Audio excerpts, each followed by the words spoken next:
Now we're gonna start with Google search ads, search campaign type. We're gonna cover everything about Google search. Shall we? Let's go.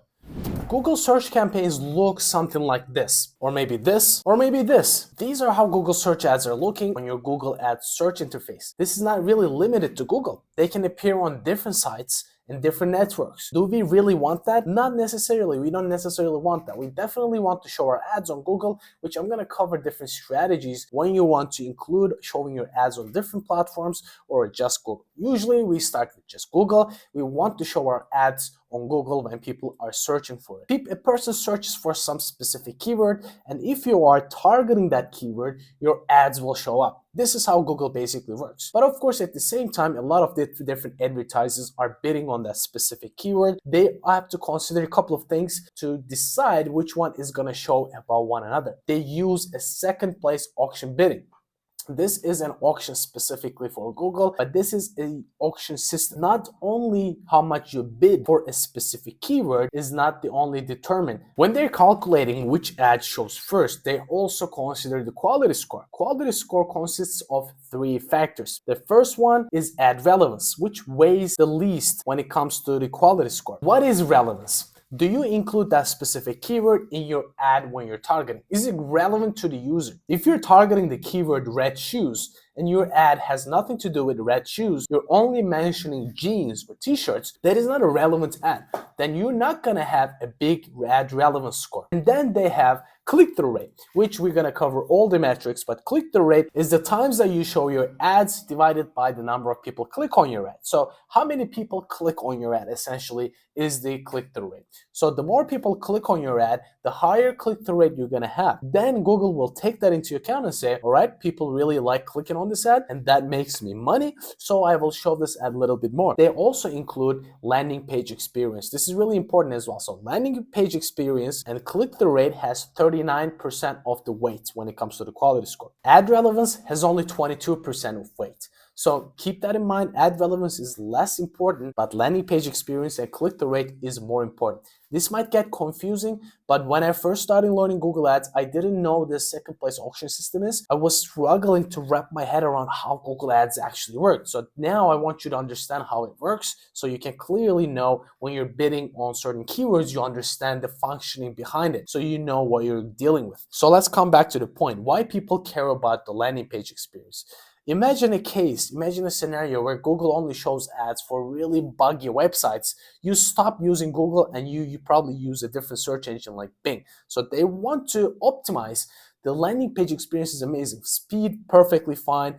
And you have those specific keywords you were looking for on the website. You're searching for red shoes and there are a bunch of red shoes on the website. That is a really good landing page experience. That's why Google wants to optimize as well. So of course, they're gonna need some time to perfectly score you. This is how they calculate your quality score. And then you're gonna multiply that with your bid, how much you're willing to bid for that keyword. So the quality score multiplied by, let's say you're bidding $2 and your quality score is 10 out of 10. What is that? 20. Let's say your competitor is bidding $5, but their quality score is 1. At the end, your overall score is higher, so you're more likely to win that auction even though you're bidding less than your competitor. So now you understand how Google auction works, how the equation works, how they select the bids, how they value, what they value. Let's get into the key metrics that we want to focus on. Guys, these are really important. If you skip this, you're gonna be bamboozled when it comes to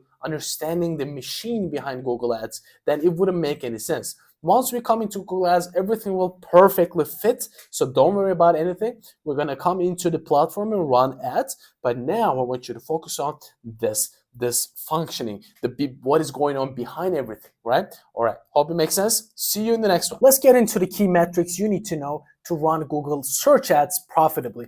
But in this case, there are, guys, specifically in Google Ads, there are more than 100 different metrics. It is impossible if you're starting right now to memorize all of them. It will get confusing for you. So I'm gonna give you 10, but I want you to memorize them by heart, the 10 of those metrics.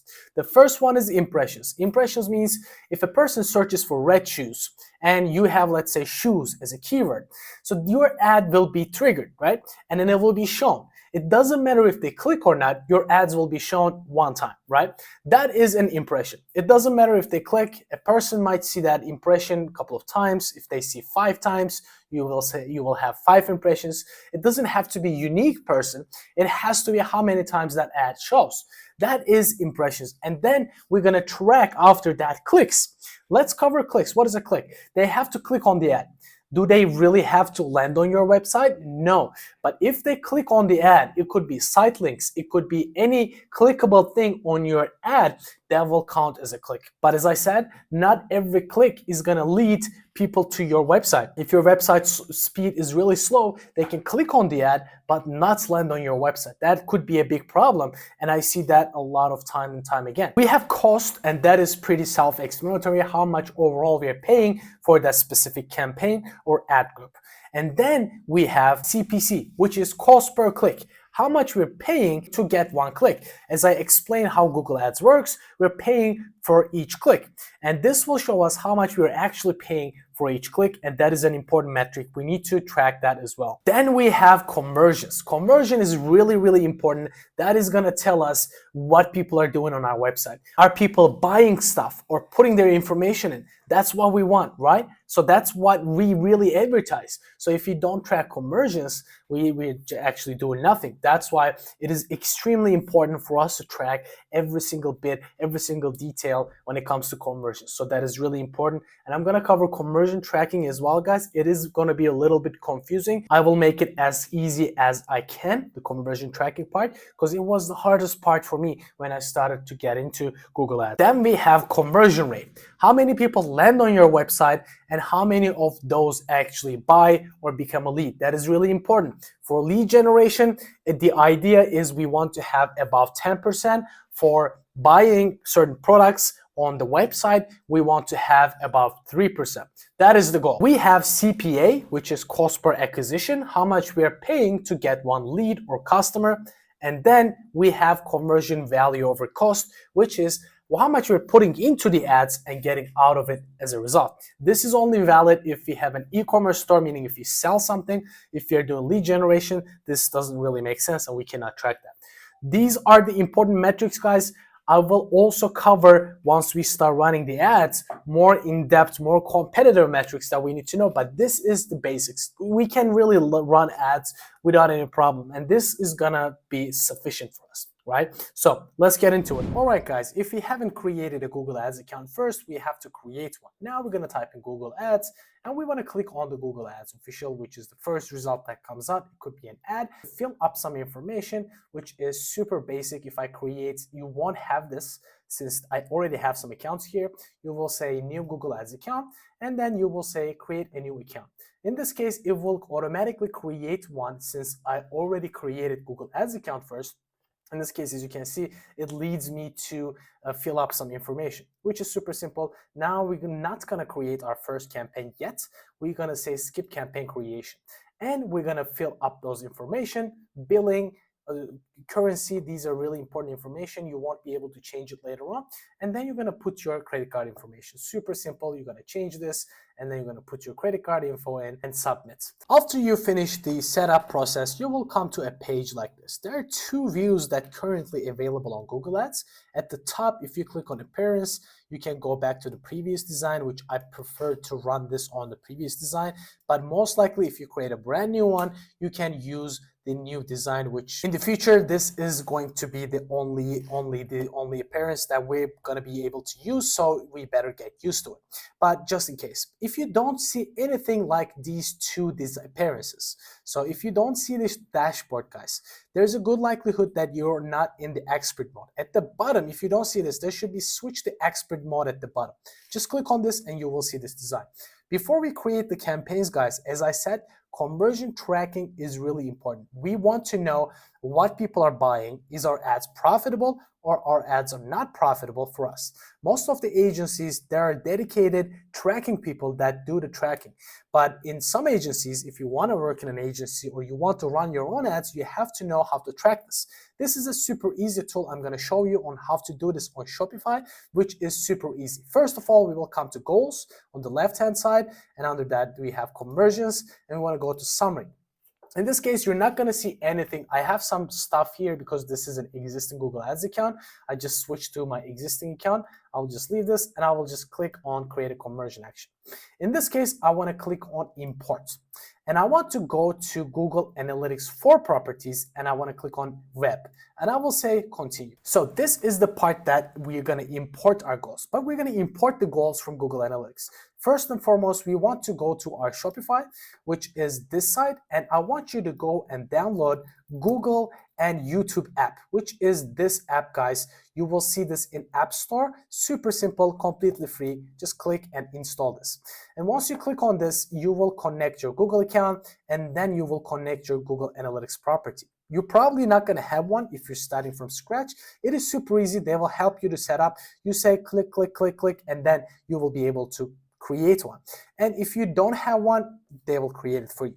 It is super easy to connect. Now it is connected. But I just want to make sure if we are automatically tracking the conversion events, which is purchase, add to cart, begin checkout. If you're doing all these, right, we want to make sure that we are tracking those. So I'm going to click on this bad boy. All right, here we are in our Google Analytics account. On the left-hand side, I want to come to reports. And on the reports, I am now seeing the real-time snapshot. This is showing what people are doing in real time. So currently, I just did a test before this, but there is just one add to cart. I just want to see if you're probably not going to see those because it's a brand new account, brand new Google Analytics account. So you want to make sure that Shopify integration is automatically tracking those. How are we going to do that? So what we want to do, guys, is do a mock add to cart. So to do this, I will go to a new incognito window and I want to go to my website, submission store. So I want to click on shop now and I will do a mock add to cart. I will just add this to cart. I will begin checkout. Now checkout is initiated. Cool. Now I should be able to see with the real-time action. So now I am just gonna reload this page. So I want to see the real life actions that something is happening here. So I want to see two add to carts here because the one that I just previously did just seconds ago, now I should be able to see two add to carts. Cool. Now we can see add to carts, begin checkouts, and first visit. That's perfect. It is saying first visit, guys, but this is a completely different Google Analytics training. But since I used an incognito window, this is not seeing me placing a cookie in my browser. So it is understanding that it is a new user. Actually, it is the same user. It is just me doing this, right? So this is how Google Analytics cannot be trusted all the time. Now I'm 100% sure that Google Analytics is tracking everything. So I want to import these conversion actions to Google Ads. To do this, I will come to admin. I will go down. I will find this Google Ads links. And I will click on link. And I will say choose Google Ads account. As you guys can see, you will see your Google Ads account here. You're probably not going to see this. You will see just one since you created just one. And I will say next. I will say next. I will say submit. Cool. Now it is now connected. It is now linked. So I will go back to my Google Analytics account. Now I will be able to reload this and I will be able to see other conversion actions that I can import. It might take some time, don't worry, but now it is usually appearing right after you do it. As I can see, submission force is the Google Analytics property and the purchase event is perfectly showing up here. I want to click and import and continue. Cool. What I'm doing right now is I'm tracking my purchase events. That is perfect. What I want is purchases. And now I am actually tracking that conversion actions. But in certain cases, you will see something like secondary and primary. What you need to make sure, guys, is you mark this purchase action to primary. So that is the only thing that you want to do. What I'm gonna click on this bad boy and I wanna edit settings. What I want to do, guys, is I want to make this from secondary to primary. I'm gonna click on this and I will click on primary. Now, if this is primary, now Google understands, okay, this guy really cares about this per conversion action. I want to optimize for this conversion action instead of, let's say, page view. Page view is going to be secondary. You will still see those actions, but Google will not optimize towards them. Google will now optimize towards the primary action. I will save this. Now our conversion is done and dusted. As you guys can see, it is a super simple process. If you have Shopify, they make this super simple for everyone to run ads profitably. This is how it's done. This is the conversion, totally conversion tracking, and it is super simple, as you guys can see. But if you have a different CMS, maybe you are not using Shopify, maybe you're doing lead generation. Lead generation is even simpler. You're just gonna track thank you page. If you don't have a thank you page, you're gonna track button clicks. But there are hundreds of variations, and it is impossible for me to cover all of them in this one video. So in this case, I'm assuming we are just tracking this conversion action and we have an e-commerce store. Now we can start running some ads, and I will cover the bid strategies. We are back, and now what we're gonna do, finally start running some ads. All right, I'm gonna cover a bunch of important things in this section when we start running a campaign. We're gonna cover the campaign settings. We're gonna cover the ad group settings. We're gonna cover the keyword match types. We're gonna cover the location settings, and we are also gonna cover the basic bidding strategies for a search campaign that you need to know. All right, this is gonna be a comprehensive portion of this completely free course. So if you're gaining value, guys, please do not hesitate to give me a like and write a comment. Any comment will help. The only thing I need is YouTube to know this is a useful video. All right, let's get into it. So as you guys know, we created this conversion action. We made this primary. So what I want to do is go to campaigns, and now we're in the campaign overview section. The first thing we need to do is create a new campaign. You can click this, and then we're gonna say new campaign.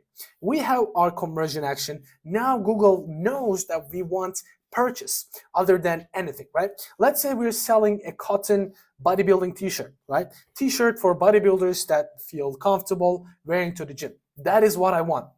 So in this case, we're gonna create a campaign without goals guidance. Some advertisers say choosing one will help give a different signal to Google Ads, but I don't agree with them. This doesn't really help you at all. If you choose one of them, they will give you certain campaign options. That's the only reason. If you don't know Google Ads, this will guide you in a way, but since you're watching this video, you don't have to worry about this. You will be an expert at the end of this. So what we're gonna do, create a campaign without goals guidance. We go down, and now we have the campaign types. These are campaign types. I covered this in the beginning. We have search, performance max, display, shopping, video, app, smart campaigns, hotel campaigns, and demand gen. In this case, we're gonna go ahead with search campaign, and now at the bottom, it gives me the conversion action. So I will X out of this, and I will leave this, yes. So I'm gonna take out all the unnecessary conversion actions. This is literally telling Google, I don't really care about this action, I don't really care about this action, I don't really care about page views, I care about purchases. Give me people who will purchase my product. That's what I want. So I will remove this, yes.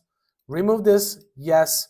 Just don't worry, guys. If you remove these are not gonna take it out of your account. This will just take it out of the campaign. You will not focus on that campaign. Now, that's what I want. Purchase, call, continue. Now what we're gonna do is select results you want to get from this campaign. What we want. Is it a phone call? Is it app downloads? Of course not. You want website visits. So you can type in your website. In this case, our website is Submission Force Apparel. This is the bodybuilding t-shirts that we're selling, right? So I'm gonna grab this URL, go back to my Google account, and put that in here. It is not necessary, but it is good to put that in. And then it will give you keyword suggestions. That's why you're putting that in, right? But you don't necessarily need to know any keyword suggestions. I'm gonna cover how to create a proper media plan as a digital marketer in future in this video, in this total course. But now we have to understand how we can actually run some ads, right? So it will be easier. So what I would usually do, name my campaigns, I'll put search, I will put the campaign type, put a little bracket, and then I will put which country I'm targeting. Let's say I'm targeting Australia, and I will put one more bracket, and I will put the bidding strategy usually. But since in this case, we don't have a bidding strategy yet, I would not put it. I will add this later on. So I'm gonna say continue. Cool, now it is giving me the bidding strategy. So you can X out of these guides because I'm telling you everything. Bidding strategy is really, really critical, guys. This is actually telling Google how you want to achieve your goals. They know you want to achieve a purchase, but this is how. This is how you want to achieve that goal. So let's look at the options that we have.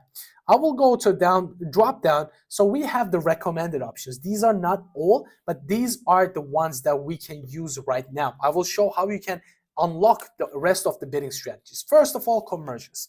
If you select conversions, you are actually telling Google, I want to focus on this metric. I want you to find me, bring me conversions. But there's a caveat here. As we covered, average cost per click can vary, and you can control your cost per click. But if you choose conversion, they might think, there's Jim here searching for bodybuilding t-shirts. I think he's likely to purchase because he's been looking at bodybuilding t-shirts for the past month. And they will probably bid a lot more than they would used to in this case if I choose conversion. So you're literally telling Google, and if you have a brand new account, you don't want to start with conversions. That's the only catch. Why, you might be asking? That is a great question, because when I started, I asked that question as well. So since your account is brand new, if your account is brand new, there's no conversions whatsoever. You never want to start with conversions, because now Google knows that you want purchases, but they haven't seen any purchase yet in your website, right? So if you want them to see purchases, you want to give them purchases first. And if you start with conversions, you will still get purchases, but you will spend a lot more money compared to you go with max clicks, which what we're going to do. In this case, if you choose conversions, you're going to pay a lot per click. Let's say your competitors are going to come in and will click on your ads. In this case, Google might be confused and they might think that person is going to convert. You might pay $6 for one person, your competitor, to click on your ad. You don't want that, guys. That's why we're not going to go with conversions to start off with. Let's say you get an account for a client's account and they've been running ads for like 2 years, 3 years. They have a bunch of conversions, right? Let's say in the past 2 years, they had 1,000 purchases, 1,000 sales. And Google track that. Now you can, if you want to start a new campaign, you can go with conversions, no problem. The only determining factor is the data. If you don't have data, you skip conversions. You don't go ahead with it. I'm going to click the drop down. We have conversion value. So in this case, you are actually telling Google, if you're selling AirPods and iPhones, an iPhone will cost $2,000, an AirPod will cost $200. If you choose conversion value as a bidding strategy, Google will push iPhones more than this. But these are equally one sale. So if you choose conversions, Google will more likely to sell these than these. The reason being is this is more expensive. That's the simple answer. Like, what is the likelihood of you selling a Bugatti compared to a Toyota Corolla? Of course, low. Of course, it's super low. You're more likely to sell a Toyota Corolla. If you sell them at the same time, Google, if you choose conversion value, will try to sell Bugatti because their conversion value is so high, $2 million or whatever. Toyota Corolla, 10 grand, $10,000. That's the simple math. But if you optimize towards conversions, Google will think, okay, this guy values Toyota Corolla and Bugatti the same. And if I can get more sales either way, I'm going to push Toyota Corolla. It's easy to sell. But as I said, this is the same thing. If you don't have any data, you want to avoid conversion value. You never want to start with conversion value. You start with, guys, clicks. Clicks is the one that we want to start with. This is maximize clicks as a bidding strategy. If you have a brand new account, you start with maximize clicks. As I said, the only reason is Google has no data and we want to feed that data. And once we set this, you might still bid high. And what we're going to do is click on this, set maximum cost per click bid limit. And then we're going to set a bid limit. Now you're making sure that you're not paying absurd amounts for one click. And you're actually telling Google, you know what? I want you to get me clicks. Right now, I don't care about conversions. I want you to get me clicks, but don't pay more than, let's say, $3 per click. That's it. That's what you want to do. That is what you want to do. Now, you might be asking, Jim, I have no idea what to put here, like in terms of the maximum CPC bid. I have no idea. I will cover that after we launch this campaign because I will cover how you can research your keywords and how much you want to bid per that keyword. That is really important. So first, right now, I'm just going to put a placeholder bid and I will cover impression share as well. Impression share, guys, is a bidding strategy that is rarely used. It is not a popular one. You should not worry about that. It is a unique case that you're telling Google, I don't really care about clicks. I don't really care about conversions. I care about my ads showing at the top of the page, which is, you might be asking, Jim, like how can they track that? You literally can tell Google, I want to appear top of the page, which is one of those, or you can say absolute top of the page, which is this one, the absolute top, the first result that comes up, and you will put a percentage impression share target. If you put 100, this is an unachievable goal, then they're probably not going to spend as much because they want to achieve that goal. You want to put a realistic goal depending on your budget. So for this to go well, you need some data as well. That's why you're going to skip this impression share as a bidding strategy. This can be confusing again, so I don't want you to start this without data. Once you have some data, impression share data, you can switch to target impression share, but you have to have a good reason for this to happen, for this bidding strategy to make sense. In this case, we're going to go with clicks, but usually we want to make a research, but I will have to do that research, and we're going to adjust our bids. Now we're just going to go with maximize clicks. We say $3, which is a conservative amount for clothing brands, but you have to make the research, but I will show you how to make the research, but we have to just skip this part for now. So in the campaign settings, it is asking us, do you want to show your ads on search network and display network? Guys, search networks, other partner sites that Google has, which also have search bars at the top, right? You want to put that in here? Not necessarily, so we're not going to put that in here. I want to show my ads only on Google. Display network, this is really irrelevant traffic now you're getting into. There are some certain cases that you want to do it. Let's say you're targeting a small radius and you're not able to spend that budget. In some cases, you will have a client that makes sense to only target a small area, let's say a local area, like a small town or something, but you're not spending, but the client is telling you to spend $1,000 and you have that $1,000 budget. In this case, you want to go and enable these bad boys. But now, if you're targeting a whole, let's say, country, Australia in my case, I won't do that. So I come to locations, and there's a little catch. If you come to this drop down locations, you have two options. You want to make sure you click presence people in or regularly in your targeted locations. The reason we click this, if you click this, if I'm in Australia and I'm looking on some pictures in Egypt, for instance, they might think I'm interested in going to Egypt. And if the product and service you're selling is not shipping those products to Egypt, you're literally wasting that click. But this only makes sense for travel purposes. If you have a traveling agency, if you have hotels and stuff like that, you might want to select this. But in my case, I don't want to. So I'm going to select this. There's one little tweak that you're going to see in the locations. If you come to enter another location, and if you go to advanced search, you will be able to put radiuses wherever you want, guys. So let's say I want to go to Brazil. I'm going to put radius, and around, or Sao Paulo, let's say. This state, Brazil, I want to put a radius, 20-mile radius. Let's say I want to target whole Brazil, but I want to exclude Sao Paulo. And let's say I cannot service that area. You can also do that. And you're going to say Brazil. Now I want to target whole Brazil. And I will add Sao Paulo. Sao Paulo, I want to click on exclude. Now I'm not showing my ads to people who are in Sao Paulo. Just so you can see, but in my case, I'm not going to do that, guys. In my case, I'm going to only target Australia. And here I make sure I selected this, people in regularly in your targeted locations. And language is an important one. I am from Turkey. I'm Turkish. And my browser is sometimes set to Turkish, right? Because like I got the laptop, let's say from Turkey, it came here, and it is set to Turkish. I'm too lazy to change it to English. In that instance, if you set it to only English and my browser is in Turkish, you're not targeting me, guys. That's why I suggest, if you're living in a country where a lot of multinational people, just like in Australia, a lot of international people that has a huge buying power. If you do English, you're literally eliminating those people who are ethnic people, right? You don't want to do that. It's not about like race thing, guys. It's just like about money. Like you're losing money if you do that. But let's say I lived in Slovenia for a year where like 99% of the people were Slovenian or Serbian or Croatian. So in that instance, you definitely only want to say Slovenian and Croatian and Serbian.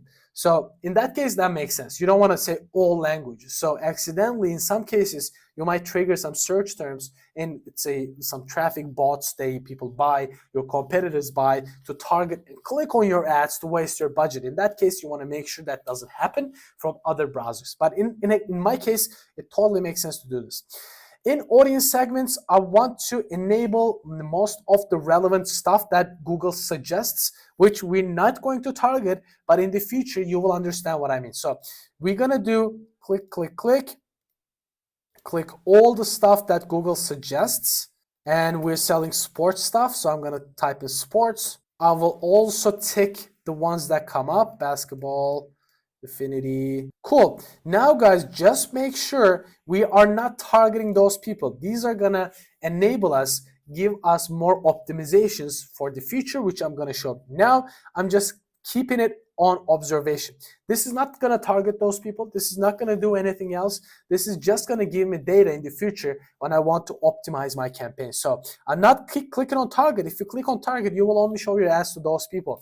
But I'm keeping it in observation. So I'm going down. Word match is off. If you click on more settings, you have more options. Ad rotation. So if you have more than one ad, you tell Google to optimize them or show the top performing ad. If you do A/B testing, you want to say do not optimize rotate ads indefinitely. In this case, I will probably do some A/B testing and I want to keep that in here.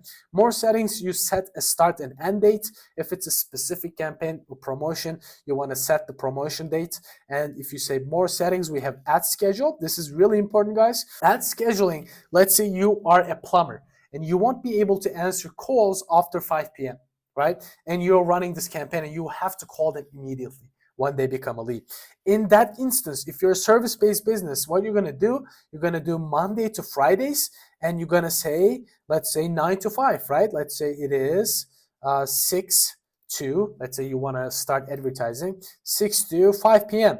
And I want to say 5 p.m., bam, cool. Now I'm targeting, showing my ads when people search certain keywords in that given specific area, in that given specific time frame. But other than that, if you are selling products, I don't really suggest ad scheduling. It is an advanced technique. You can test this in the future. Advanced technique for e-commerce brands. But if you are a service-based business, this is not an advanced technique. Like you have to do this, right? Depends on the client. If the client tells you I cannot answer phones, and if I call them the next day, they're cold leads. If that's the case, you keep that. But other than that, you don't necessarily need to start your ads like this. So all days, every day. Perfect. More settings, we have campaign URL and brand restrictions.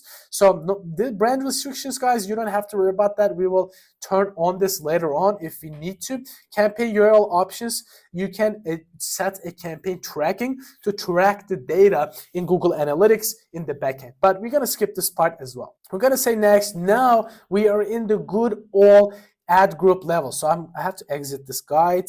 Cool, get the hell out of my way. Now we are in the ad group level. The ad group level is the part that we select and group our keywords. You can set only certain ads under each ad group. That's why we use ad groups to group our related keywords so we can write specific ads for those keywords. Under campaigns, we have ad groups, and inside of the ad groups, we have keywords.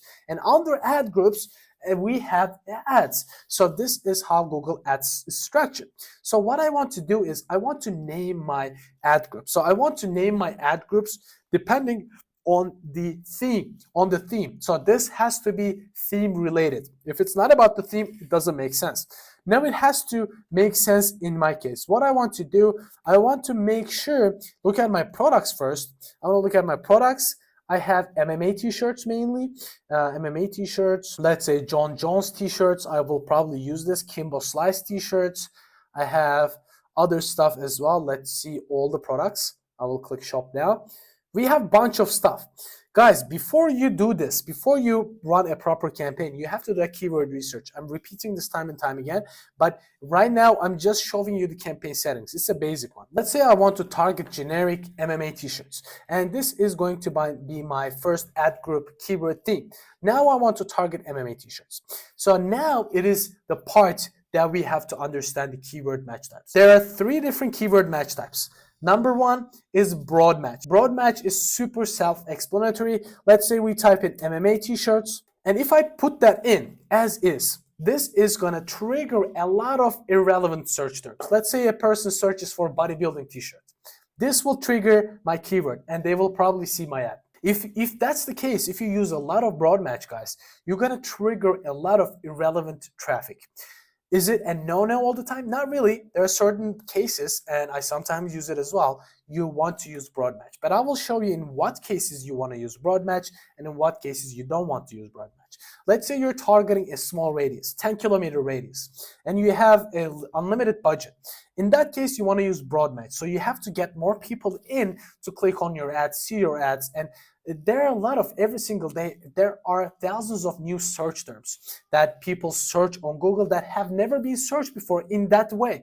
So we cannot possibly know every single search variation people have because dialects change, how people talk change, and broad match gives us the ability to capture those new search terms, new relevant search terms.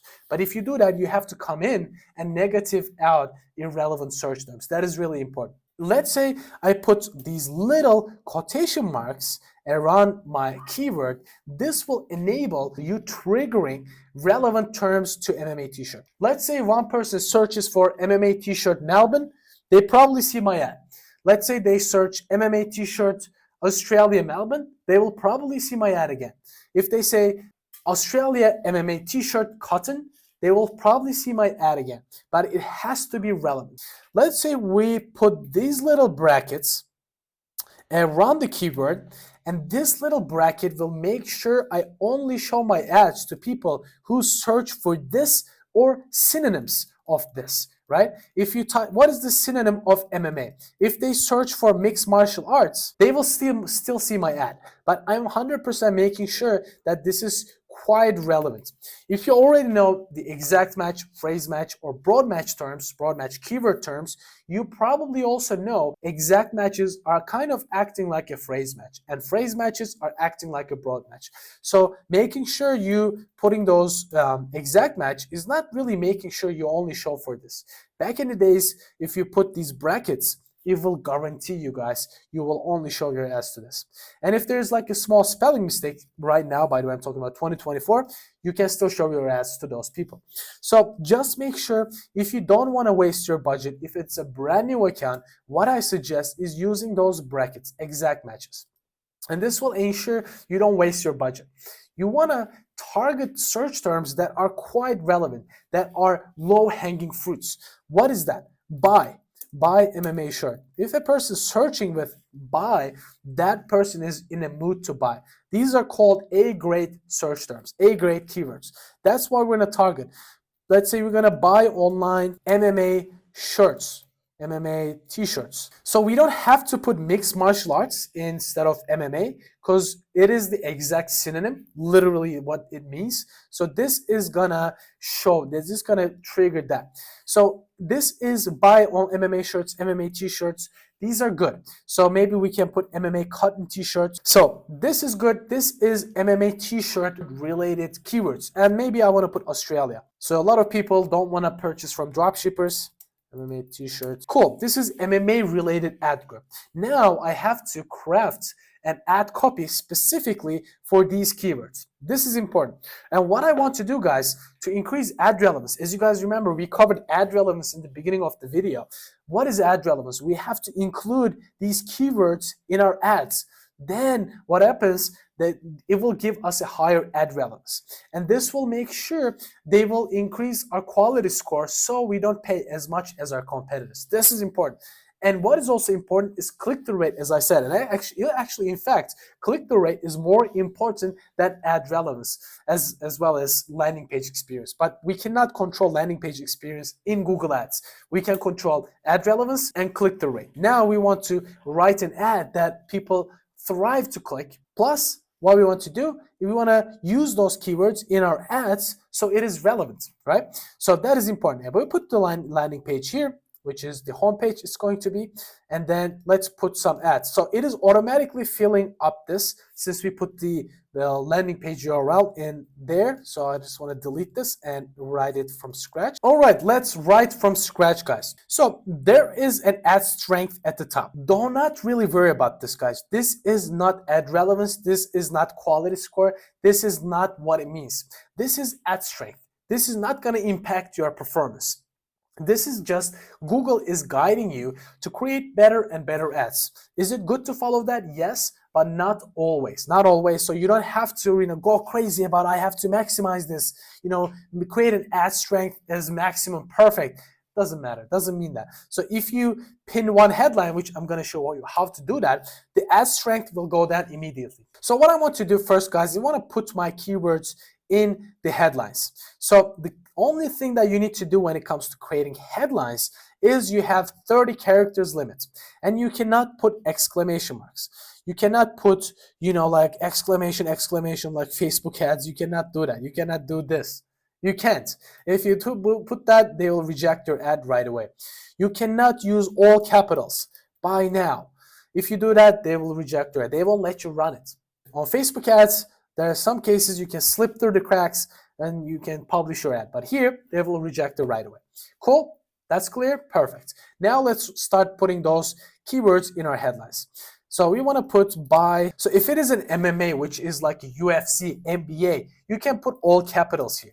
That makes sense because it is the first letters, literally first letters of a keyword. Buy MMA t-shirts. Perfect. We put that in. We go down. Let's see. MMA cotton t-shirts is good as well. Cool. We're putting those slowly. Now it is showing me that the keywords that I haven't put in yet. I want to put all these in to make sure my ad relevance is ticked on. So I want to maximize my ad relevance. This is my first goal here. Then I will focus on my click-through rate. By the way, guys, these headlines will rotate indefinitely, but it is not going to rotate depending on I have to show this headline first and then this second, or I have to show all these headlines equal times. No, the more people react to certain headlines, the more they're going to show that headline. Just keep that in mind. So I didn't have to put the exact same thing, but I included the keywords. Australia is included. Now I don't necessarily have to put MMA t-shirt Australia again. That is important. Now I covered all my keywords in my headlines. Now I have to craft some headlines that make sense. And they're going to give you some suggestions. Apparel, MMA, apparel. Doesn't make sense. Apparel, MMA, Muay Thai, street apparel. This kind of makes sense. Iconic UFC movement series. This is good. I want to put that in. Now what I want to put something like 10% off, which I have a 10% off. First time buyer, first time discount. So if I put discount, it won't fit and it will give me an error. So I will delete this. Now 10% off, discount buyer. 10% off, maybe we can put 4 first time buyers. Cool, that fits perfectly. I'm going to put in 100% cotton. So these are my USPs. Perfect for UFC fans. That's good too. Now we want to put some fast shipping and so on and so forth. And if you have free shipping, you can put that in as well. You can put some call to actions. I'm not a huge fan of putting those, but shop now. All right, now it says good. But as I said, I don't have to really focus on that too much. I'm going to go down. Guys, 1, 2, 3, 4, 5, 6, 7, 8, 9, 10, 11, 10 headlines is good headlines, guys. Let's look at what happens on the side, on the right-hand side. You will, on some cases, show 2 headlines at a time. On some cases, you will show 3 headlines at a time. You won't show more than 3. But on most cases on mobile, as you guys can see, I can only see 2 headlines. On the right-hand side, they will give you a preview. On mobile, it is almost guaranteed that you can only show 2 headlines. As you can see, 10% off for first-time buyers, MMA cotton t-shirts. Perfect. And if you switch to desktop preview, you'll see how your ads look on a desktop. In this case, on some cases on desktop, you can see 3 headlines next to each other, but more and more you can see 2 headlines. Let's say if I want to show my 1 headline on the first place all the time. So in this case, shop now 100% cotton. This doesn't make sense, right? And there's a high likelihood that this will happen to your ads because they are trying to rotate and find the top performance. But if they show 100% cotton and free shipping, they don't even know what you're selling. So in that scenario, that wouldn't really make sense. What I want to do in that case, I want to pin one headline and which makes the most sense. In this case, I know if people are triggering my keywords, if they search something and they have to be searching these stuff, I want to put that related one in. So buy online MMA t-shirts. MMA cotton t-shirts, buy MMA t-shirts. Which one makes the most sense? You have to think about it. You don't have to pin a headline, but if you pin this and only show in position 1, no matter what, you will show this pin headline in the first position. If I pin one more, I will, let's say I put fast shipping Australia in the second headline, I will only show 1 and 2 ads. And I will make sure you see one thing. As you guys can see at the top, your ad strength will go down. This is not ad relevance, this is not quality score, but this is ad strength. They're literally telling you this is not a good best practice. And I do not suggest you do this. I only suggest you pin if you want to pin one headline only. Some people pin 3 headlines, and if you do 3 pinned headlines, they will drop your impressions more and more and more. They don't want you to control everything. They want you to give them a little bit space so they can alter some headlines and give you the best possible outcome. In this case, if you want to pin something, you definitely just pin only one. Don't pin more than one, guys. If you pin more than one, again, you will have a low number of impressions. Your click-through rate will be low, so just keep that in mind. So let's say you've done a lot of testing and you come to the conclusion that if you use these 2 headlines, you have an amazing click-through rate. Click-through rate meaning how many people see your ads and how many people click. The more people click, you're going to have a higher click-through rate. Out of 100 people seeing your ads, 10 people click, you have 10 click-through rate, 10% click-through rate. That is the math behind it. So let's look at what else we can do. If you pin 2 headlines in position 1, they will rotate these headlines. So you're essentially guaranteeing this headline and this headline will rotate in position 1, and the rest of the positions will be totally up to Google. You can do that too. This makes sense. I sometimes do this, totally up to you, but if you're starting from scratch, I don't necessarily suggest pinning headlines unless you have a really good reason. And most of the people have good reasons, guys. You can definitely pin it. But in my case, I won't pin it because I'm starting with a scenario where this Google Ads account have no data. If you don't have data, you don't want to pin anything. You just want to test stuff. All right, now descriptions. It is the same rules, guys. You can pin descriptions in position 1 or 2. And is usually the case that you show 2 descriptions, not 3. In some cases, you can only see 1 description at a time. Keep that in mind. Put the best description if you want to pin it. I never pin descriptions because they don't really help much in terms of click-through rate. So you want to put longer things, of course, so I don't want to spend too much in copywriting. And you can also use ChatGPT, iconic UFC series, strength within. That's good. Maybe you want to put, let's say, free shipping. If you have space, you want to use that space, right? 3 descriptions are usually enough. That's good. So we have site links. I'm going to cover site links in a later module. In this case, I want to click next. Now it is giving me a suggested budget. Now, guys, we have no idea what the budget is, right? So we haven't done a research. We haven't done a keyword research. I just want to set it to $10 now and skip this part, and you will understand what I mean, and they will give you some estimates. So what you can achieve with this amount of budget. For instance, with $10, you can get 44 weekly clicks, and your overall average CPC will be around $1.59. Right? Overall, at the end of the week, you will spend $70. But on some days, you will spend $8. On some days, you will spend $12. It will vary. It won't be like $10 every single day. And if you spend most of your budget, and let's say 2 p.m., and for the rest of the day, your ads will stop showing because you spent all of your daily budget. That's how Google Ads work, Google search ads mainly. So I put the daily budget to 10. I'm going to say next. All right, now it is giving me the error to set up a payment information in. So I will publish this campaign, and it is not going to run because I haven't put any billing information in, but it is just published and not going to run. So I'm going to come to campaigns. Now I will see my ads, but this is not going to run, guys. Since I don't have any payment information in the account yet, it's not going to be able to start delivering. It will have some time to before you deliver the ads, because it will, if you're starting a brand new ad account, it will take some time and you will start delivering. The ad review process usually takes 8 to 10 hours. It might take some time. It might take 24 hours, but not more than that. Keep that in mind. This is the end of this module, and we're now going to cover how do we do the keyword research and we properly run some ads. All right, see you in the next one. Now we're going to do a keyword research, guys. First and foremost, if you're using the new design, you're going to come to tools and then keyword planner. First, we're going to click on the tools. They will give you these three options. What we want to do, we want to click on the get, search, and volume and forecast. I'm going to click on this. Now I want to put all the relevant keywords that I am planning to target. So if you don't know, if you get a client, for instance, the best way to do it is just go to the website. See what you can target if you get a client in this case.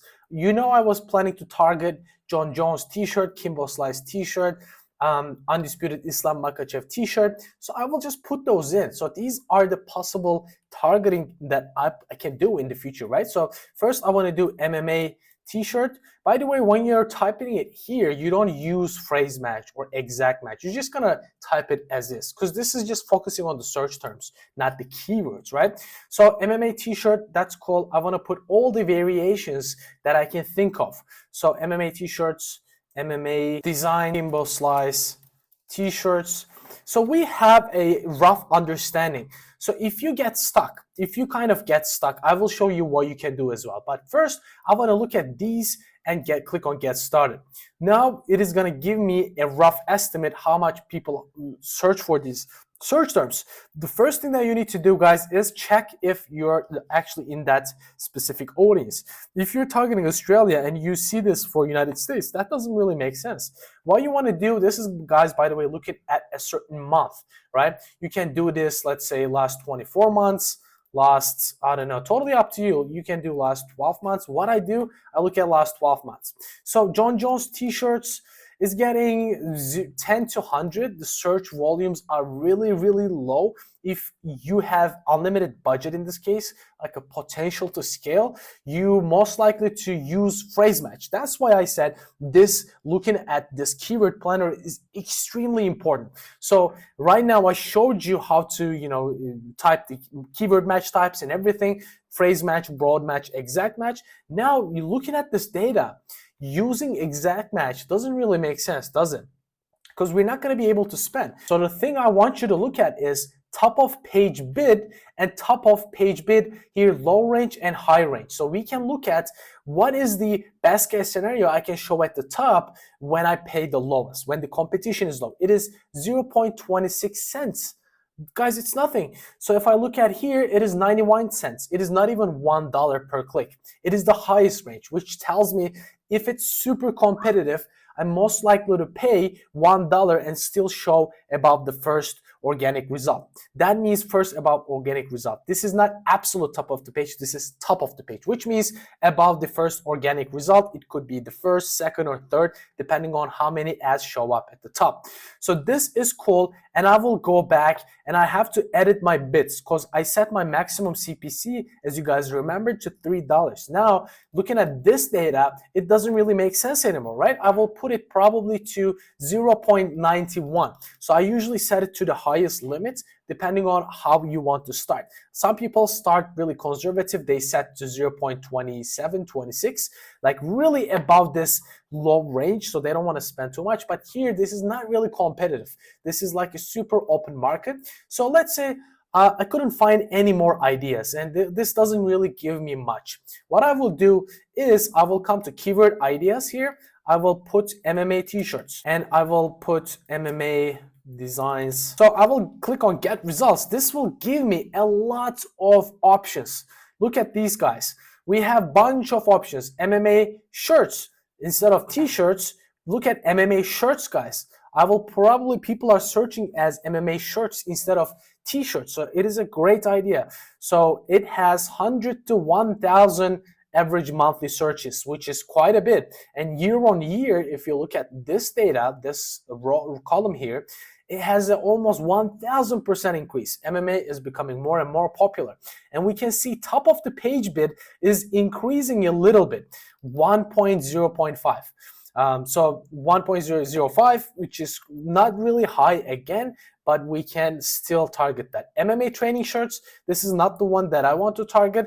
So Venom t-shirts, UFC, these ones, training shirts, are a different product. Once people come to my site, they will probably not buy because they're looking for a different fabric. If you know mixed martial arts, you probably what I mean. So it is not the one that I want to target. MMA t-shirts brands, that is good. I might target that as well. So that's why looking at this, best MMA shirts, best MMA t-shirts, cool MMA shirts is a good one. So I will probably put cool MMA shirts in a different ad group. So doing this keyword research, guys, really helps you. So what you should do, guys, is come here, download this bad boy to CSV file. And after you download, you will group your ad groups in different keywords. As I said, the only logic that you put different ad groups is you can control what type of ad you write in that specific keyword group, right? That is the only logic that we divide them. If you're not going to divide into different ad groups, you can only use a couple of ads. You can use unlimited number of ads, but those ads will appear if they search those search terms. And as again, you should remember, we want to aim for relevancy. So first, I will X out of this, and I have to go to my campaign. All right, here we go. We come to the campaign level. Now I want to change my maximum bid to $1. So I will click on this.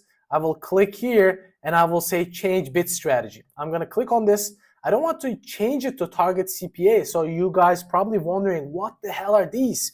Should I worry about this, Jim? No, you should not worry about this, guys. I will explain these bidding strategies, these advanced ones later after I change my bid to $2. So I will go to settings. I will come down. As you guys can see, my bidding is here, maximize clicks. I want to change this to 1.05 and I will save this. Now my new maximum bid is 1.05. All right, since we covered this, now I will show you new bidding strategies that you can utilize when you're running a search campaign. But you might be asking, Jim, why didn't you cover? Because these were not available if you're starting a brand new ad account and you have no conversion action. So after you launch your campaign, you can still pause this and change your bidding strategy if you want to. After you launch this campaign, you will come here, click on this, click on edit, and you will click on change bid strategy. Now you will see different bid strategies that you haven't seen when we were setting up the initial campaign. These are only available after you publish the campaign, and you can pause it and come here and change it. Otherwise, you won't see these bidding strategies. Now let's cover one by one. We covered maximize conversions. We covered maximize conversion value, target impression share. Yes, we did that as well. We covered maximize clicks. This is what we're using. We have manual CPC. Manual CPC is the original bidding strategy. They started with manual CPC. So you can set your specific bid for each keyword. How you do it, I suggest running this? If you're starting brand new, you either start with manual CPC or maximize clicks. My personal preference is maximize clicks. So you will look at the keyword planner as again, just like we did. You look at the maximum bids, you look at the lowest ones, and you make a decision which ones you start with. You can start aggressively, you can start not really aggressively, and you set one bid for each keyword. That really gives you the ability to go granular. So you don't have to set a maximum bid for each ad group. So you can set them in keyword level. I will show you what I mean. So I will X out of this. So this enhanced CPC, you can only, and you should only use this when you have conversion data. So let's say you bid $2 for a specific keyword. I will show you what I mean. So I will just apply. Now we applied. Now I'm going to go to my keywords. I'm going to click on this bad boy. Cool. Now we can see our keywords. Now, guys, you can set a separate bid for each keyword. That is the power of manual CPC. So should you do it? Should you not do it? As I said, totally up to you. So let's change some of the bids, guys. I click on this, I will click edit, and you can click on change max CPC. So I click on this. Now I can set a specific individual bid for each keyword. As you guys remember, MMA t-shirt didn't have much of a demand. It was, I think, 0.95, right? So I will set new bids for this bad boy. So that is the new maximum bid. So there's no way Google is gonna bid more than 0.95. So I will add one more keyword, which we just saw when we were doing our keyword research, MMA shirts.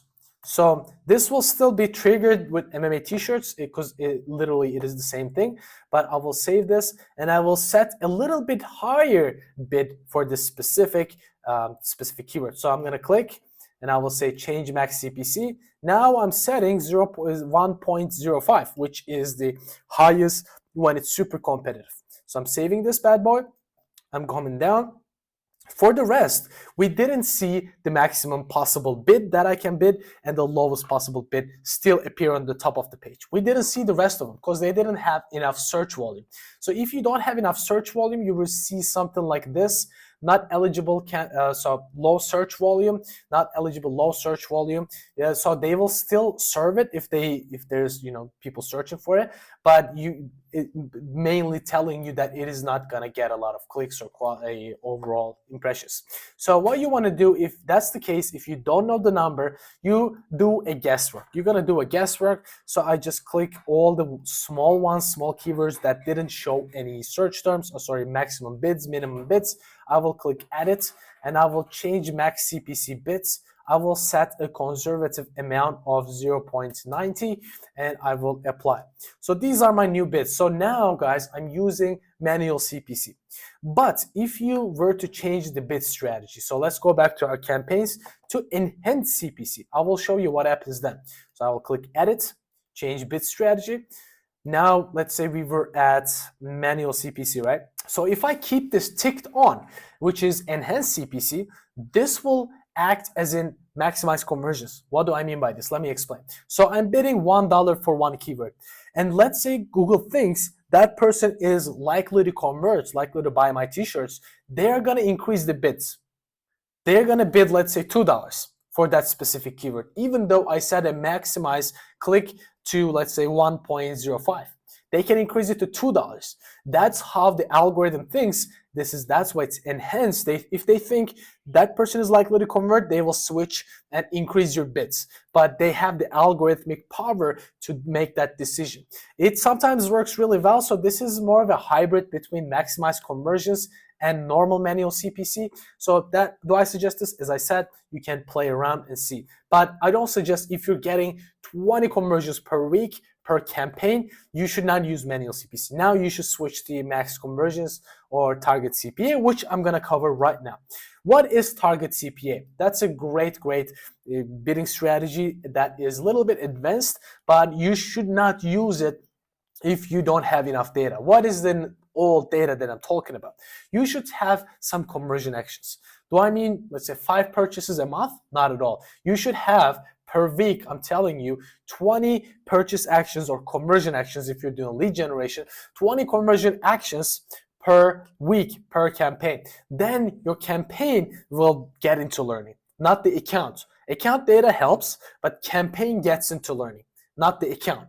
Account gathers some data, Google understands what your conversion action is, but if you get 20 conversion actions in one campaign, that's how learning happens, and then you can leverage target CPA and max conversion and max target ROAS. Target CPA is basically you're telling Google a number to work for. So target CPA, I don't use target CPA if I'm running a e-commerce campaign, right? In my case, I probably won't use this, but if I'm doing lead generation, target CPA works. Let's say I have a product and service that I'm selling, let's say marketing agency, right? And I'm paying $20 to get one lead on my Google Ads. So my normal CPA, cost per acquisition, which we covered in the beginning of this course, is $20.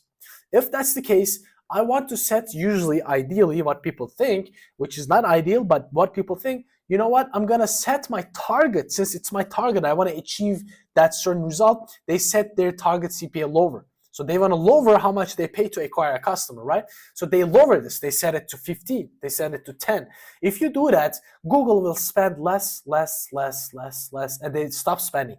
You're going to kill the campaign if you do that. You don't want to do that. You want to set your target CPA a little bit higher than your actual CPA. And you might be saying, Jim, doesn't this defeat the purpose why I'm setting a target then? The name is target CPA, right?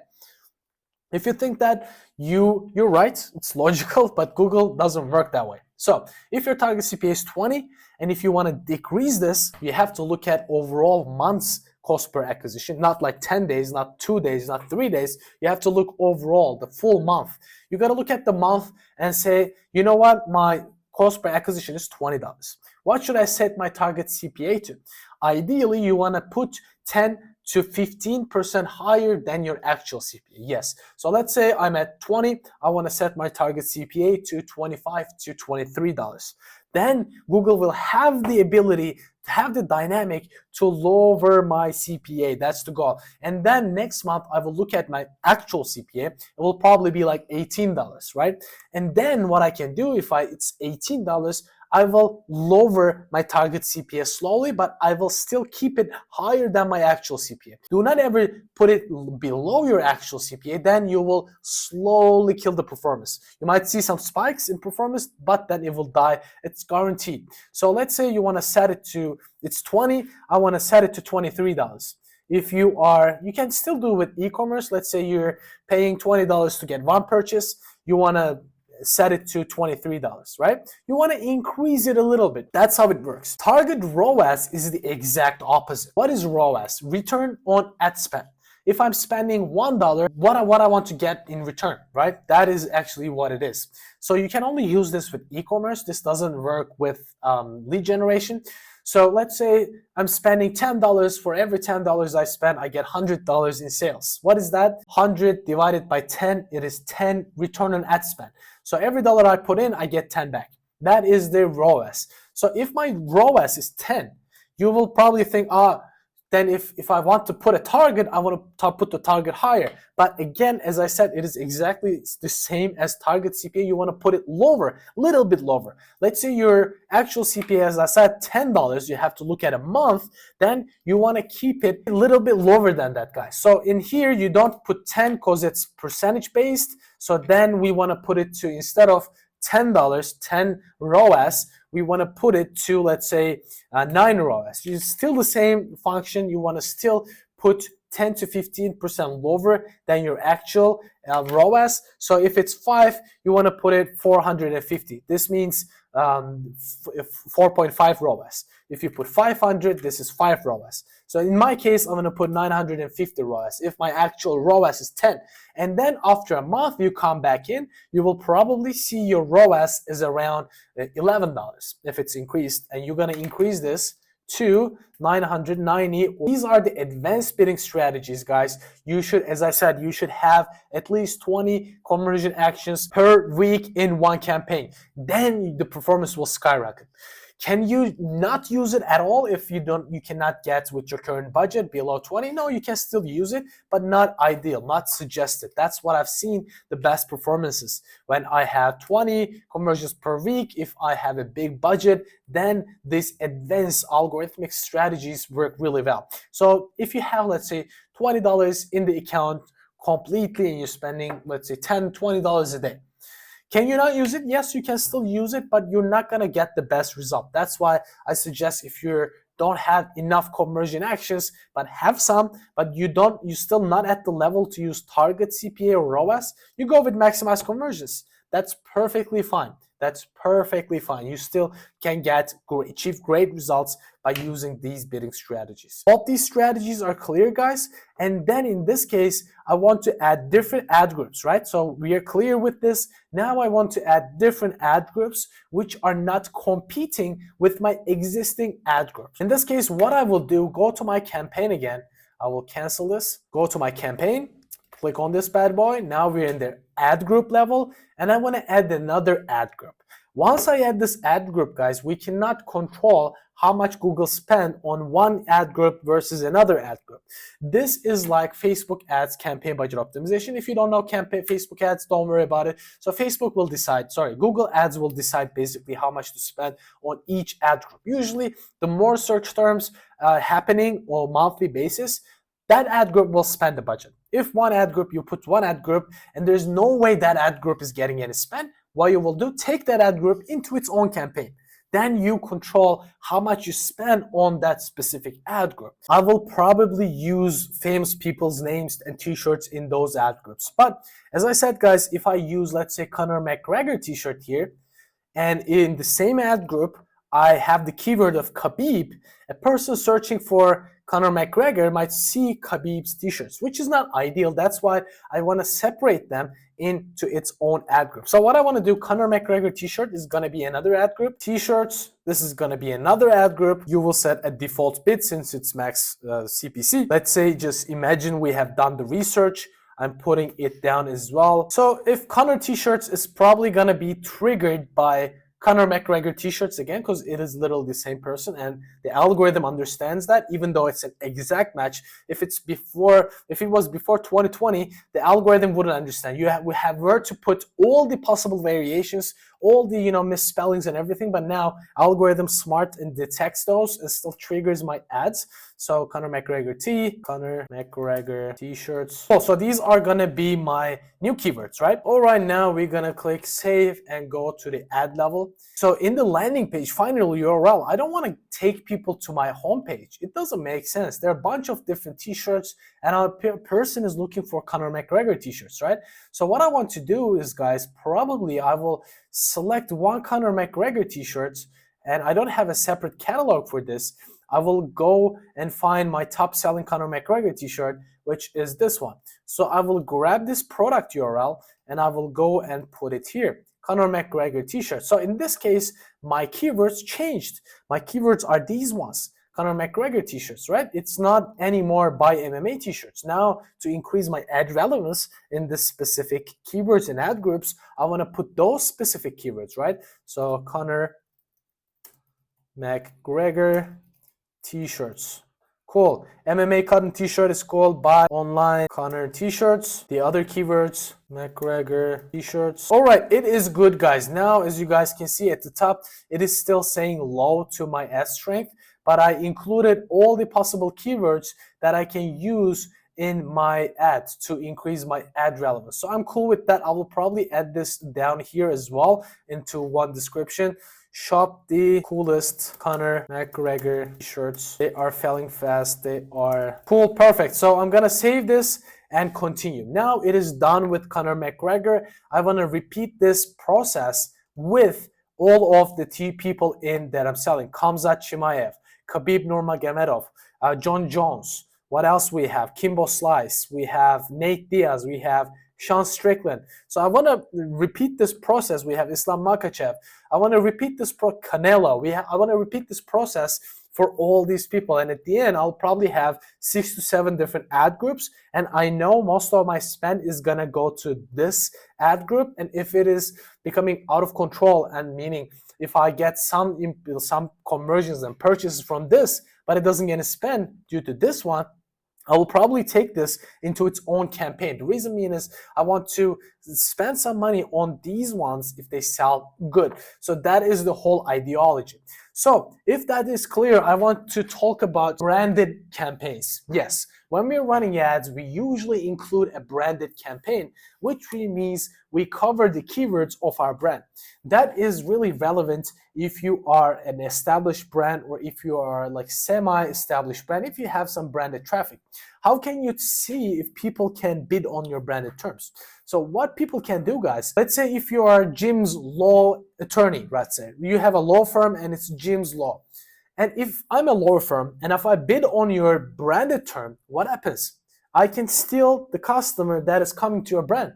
And if that person is not too loyal, you cannot steal the loyal people, right? But not everyone is super smart. They're looking at through their phones. If I search Jim's attorney, but I really need an attorney, I cannot see Jim's attorney. He's not running branded search campaigns. And what I will see, let's say Mike's attorney, which is, let's say me, I'm targeting their brand, right? They will steal your customers. To prevent that, you want to have a branded campaign. We want to come to tools and click on the tools, and we want to come to get search volume and forecast. Here, we want to look for our brand's search volume overall. So submission, force, apparel.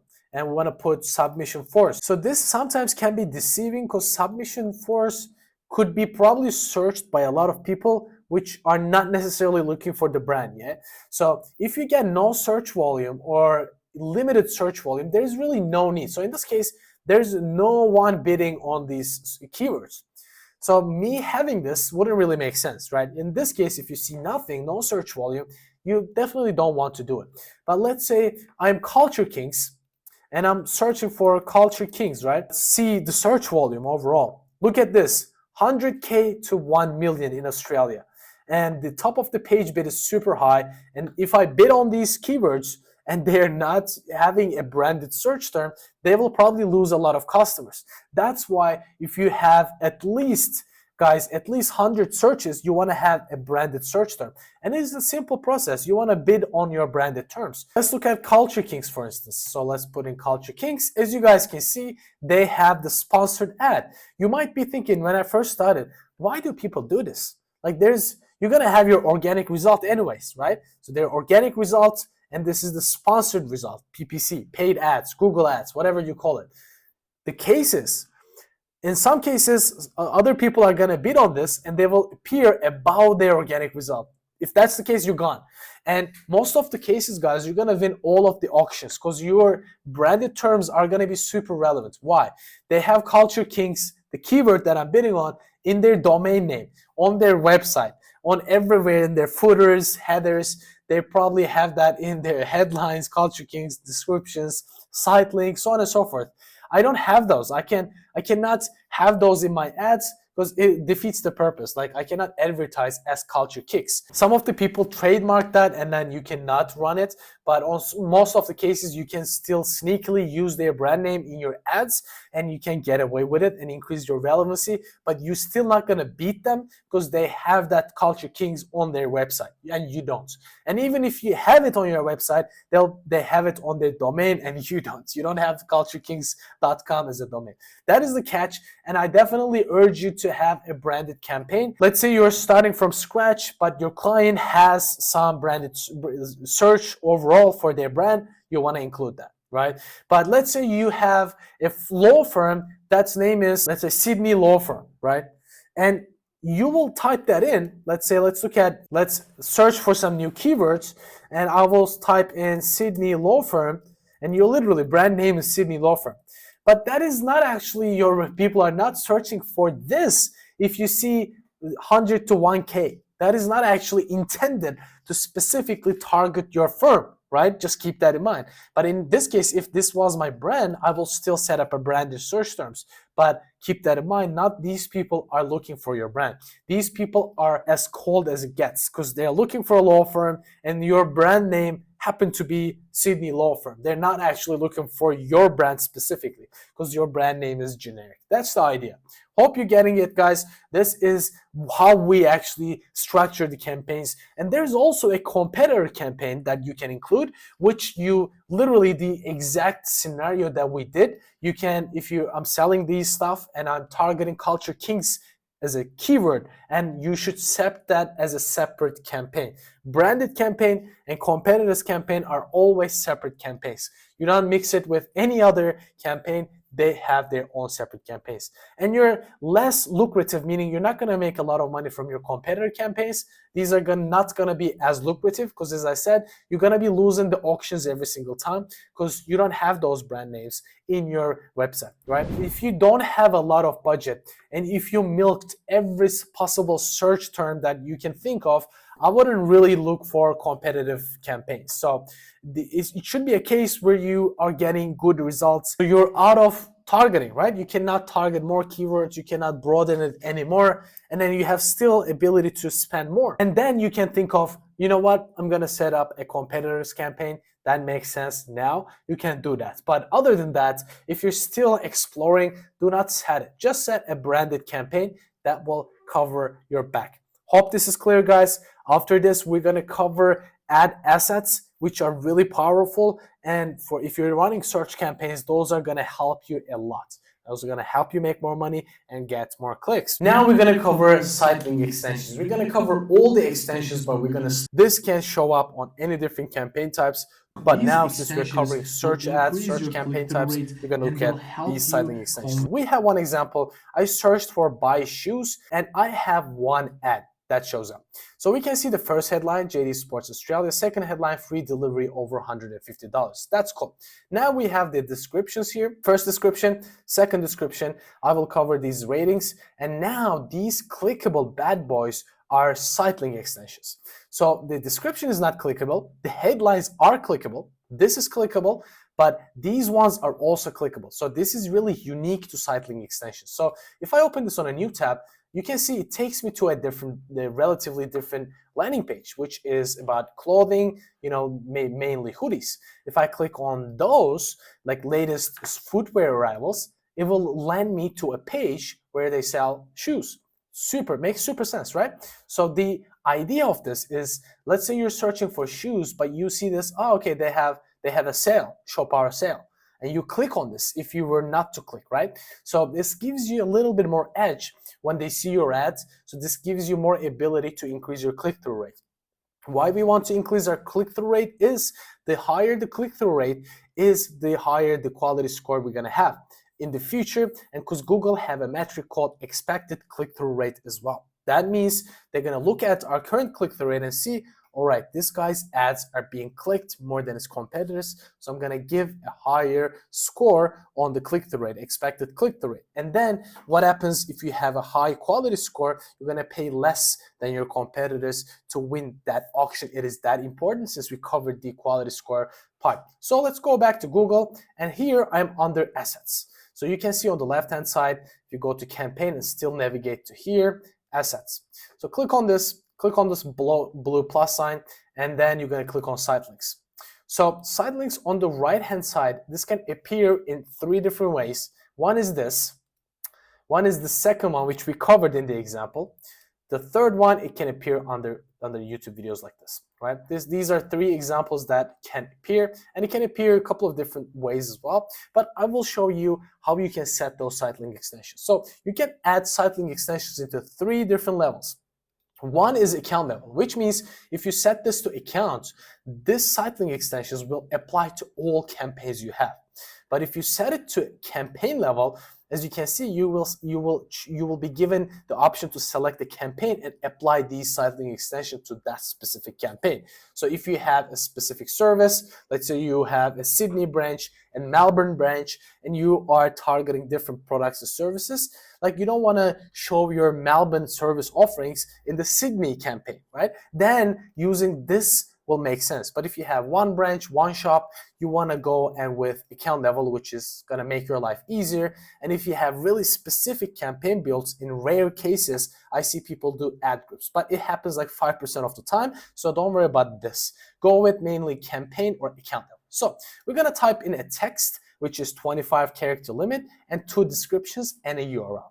There's a really important thing, guys.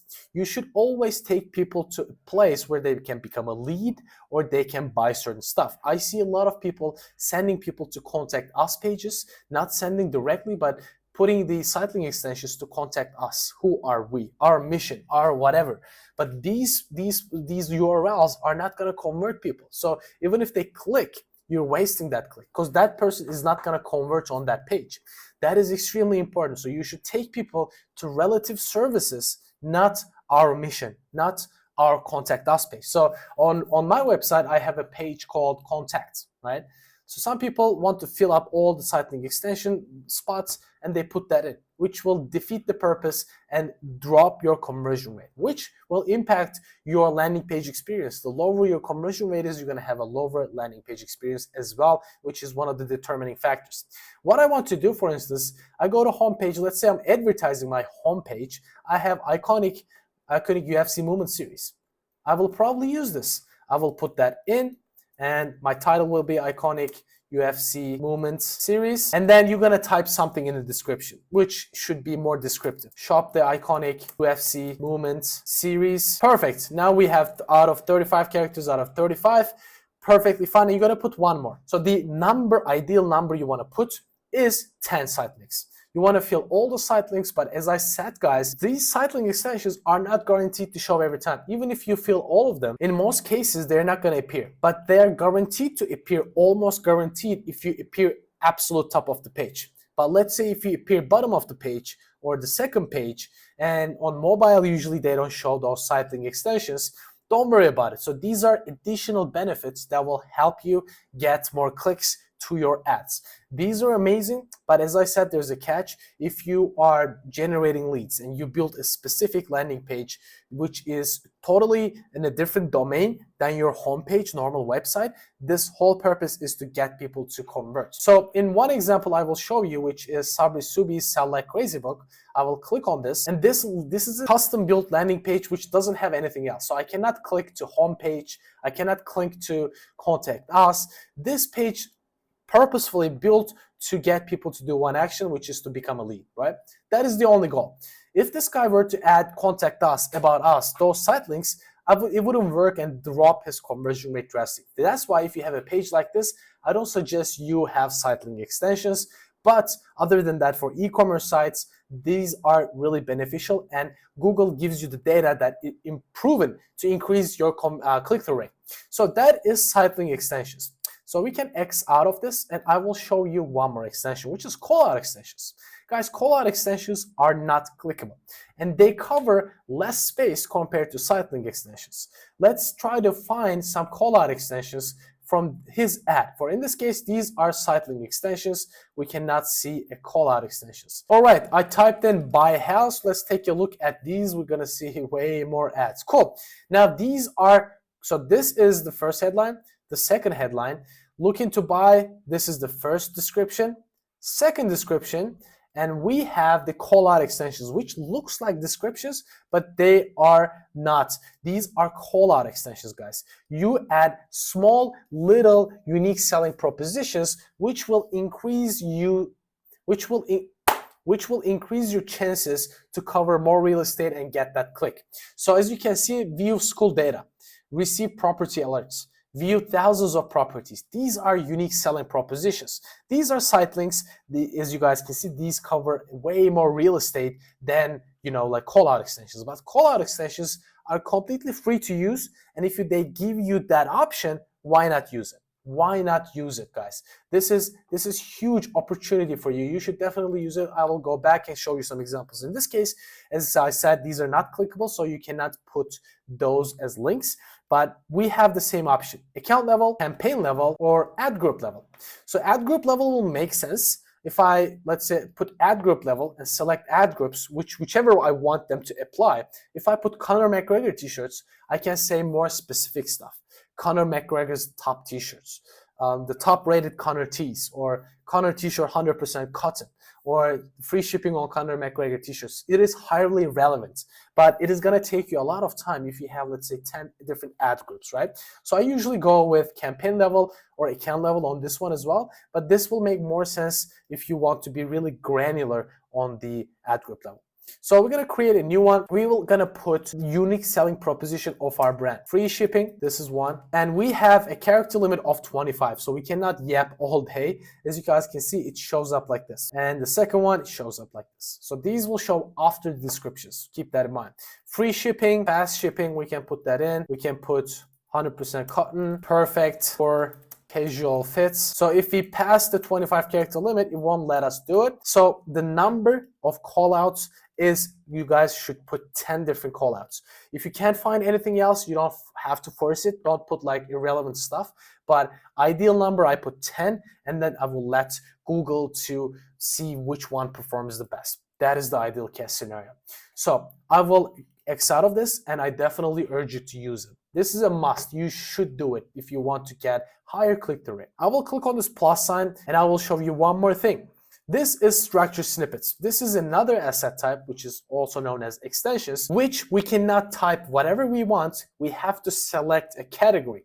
Let's see the categories. We can still apply it to account level, campaign level, and ad group level. Let's see what we have. So we're gonna click on the drop down. They will give us a lot of options. Amenities. This goes well with hotels. So if you put in hotels, they will give you options. What your hotel has. Wi-Fi, pool, fitness center, whatever your hotel has. So usually hotels do it, or accommodation motels, or whatever the case, Airbnbs, they do that as well. We have brands. Let's say we're selling like the JD Sports like this. We're selling Nikes, we're selling Adidas, we have, what else? We have Puma, Reebok, all sorts of brands. So we can put them in if we were JD Sports. So we put the brand's name. We have courses. If we have Facebook ads course, copywriting course, Google ads course, we can put that. Degree programs, usually universities do this, so you can put that in, so they will show up after your descriptions. So we go down, we have destinations. Usually travel agencies do it. We have featured hotels. We can put those in if you have a hotel chain. But guys, your brand has to fit one of those. If you don't fit one of those, you cannot use it. If you try to be clever and put 100% off, or like put a little bit of a discount here and there, they won't let you run it. They will reject your asset right away. So let's go down. We have insurance coverage. You can see umbrella coverage, collision, the third-party liabilities. Insurance firms do it. We go down, we have models if you're selling cars, if you're selling some other stuff that has models. We have neighborhoods, which is better for hotels. Again, we can put neighborhoods or different branches of our whatever we sell. Service catalog is the most common one. A lot of service-based businesses use this. Let's say I have a cleaning business. I do, carpet cleaning, room cleaning, hotel cleaning. I put whatever cleaning I have. And you should put as much as you have. Usually I put like 6 maximum. But if you have more, of course, feel free to add them. Don't make stuff up. You have to put whatever you have. So service catalogs is really, really the most common one. Like 90% of the time people use service catalogs. If you can be a real estate agent, you can put service catalog as well. Selling houses, renting houses. These are services that you offer, right? If you have a coach, you can say one-on-one mentorship. You can put other services. You have shows, super self-explanatory. A cinema might be doing that. Styles, it's a super self-explanatory as well. And we have types. So types is more of an e-commerce type. If you have an e-commerce store, in my case, I can use this. T-shirts, hoodies. I sell hoodies as well. So I can use types. If you have a e-commerce brand, you should use types. So this is super easy to understand, grasp, but most of the people use service catalogs or types. So keep that in mind. Don't force it. This is not a must. I rarely use this. If I have a brand that suits that well, I use it then. So let's X out of this and let's cover what else we have, guys. We have price. We're gonna put the price in, and this is important. So the price have to be, guys, we have to have a certain price offering. And if you shouldn't put the price on, then this is only valid for e-commerce brands, or let's say if you're selling cars and whatnot, is valid for if your prices are really cheaper than your competitors, right? If you're more expensive, there's really no power of you showing that off on the Google Ads interface, right? So you can put the qualifier. You can say, starting from $15. That is a great way. So the top Nike shoes starting, and it will say top Nike shoes. You can say starting or not starting from, let's say, $15, right? It will be amazing if it was $15. But then we're gonna put the description, we're gonna put the final URL, and we're gonna put a mobile URL if we want to. So this is how we can do. We can add as much as possible, and I definitely suggest you use this, guys. This kind of acts like a shopping ads. Not really, but I mean, it kind of creates you that real estate for you to show your prices just like a shopping ad. Other than that, you can only put them in descriptions and headlines and blah, blah, right? But you can put your everything in here. So I can put this Kimbo Slice t-shirt, grab this URL, put it here, final URL here, description, top rated Kimbo Slice cotton. So we can fit that, Kimbo Slice tee. And that fits perfectly. Starting from, like, what is the price? We have $36. And for this product, I wouldn't use this feature. The reason being is my product is not as cheap. They can go to Target and buy a t-shirt for $5. Literally no points. And it's going to be the same quality as Target t-shirts. So if you ask me, I wouldn't use it if my prices are a little bit on the expensive side. But if your prices are a little average and below average, definitely a great idea to use. You can put all your products in and then add those price assets. And I would use this on the account level. So this will help me a lot on either side, on either campaign type. We have one more extension, which is extremely, extremely important, which is call extensions. I will put that in to build trust, to build credibility. Let's say I have a service-based business. I would definitely put that, guys. And you can say conversion action. There's a conversion action that you can say, call from ads. Once people click on it, if they connect, it will set that as well. And then you can say use account setting call from ads, which is an existing one, which is already tracking, but this is not dynamic call tracking. This is a base level call tracking which Google offers you. So this is great. We have advanced options. The reason being this is great is if you have a service, right? Cleaning business, and you don't want to put your call extension here at 9 p.m. or something. If you're not able to pick up the phone and answer, there's really no point of you putting that number there. That is gonna just waste that click and waste that call. If you wanna do that, what we usually, most of the service businesses, they do Monday to Fridays, 9 to 5, right? Or whatever time they start working, they put that time in. Let's say 9 to 5 p.m. Perfect. So this call extension will only show on weekdays 9 to 5, which is amazing. That's what we want, right? If you're a service-based business. So we have call interaction bid adjustment. So we can increase our bids or decrease the bids on certain spots, certain cases. But now I don't want to touch this. I want to keep it as is. You're going to put that number, and I usually suggest you add this to the account level. If you, of course, sell an e-commerce product, I really do not suggest you putting that phone number, which is going to confuse people a little bit. Plus, they might click on it, and without that click, without that phone call, they might have bought already. So if you're selling cheap products, which is, let's say, below $200, $300, definitely do not put call extensions. But if your product prices is a little bit on the expensive side, more than $300, a course maybe, or a degree program, or maybe a really expensive shoes or clothing or whatever, they want to understand what the hell it is, right? They will call you, you will answer them and say, yes, this is this price, you have this money back guarantee, blah, blah, blah. And they're more likely to buy. If that is the case, I definitely urge you to put that call extension in. And you will see the data, the number of calls that you get from that extension. And we're gonna put one more extension, guys. We have the location extension. Location extension is important, but you have to set your Google My Business. First, that is really important. As you guys can see, Google Business Profile is required. What is a Google Business Profile? So let's go up and let's type in. So we can see the Starbucks, they have certain locations in Google Maps. This only appears if you have a Google My Business Profile.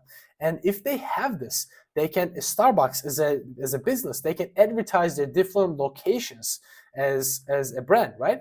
As you guys can see, they're not running a branded campaign right now.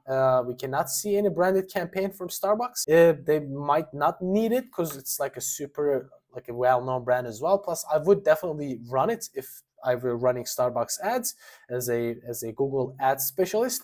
But in this case, they are not. If they were to use it, it would be a great extension. So you can show all your ads in here as it shows, let's say, you know, this location, that location, this location, that location. That will be a great extension. But definitely, as I said, you need to have a Google My Business Profile and a certain spot, certain address allocated to your business. That is important. And lastly, we have the promotion extension. Promotion extensions are extremely important on certain days, on Black Fridays, on Christmas, on Father's Day, Mother's Day. This is really important.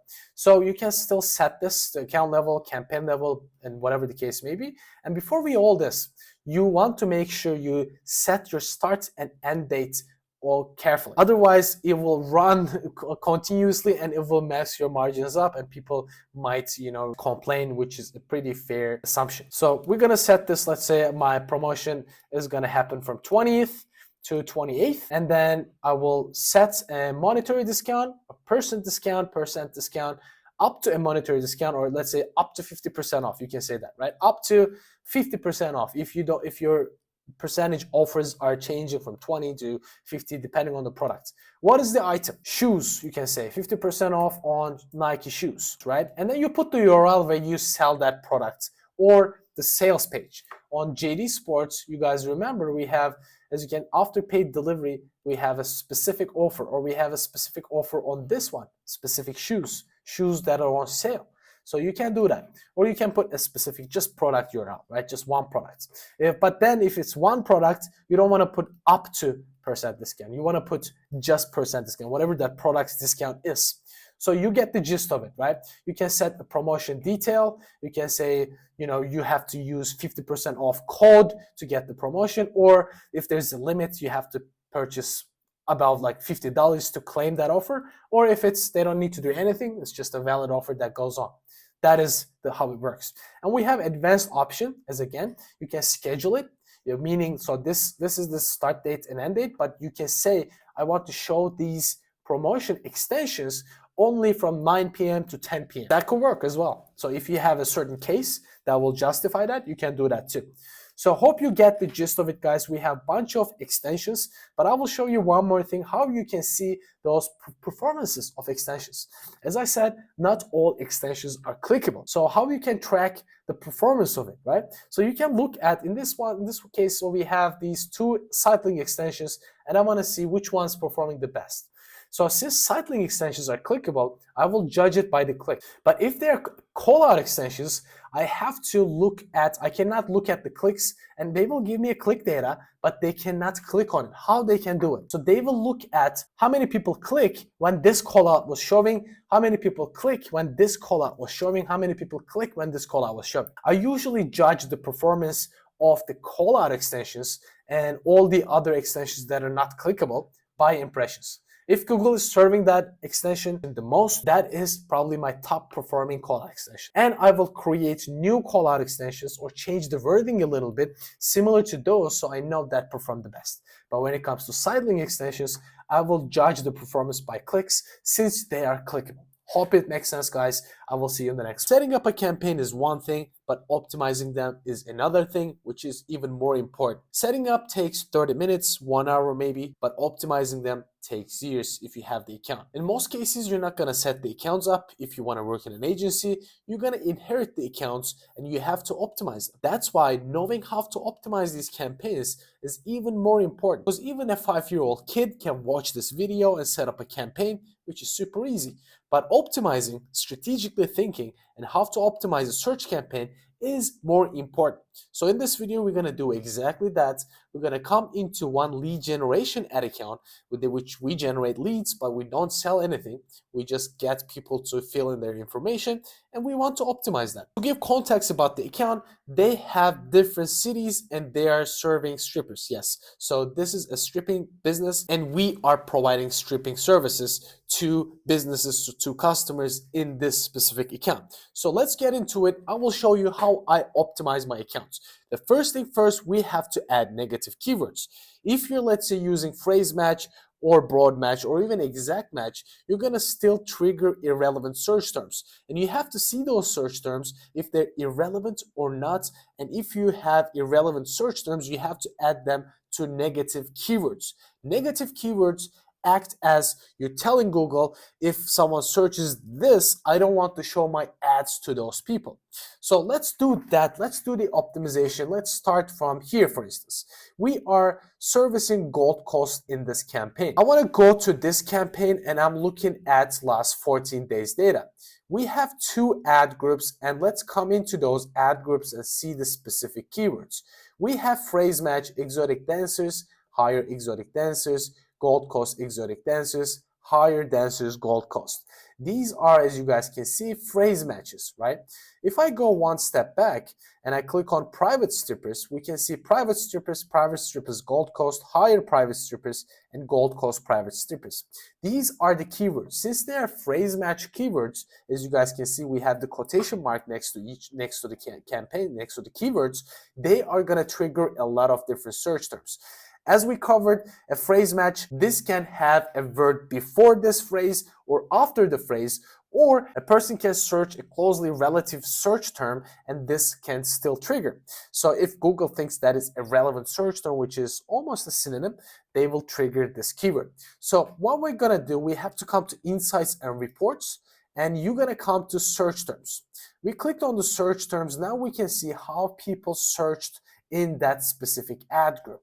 So we have Jamie Dury strippers. Strippers Gold Coast is quite relevant, so I'm not going to add this to negative. Strippers Mornington is quite irrelevant because Mornington is a different area than what I want to target. I'm targeting Gold Coast, and Mornington is a totally irrelevant city, town, we can call it. So I want to add this to negative. I'm going to click on this and I'm going to add this as a negative keyword. So if you click on this, it will ask you to which one you want to add this to negative. Is it that the campaign level, ad group level, or the negative keyword list, meaning to the whole account? If I add this to the ad group, this will only exclude this from that specific ad group, which what I want. You can add this to the campaign, which if it is super irrelevant, but in this case, you'd never want to negative from your whole account. The reason being is I have different campaigns where I target Mornington, for instance. If I exclude this from my whole ad account, it will completely defeat the purpose, and I might target some areas with my other keywords in a different campaign. But here, if I add this to negative, it will clash with that. I don't want to do that. So I'm just going to exclude this from my specific ad group. So I'm going to save this. Now I excluded this from this specific ad group. Keep that in mind. So Jamie Dury stripper. So I also want to exclude this as well. And you can see they are just triggered. If that has an impression but not clicks, it means it just triggered, but you didn't pay because no one clicked on this. But if you will see some cases where people click on it and you will also get impressions and they click on it as well, that means you wasted a click. If it's an irrelevant search term. So this is irrelevant as well. I want to add this to negative, add as a negative keyword. So you're going to click on and add this to negative. So I'm going to go back and go to the other ad group. I'm going to click on this ad group and see what other search term this specific ad group triggered. So now I'm in the keyword level. I will go to insights and reports and search terms. We can see a bunch of different keywords, search terms, being triggered by my keywords. So let's take a look at them.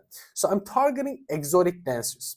So this is triggered strippers Gold Coast. So this might clash with my other ad group. So what I want to do in this case, I want to exclude stripper terms from my exotic dancers ad group. Because since they are closely relative, exotic dancers can also mean strippers. So in this case, I want to exclude that specific keyword from one ad group so that other ad group doesn't clash, compete with each other. That's what I want to do. So I'm going to exclude strippers from this specific ad group because I'm targeting exotic dancers, right? So strippers higher, I will exclude this. Exotic dances near me, I don't want to exclude this. This is highly relevant. I will keep this. Gold Coast female strippers, I will exclude this because I don't want to do strippers and target strippers related keyword because I have a separate ad group for this, right? So male strippers, I want to exclude them because they're really irrelevant. We are targeting male and offering female stripping service. So we are going to exclude them. Strippers, we're going to exclude that as well. Near me, we're going to exclude this. Vegas strippers, so we're in Australia. This is Vegas. Completely irrelevant. Surfers Paradise is pretty close to Gold Coast, so I'm going to keep that, but it still has strippers in it. So I will exclude those keywords. So we're going to add this to negative, and you're going to click on this, and next week you're going to come in and repeat the same process. This is one way of adding negative keywords and optimizing your ads. You can also come to the campaign level back again. I will show you how you can do another optimization tip, which is done on the campaign level, but this is highly effective. You're going to click on this campaign level, and here on the left hand side you will come to locations. This is location optimization. I'm going to click on locations, and now we can see whole Victoria. This is good, but let's say I want to look at the suburbs that I've been targeting and they're not giving me any conversions. What I want to do, I want to get my time period here on the right hand side to a really large date range. So I want to look at a big number of data. The reason being I'm doing this because I want to see a good pattern. So if you look at just 14 days, like 1 month, it's not going to give you a good data because location specific optimizations happen not that frequently. So I'm going to click on this, and I want to say narrow by postcodes. So I'm looking at the specific postcodes that are giving me no conversions but getting clicks, which means I'm spending money but I'm not getting any conversions. So this is one way of optimizing your search campaigns. In this case, we are seeing the conversion numbers and the specific postcodes, right? I want to scroll all the way down, and we have a bunch of different postcodes that are not delivering conversions. I'm gonna click this and look at the places that are not giving me conversions. So it's starting from 0, going high in number of conversions. At the bottom, we have the highest number. So we can see there are a bunch of different postcodes that are not delivering any conversions. So I'm gonna click on this and go all the way up. I'm gonna go all the way up, which are getting clicks, but driving no conversions. I'm gonna click edit, and you can either remove this or you can say add targets and bid adjustments.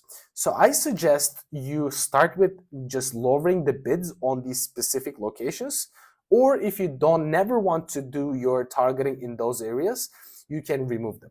But removing is a really harsh tactic. For e-commerce, I don't really suggest removing, just lower the bids. But if you look at a really big time frame, let's say 1 year, and you're gonna see some certain postcodes, or let's say you're targeting whole country, certain cities are not driving any conversions, then you can remove them. But in this case, I will lower the bids, and you can say increase or decrease. You cannot set more than 100. So what I would do, I will decrease the bids by 15 to 20%, which is ideal. Usually people do 5 to 15, but in this case, I haven't received any conversions, and I will decrease by 20%. And I'm gonna click apply. This is location optimization strategy. Another optimization tactic that you can do is going to audiences. But as I said, once we were setting up our campaigns, we enabled some audience observations, but not targeting. For this to happen, we're gonna come to audiences, and you will see some audiences being enabled. So we're in the audiences. So since I enabled them already, I'm gonna come here, click on show table, and here I can see all the different audiences that I can adjust the bids for. So this enables right now, this is the power of selecting observation audiences. If I didn't do that, I wouldn't have this data. Now I can see all that good, beautiful data that I can play around with and see how people perform with those specific audiences. So I'm gonna take a big date range, which is almost 6-7 months. I'm gonna look at the stats. So I'm gonna scroll this right, and I wanna look at the audiences that is giving me the highest return on ad spend and lowest cost per conversion. I'm gonna click on conversion, so I'm gonna let this to list it from the highest to lowest. All right, now it is starting from the highest to lowest. So media and entertainment audience is really lucrative. As you guys can see, it has a quite low cost per conversion, but we have lower cost per conversions as well. So if we scroll down, we can see business travelers, they have the lowest cost per conversions, which is actually crazy. And the conversion rate is 21.88%, which is huge. You won't see that lower conversion rate. The highest conversion rate you're gonna see is 10%. But this audience has a huge conversion rate, and this one as well, business professionals. So they have the budget to hire strippers in a funny way, right? So what I can do if I see this type of data, I can click on these bad boys, and I can click edit, and I can say change bid adjustment. So I'm gonna tell Google, you know what, if I'm bidding $10 for every keyword that I have, I'm gonna tell them, if you see people in those audiences, I want you to bid $11 if I put 10. If I put 20, $12. If I put 30, bid $13 instead of 10. Increase my bids if you see people in those audiences, because these people have the money, have the ability to buy, have the proven track record, right? That is the power, and you're gonna click apply. So that is one audience optimizations, and you can also do the exact opposite. So you can see and list this from the highest conversion rate to lowest, right? You can see from the highest conversion rates to it goes to lowest, and you can see some audiences have a really high conversion, cost per conversion, for instance, right? This one, business services, doesn't really, if you think about logically, but people in business have the lowest cost per conversion, but business services has highest cost per conversion. So you have to think about it. And it also has the lowest cost per conversion, lowest conversion rate. What I want to do, guys, here, if you see that negative insight, you're gonna click on this, you're gonna click edit and change bid adjustments. Now I want to decrease this, let's say by 10%. If you're bidding $10, you can say decrease by $10, 10%, and bid $9. So you can go even extreme, you can say 100, but this is a little bit too extreme. So you're telling Google, I don't want to bid for these people. Just if your normal bid is 10, just drop it to 0. So don't enter the auction. Little bit aggressive. I don't really suggest that. Just do minimal optimizations every now and then. This audience optimization cannot be done every single day, every single week. You can do this every single maybe 2 months, right? Every 2 months, it is a good time frame to do these optimizations. What is an optimization that you can do every single week or even every 3 days? Is the keyword negative keyword optimization. So you're going to negative out certain keywords when you see they're not relevant to your specific keywords or what you want to target. That is the logic behind it. Hope you're getting it, guys. Hope you're getting it. I'm having great fun here. You can also come to ad schedule. This is another optimization tip, and you can see the time frames. Let's say Wednesdays 8 to 9, right? You can see the number of conversions coming at that time. Or you can look at the click-through rate, the conversion rate in the certain given time period, right? You can look at those data. You can also look at from insights and reports and when and where ads are shown. This is a great tip as well. So you can look at this. For instance, I'm seeing on Saturdays 7 to 8 p.m. people convert like crazy. My conversion rate goes as high as, what is that, 12.5%. Conversion rate is huge, about 10. So we can go down and see the highest conversion rate and increase the bid, for instance. Look at this. Saturday in Gold Coast, we can see from 8 to 9, we have 25% conversion rate. And our cost per conversion is $16, which is amazing. So in this case, if I in the future want to ad schedule, as we covered scheduling ads, maybe I want to increase my bids on Saturday. You can do that as well. That is super simple, as I covered how we can set the certain ad schedules, but it is a complex video that I can cover in a later module. Hope this is clear, guys. You're getting it. This is how you optimize your Google search ads. All right, now I'm in the ad level. So under the ads, you will see view asset details. What you want to do is going to click on this, and Google will give you some data about your headlines. So in this case, you're going to see some numbers. You're going to see performance here and your assets, which is headlines, descriptions, and it could be other assets as well. So if you see performance learning, that means you don't have enough data for Google to tell if this is a good headline or bad headline. How can they tell this? How many times Google is showing that ad actually tells you if it is performing good or bad. As you guys can see, in terms of impressions, Melbourne's #1 strippers headline has been getting the most amount of impressions. We can see that it has 4,000 impressions, whereas other headlines are getting 281 impressions. That tells me, guys, this one is deemed to be good headline by Google. And as you can see, they tell us this is a good headline, but it can be still improved. So that tells me, guys, I should come up with new headlines that are kind of similar to this. #1, being a #1 establishment. So this is a really interesting business, but you can think of it like any #1 coffee shop, #1 e-commerce store. So think of it that way, right? You can create more like this. Box party strippers. So that is deemed to be good as well, and it has 5,000 impressions. So Google likes it. That means Google is showing that ad, showing that headline. So you will see on some of them poor. If there is a poor headline, you should definitely get rid of that headline. That is how you optimize your ads as well. So we can see one description, for instance, it says the best. So hire female entertainers who know how to make your party sizzle, book female strippers. Now, indeed, I wrote this with ChatGPT, which is quite funny, how ChatGPT copy can be performing really good. That is interesting. Guys, by the way, on the status, you will see policy moderately restricted. You're going to see those warnings. Since this is more of an adult content, this is not going to show up on all devices, on all browsers. A person has to be registered with their email address, and their age has to be over a certain limit. That means that it's not going to show up on all devices, right? That means that. So we can see best and good. We want to create more of these, and this tells me good, like great data. Look at this. We are Melbourne's #1 for a reason. If there's Melbourne's #1, that tends to get good from Google.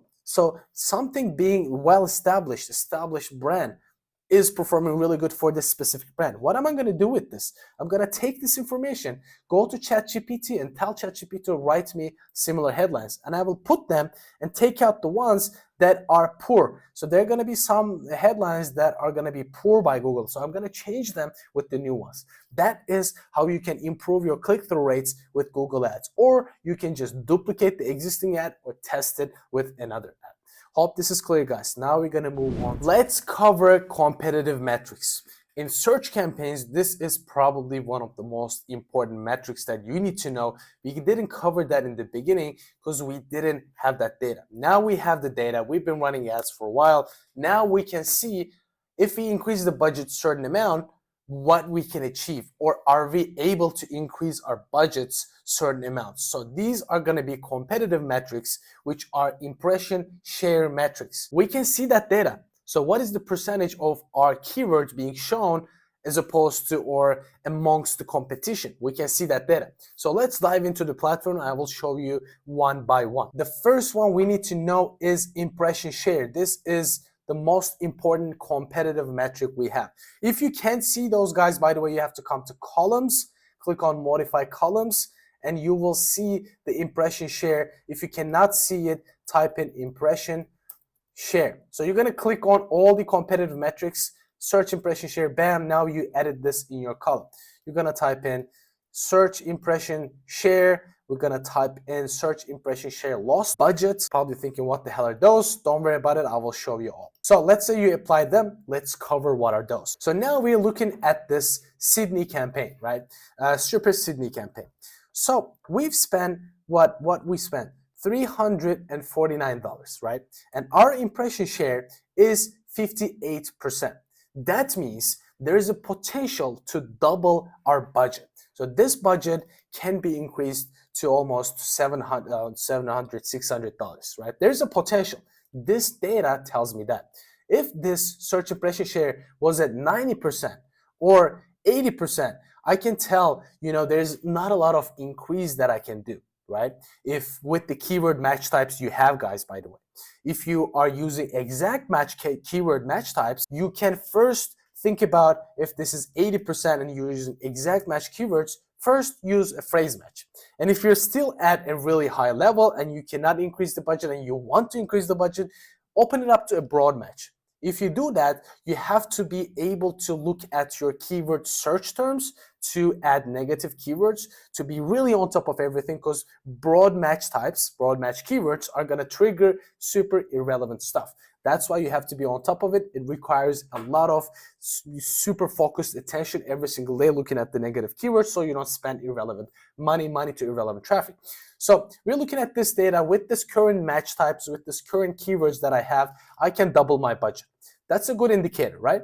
So let's look at what happens if I double my budget, right? So let's look at the impression share lost due to my ranking. So this is 2%, which is amazing, guys. That means my quality score is so well. My landing page experience is amazing. My click-through rate is amazing. My ad relevance is amazing. There's not really so much that I can do to improve that. That means my only impression share loss due to the ranking, as you can see, it says rank in the parentheses, it's 2%. I mean, I'm at like in a perfect scenario. That's what you want to achieve. You want to have this as low as possible. If you have impression search loss impression share, the IS means impression share, due to the budget, which is super high, that is a good thing. That is a good thing. Reason being is you can simply increase your budget and have more search volume, search impression share compared to your competitors, right? So this takes into account your competition. How many other people are bidding on those keywords that you're bidding at, right? So if you actually increase your budget, there's nothing stopping you in this case, right? You're gonna win those auctions because the search loss due to the impression share is 2%, which is amazing. That is absolutely amazing. So if you look at search loss top IS rank, this means top of the page impression share lost. This is gonna be a little bit higher than your normal impression share, but if you look at this, you have to also look at search lost absolute top of the page impression share, and that is going to be even higher. But if your top of the page impression share loss is around this, which is absolutely amazing, so you don't have any problem with your quality score. So there's nothing wrong with your landing page. You cannot put any more keywords on your landing page. Your click-through rate is good. Your click-through rate can always improve. Just keep that in mind. You can always optimize your click-through rate by changing the ad copy. You can always do that. Or you can improve the ad relevance. Put more keywords in your ads, make it more relevant for the user. Hope you're getting it, guys. This can be a little bit confusing if you just started learning Google Ads, but keep that in mind. That is a really, really important metric. If you don't see any data, that means you are just starting off. Your budget is super, super small. But once you start gathering some data, you will see the numbers here. Let's look at another campaign where we can see different numbers, different results. So we have one here in Gold Coast campaign. Our search impression share is 76%, which is quite high. But our search impression share lost due to the ranking is even higher, is quite high compared to the other campaign that I showed you, is 17%. So there's a lot of work that I can do to improve my site, to improve my click-through rate, to increase this. So a lot of people winning the auctions when I'm bidding on the specific keyword due to my ad, my quality score being low.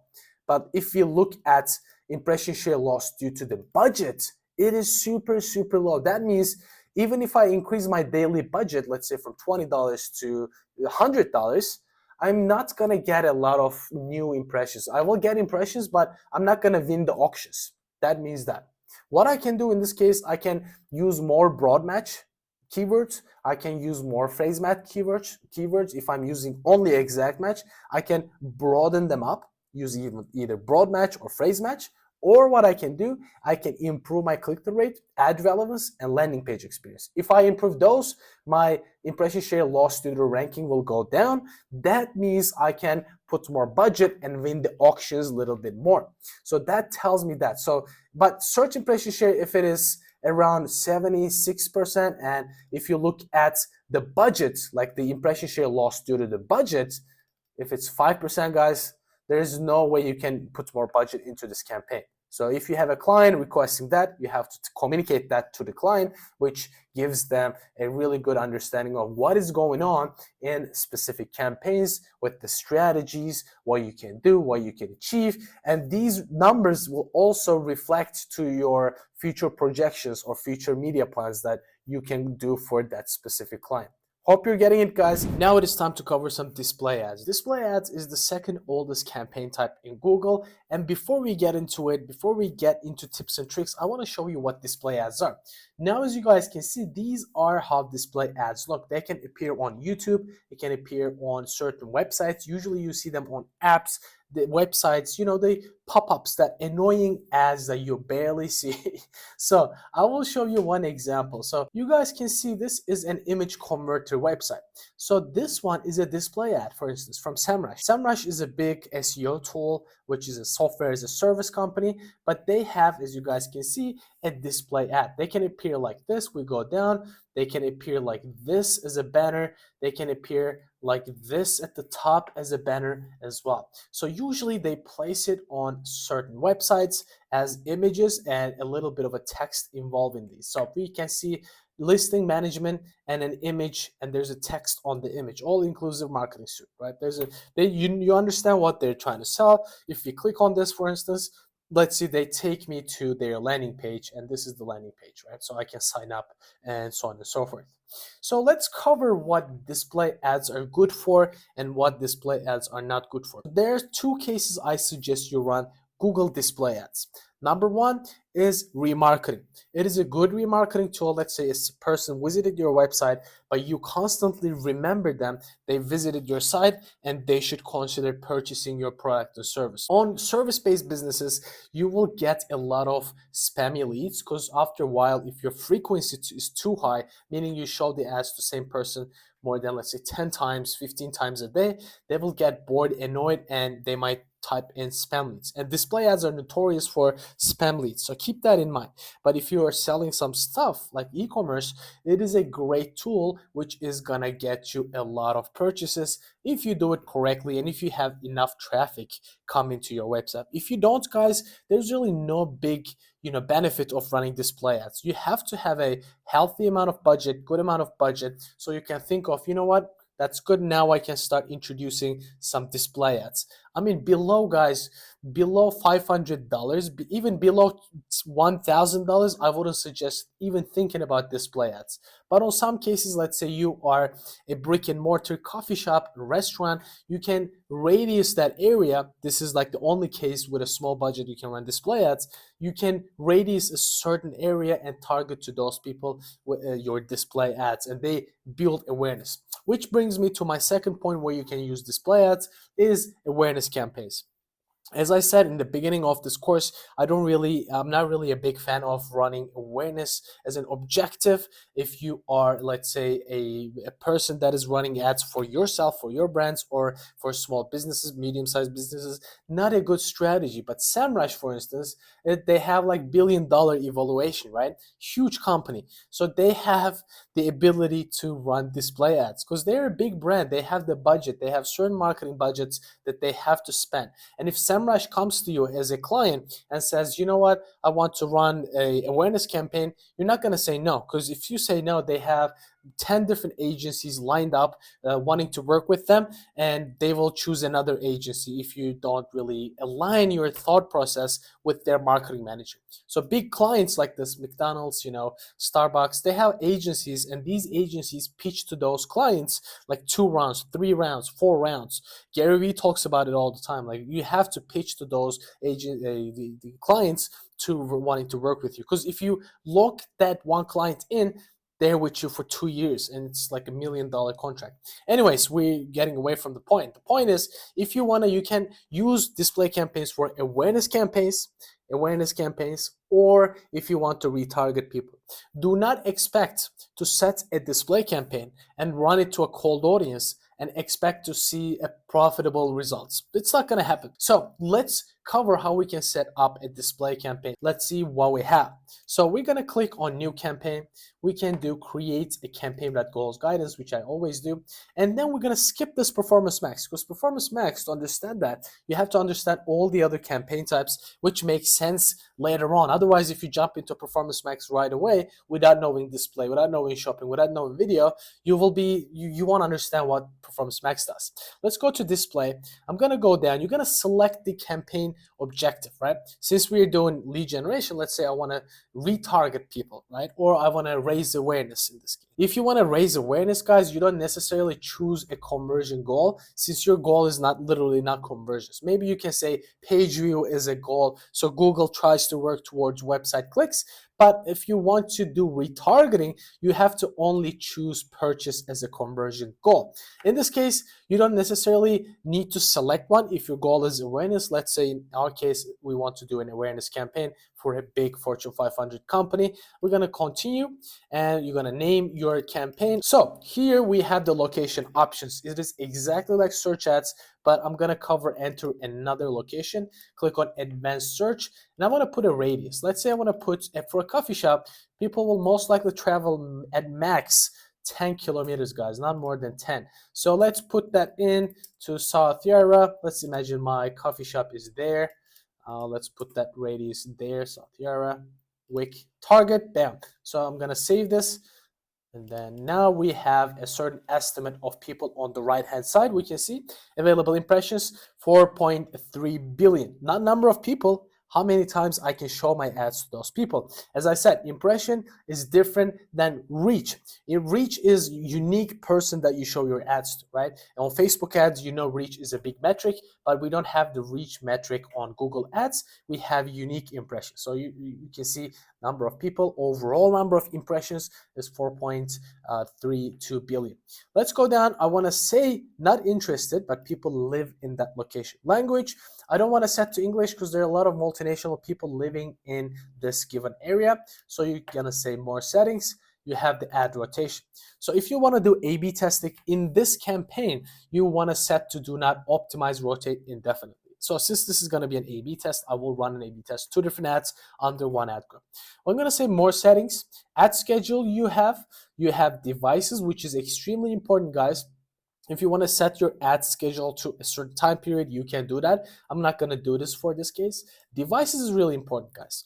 The reason being is your tablets, if you want to get people to take certain action, your tablets, you should exclude them all the time because you're going to get the highest cost per conversion from tablets. These are going to be traffic that are not going to buy, but since our goal is awareness, I don't really mind showing my ads on tablets. So people are going to see it anyways, right? On a bigger screen. I don't really mind, so I'm going to tick that on. But if you want to do retargeting with display campaigns, you have to exclude tablets because you're not going to get any purchases. Like I've tested this time and time again with different type of businesses. Not going to happen. Like on maybe like 1 out of 100 businesses, you're going to have a profitable device or as a tablet. So I go down, we have ad schedule. As I covered, you have dynamic ads. If this is, guys, a product that I'm selling, if you select dynamic ads, you have to upload a feed. I'm going to show you how to do that in a bit. But after you upload your feed, guys, what happens is if they visited, let's say, a certain product on my website, this product, they will see this product as an ad automatically, which is going to be dynamic. I mean, it's pretty self-explanatory, which is also amazing for e-commerce brand that can be used a lot, but for lead generation, you cannot use it since you need a feed. I will cover the feed as well. So these are the same as the other campaigns type, which is search campaigns, but at the bottom we have content exclusion. So this part is really important, guys. You have to exclude certain contents so you don't want to waste money. So a lot of people use park domains as an exclusion, which makes sense because park domains, guys, they're not active domains, right? You want to exclude from them because those traffic is not going to be that valuable. Below the fold, you don't want to exclude that. Below the fold means people have to scroll down to see that ad. In the SEMrush example we saw, we could have seen one ad below the fold. So we could see this one is above the fold, the one that appears at the top. But if we scroll down, these are below the fold, guys. So there was one ad, a Canva ad, for instance. This is below the fold, but I can still see it, right? Still makes sense. So I just want to also target that as well. I don't want to exclude that. Live stream YouTube video. If this is remarketing, I wouldn't suggest because people get annoyed if it's a live stream and you show your ads. In video, I don't exclude that. If you have a big brand, you definitely want to exclude, let's say, sexually suggestive, sensual and shocking, profanity, rough language, blah, blah, blah. You want to exclude those. And also content not labeled. I think back in the days, Toyota got into trouble. They showed their ads before like an ISIS video or something. And they had like a huge drop in stock exchange from their valuations and whatnot. So it can create a big trouble if you're working with, Fortune 500 companies. But if it's like a mom and pop shop and like a personal brand, don't worry about it, guys. Because these are, if you don't exclude them, content not labeled yet, this is going to be cheap traffic because not a lot of big brands, people with big budgets are gonna exclude that. So you have the ability, less competition, show your ads at a cheaper rate. That's why I suggest. So if you, totally up to you. If it's my personal brand, I don't exclude them. But if I'm running ads for someone, I exclude them just to be safe. In the future they might come in and what the hell is going on? I don't want to face that issue, right? So we go next. This is the part we set the campaign budget. If it's a remarketing campaign, guys, I set my budget always lower than my search campaigns. Just I start small with $10 depending on the overall campaign account spend that I have, on the radius or how many people how many people visit my website if it's a remarketing. But if it's awareness, there's literally no limit, guys. You can increase the budget and you have to talk that with the client as well. But I usually am a fan of starting my display campaigns with smaller budgets, then I scale. If I see cost per showing my ads to people skyrocket, then I understand, okay, this is the sweet spot that I get a good return. It's still showing my ads to people. Now we have bidding strategies, and we're going to see some different bidding strategies that we haven't seen from search campaigns. So we have conversions, which is the basic one, right? So which we have conversion value. For remarketing campaigns, you want to use these two, guys. That is the only exception. If you haven't gotten any conversions yet, if it's a brand new ad account, do not ever set a display campaign. But if you've been running some ads, you've gotten some, conversion actions as I covered, the account knows what a conversion for you, then you want to include these remarketing campaigns for display. Selected, and then in this case, we have one more viewable impression, which is another bid strategy. So we didn't cover this. Viewable impression, guys, there is viewable CPM for each industry and each country as an average. I want to set my viewable CPM to a little bit below the industry average and the country average that I have. So you gotta do a research if you want to know the exact viewable impression for your specific industry. But overall, what I tend to see is gonna be 50 cents to $3, depending on the competitiveness of this industry. Since I'm targeting a small area and it's gonna be around 90 cents that I know from experience and research, I'm gonna put it to 0.90, and if I don't get impressions, I will increase it slowly. So you have to go to Google and type in, viewable impression benchmarks for, let's say you live in Egypt, type in Egypt, you live in United States, type United States, right? That is how I start, and if I don't get impressions, I slowly increase it, or you can start aggressively. You set it to the top benchmark, which is 3 or 4, let's say, if you're targeting finance or really specific people in a given radius, then you start 4 and then slowly reduce it. If you're still able to spend the budget, you'll be able to find a sweet spot. Let's look at what other bidding strategies we have. I clicked on this back to previous options, so that at the bottom there's a blue but little sentence here, bid strategy directly. Click on this. We have viewable CPM, we have targeted ROAS, and target CPA appear right now. We have maximized clicks as well. So it is totally up to you, but if it's an awareness campaign, usually go with viewable CPM. That's my suggestion. If you have a retargeting campaign, go with maximize conversions or maximize conversion value.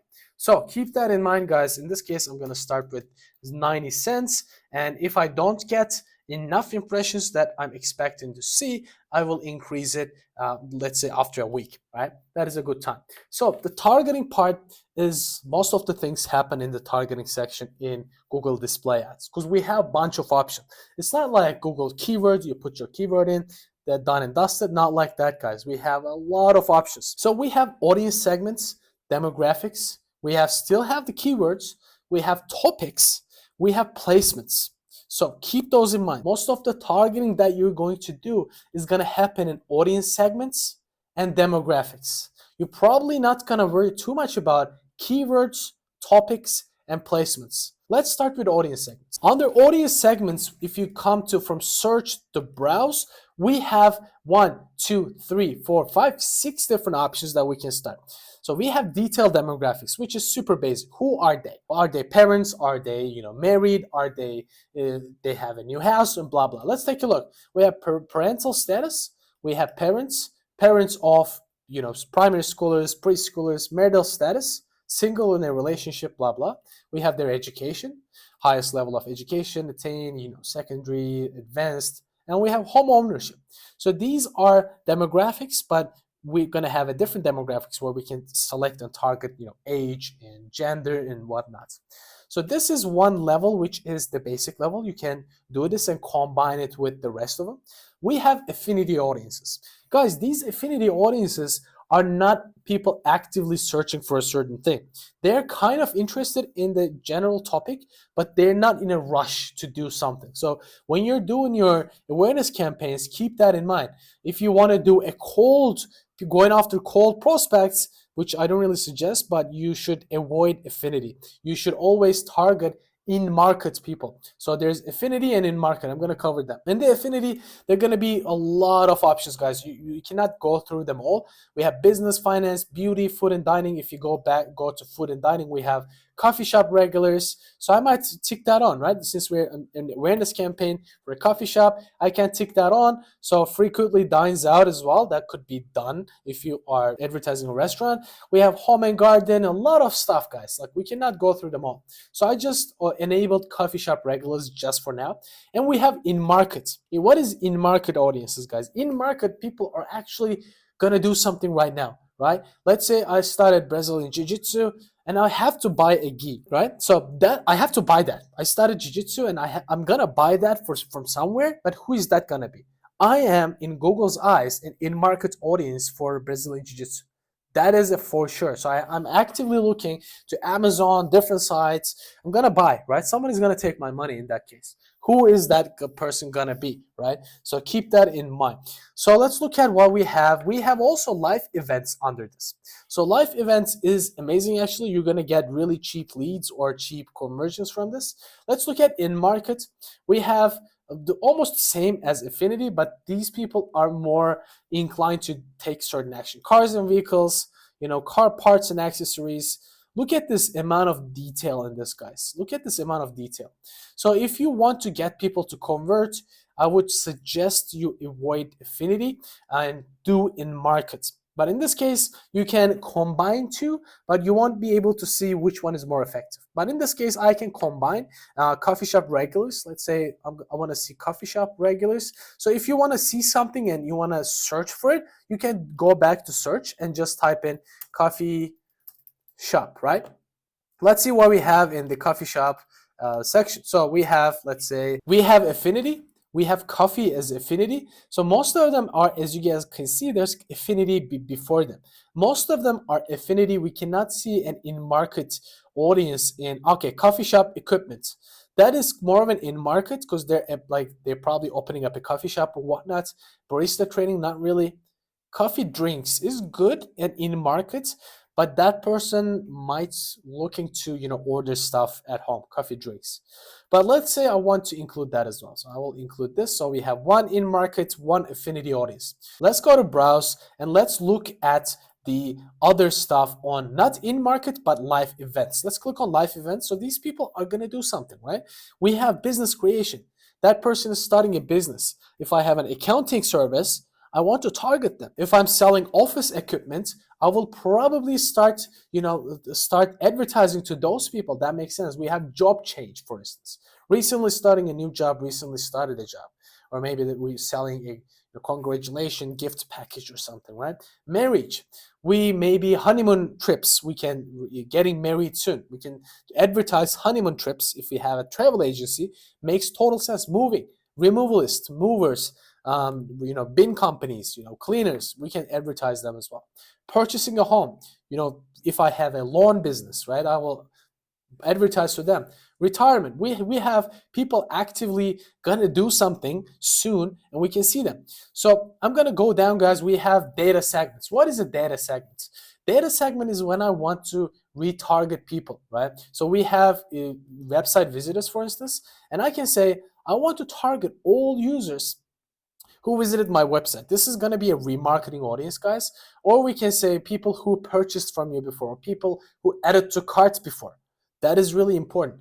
So you have to add the add to cart audience from Google Analytics as well, which I'm going to show you in the future modules. So we go down and we have custom combinations. So you can set custom combinations, but I'm not going to show that in this video. We're going to go back. We have combined segments, combined audience segments. What is this?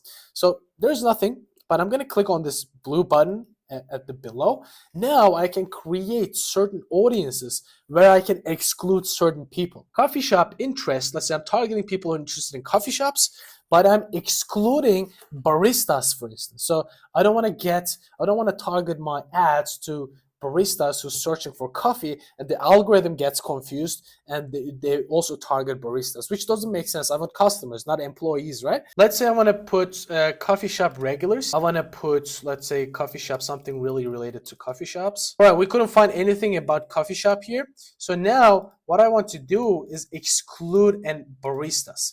Narrow your segment. You can say people who are also interested in something. You can say that. This is combined audience segments, guys. Keep that in mind. It is really useful if you want to build complex funnels. So let's say I want to say affinity, but I don't want people who are baristas, right? So you can say that barista. Let's take a look at what we have in baristas. Retail jobs, that is good. So I'm excluding people who are looking for retail jobs. That is good. So I want to exclude this bad boy. Let's go down. What else we have? Starting a market soon. No. Food and dining, no. Frequently eats out, no. Business professionals, no. All right, I'm quite happy with this. So I'm gonna target that people. So audience segments, we X'd out of this, so we have to do it again. Making sure I don't get any leads or I don't, raise awareness to people who are looking for a job and coming to my website for irrelevant reasons. Because if you're generating leads, guys, you're gonna get those irrelevant traffic. Or if you're especially doing remarketing, or you can do search as well. We had one IT client, and like 50% of the leads were people fresh out of university, IT students looking for internships, jobs, and everything. So you're gonna get those irrelevant traffic. So you have to, tackle that with some strategic thinking. So we're gonna save this bad boy. Cool. We have a good mix of audiences. So I'm cool to target this in my given area. So we have 470 million impressions. This is, guys, by the way, weekly impressions. So I can target this with this budget. That is good. So we're gonna have also other options that we can target. Let's look at browse. We have combined segments. We covered this. We have custom segments. What is a custom segment, guys? I will show you. So people confuse custom segments with combined segments. I will show you what you can do with custom segments. Click on this and create a custom segment. Now we can put some search intents behind these, whatever we're searching, right? We want to maybe put, people into, let's say, best coffee shops, right? So if a person looks for this with purchase intention, my ads will show up to that person. Isn't it amazing? I mean, that, if you ask me, custom segments and custom combinations are amazing tools that Google allows us to do. So a lot of people don't use this. Or we can say people who searched for any of these terms.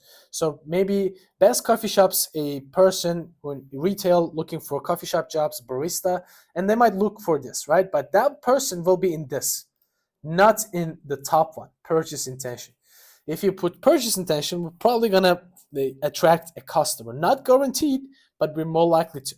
We can also do people visited certain websites. So if you click on this, you can put, let's say, your competitors. That's a great strategy. So what I would do, I wouldn't mix this with other audiences that I already have.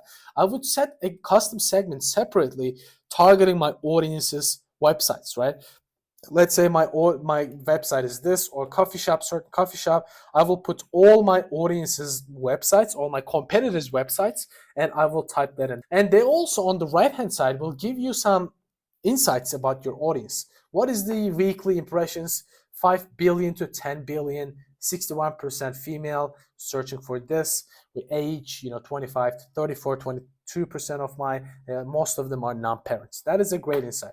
But guys, if you put them in, this is not gonna be and people who are visiting this. This is gonna be an or function, not an and function. Keep that in mind, as you can see, or people who visit. So I'm just gonna X out of this, and I don't want to set a new segment because I already have a good people in this excluded retail. So we have optimized targeting. Do you want to enable optimized targeting? Back in the days, I wasn't a really big fan of this, but now, since the algorithm is really smart and broad targeting is huge on Facebook, and the tracking is going to be messed up soon, I definitely want to keep it on and leverage the algorithm that Google offers me. Let's look at other targeting options. As I covered, we also have demographics. Let's say you want to target only females. The top household income could be good if you're selling luxury goods or super cheap products. But other than that, if your prices are not, if you're not advertising for Louis Vuitton, you don't want to set to like a really top 10%, top 20%. You don't want to do that. You can do this when you're advertising real estate, which makes total sense. Like you can basically know from looking at the data which type of person in income bracket can afford your homes, and you can target to those people, right? That is a good idea. But in my case, since it's a coffee shop, I want to target everyone in a given radius. I don't want to set a certain age limit or anything. Everyone drinks coffee in my case, right? So that is one. Demographic is the second most used targeting option we have. And let's do ad targeting. Let's look at the keywords. Now you can set keywords. As I suggest, it's not that popular of a targeting method in display ads. You can do it, but most of them are done in the custom segments, right? So you can do your targeting, put the keywords in, or get some ideas. This will give additional signal to Google. Also, you can add target and add topics. So these topics are really general, guys. They're not as specific as affinity or in market audiences. Can you do it? Yes, you can, but not a big fan. You can also add one more option, which is placement. Placement can be done, guys. You can set your ads, display ads, let's say, on specific YouTube channels. This is a really specific and really nuanced targeting method. You can set your ads on really well-established website, but you have to type them one by one by one by one, because there are, guys, like billions of websites that Google owns or partner with, right? Since that's the reason you don't want to like put one by one. Maybe you want to put some topics, right, in general in the previous one. Or you can say YouTube channels. You want to, show your ads on Mr. Beast channel. You can do it, but it is probably more expensive. Like, the more competitive the niche is, the more money you're going to pay. Let's say finance niche, real estate niche. You're going to be, these channels, YouTube channels or YouTube specific videos are going to be more expensive. For instance, if you are a finance broker, you can target a video literally saying best finance brokers in Melbourne. That is like a pinpoint sniper targeting. But there's a caveat here.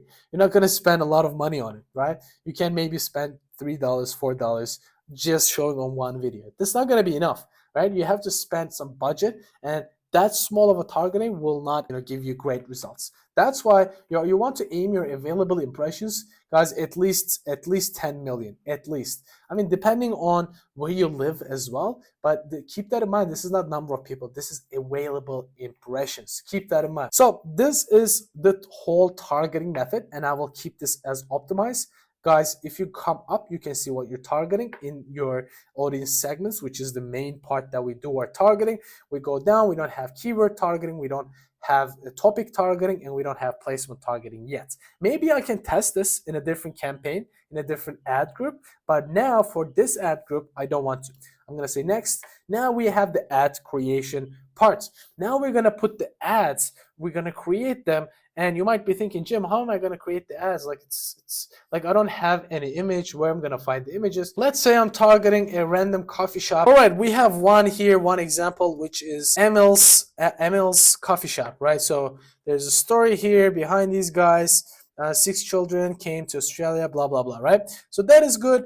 We're going to use this website. Let's say I'm targeting this bad boy. Or I'm going to come in, put the website in, and I'm going to put the website business name. So it is Emil's coffee shop.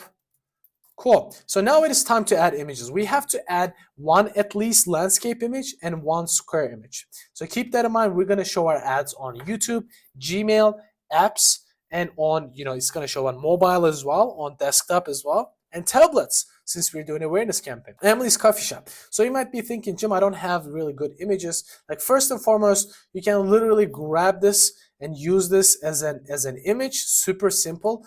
I will grab this. Let's see other images from their website. I mean, that's pretty cool. Looks good, delicious. I'm gonna put this here. Let's see what we have. This gives a really good, family vibes. I will grab this as well. This looks good. So once people see this, they will understand, okay, I remember seeing this from somewhere, and they will resonate. Having fun. I will grab this too. Cool. I have a lot of images that I can use. So you have two options. You can do images only and do the text as in the headline level, or you can put the text on the image somewhere and go to Canva or a Photoshop, have the text on image. What do I suggest? I suggest having the text on the image.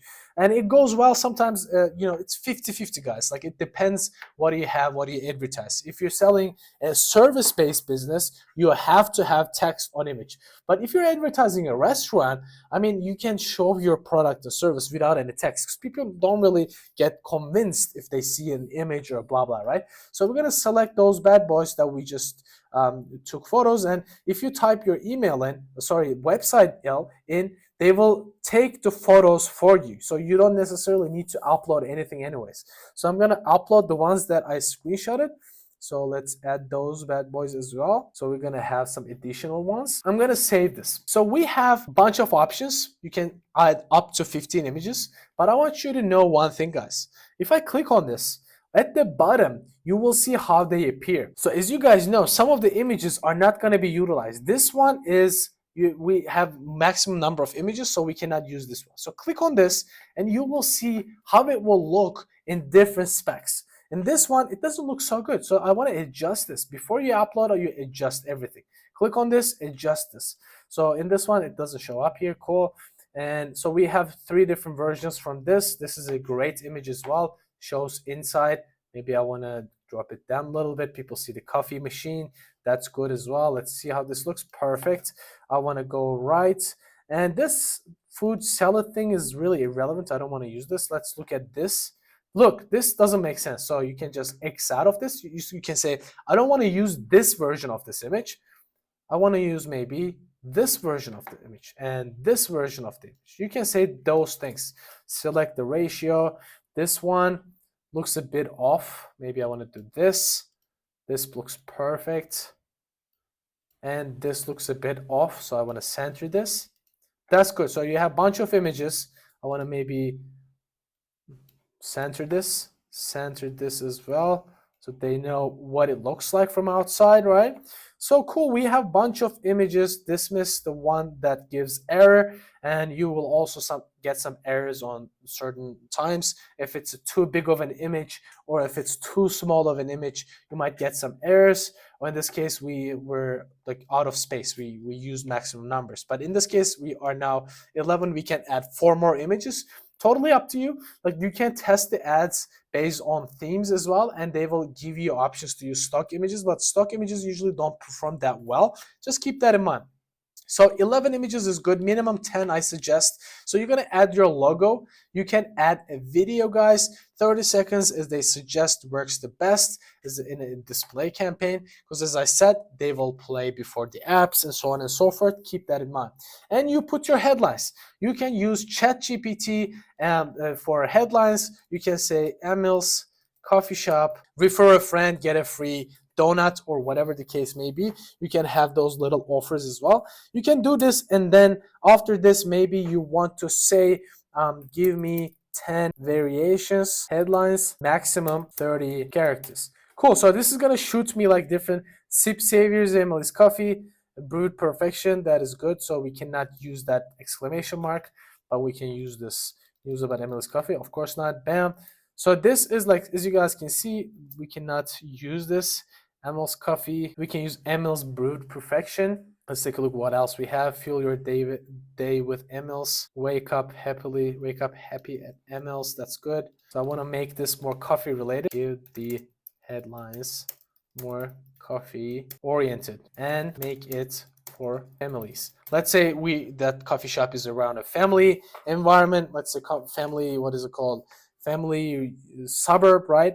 Sip, smile, bond at Emily's cafe. That's good. Probably not gonna fit. Sip and smile we can do. Sip and smile at Emily's cafe. That's good. So you want to add as much headlines as possible. You can see how it looks on logo. We don't have a logo, but I will just pick whatever I can here. You need to put your logo in there as well.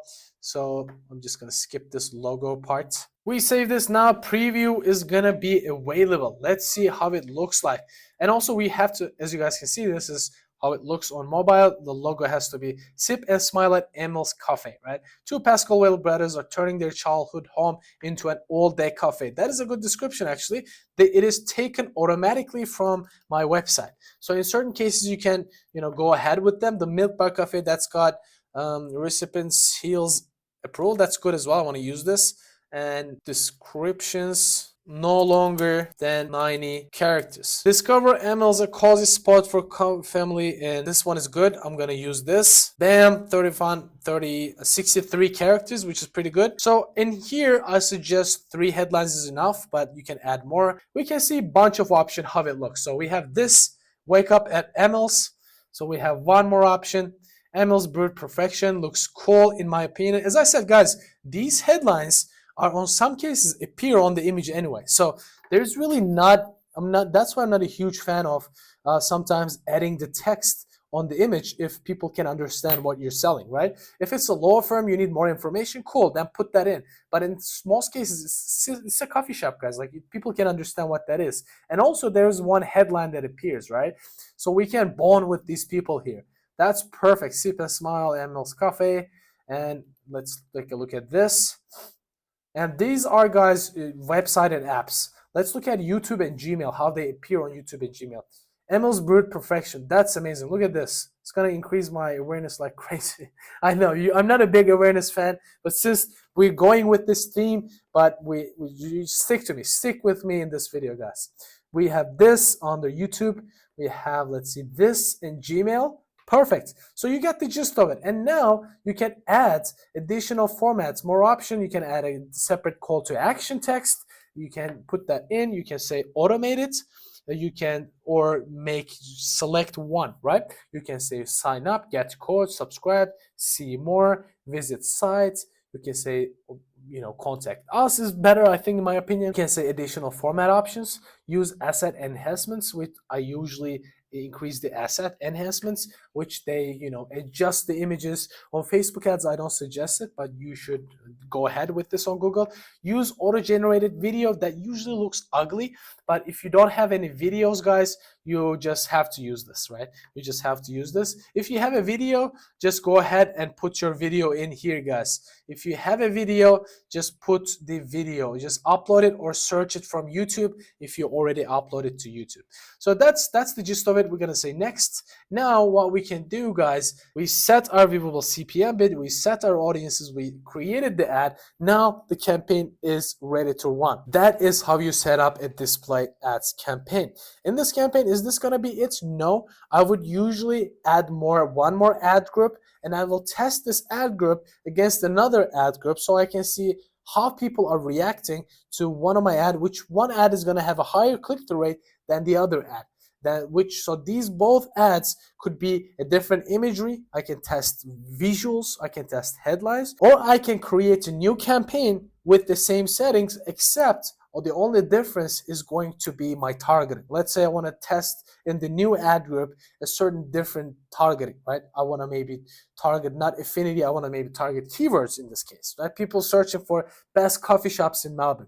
You can do that in this case. So that's the takeaway from this campaign. You create one more ad if you want to test images, or you create a different campaign if you want to properly test audiences, A/B test audiences. Because if you set another audience in the same campaign, what happens? Google will spend most budget to the top performer campaign from the get-go, because it's not going to be a proper A/B test. For us to be an A/B test, you have to run this test for, let's say, 2 weeks, 1 month, and spend the equal amount on the both campaigns. Then you will see, all right, this performs the best than this one, this performs better than this one. But if you run it under the same campaign, Google will push budget, 90% of the budget, 80, 70, 60 to one of them, and the other one is not going to perform that well. So keep that in mind if you want to do an A/B test of audiences. You just have to create a new campaign. If you want to test ads in display ads, you want to set it to in the same ad group, but you have to set the settings to rotate indefinitely. Do not optimize the top performer. These are the takeaways. I will show you how you can optimize your display campaign. See you in the next one. One of the best optimization tactics when it comes to display ads, you have to, on the left-hand side, come to content. In the new view, you will see content under insights and reports, I think, but I prefer to use the old view of Google Ads interface. Anyways, on the left-hand side, you will find content. You're going to click on this content, and I want you to come to where the ads are shown.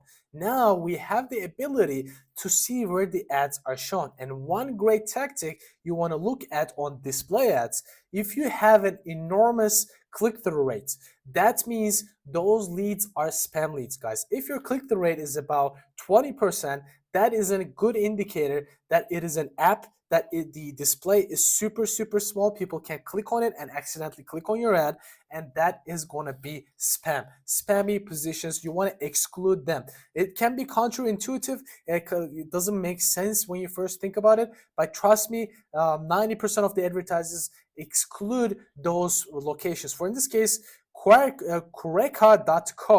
It has 73% click-through rate. Guys, that is almost impossible to happen. It's almost impossible.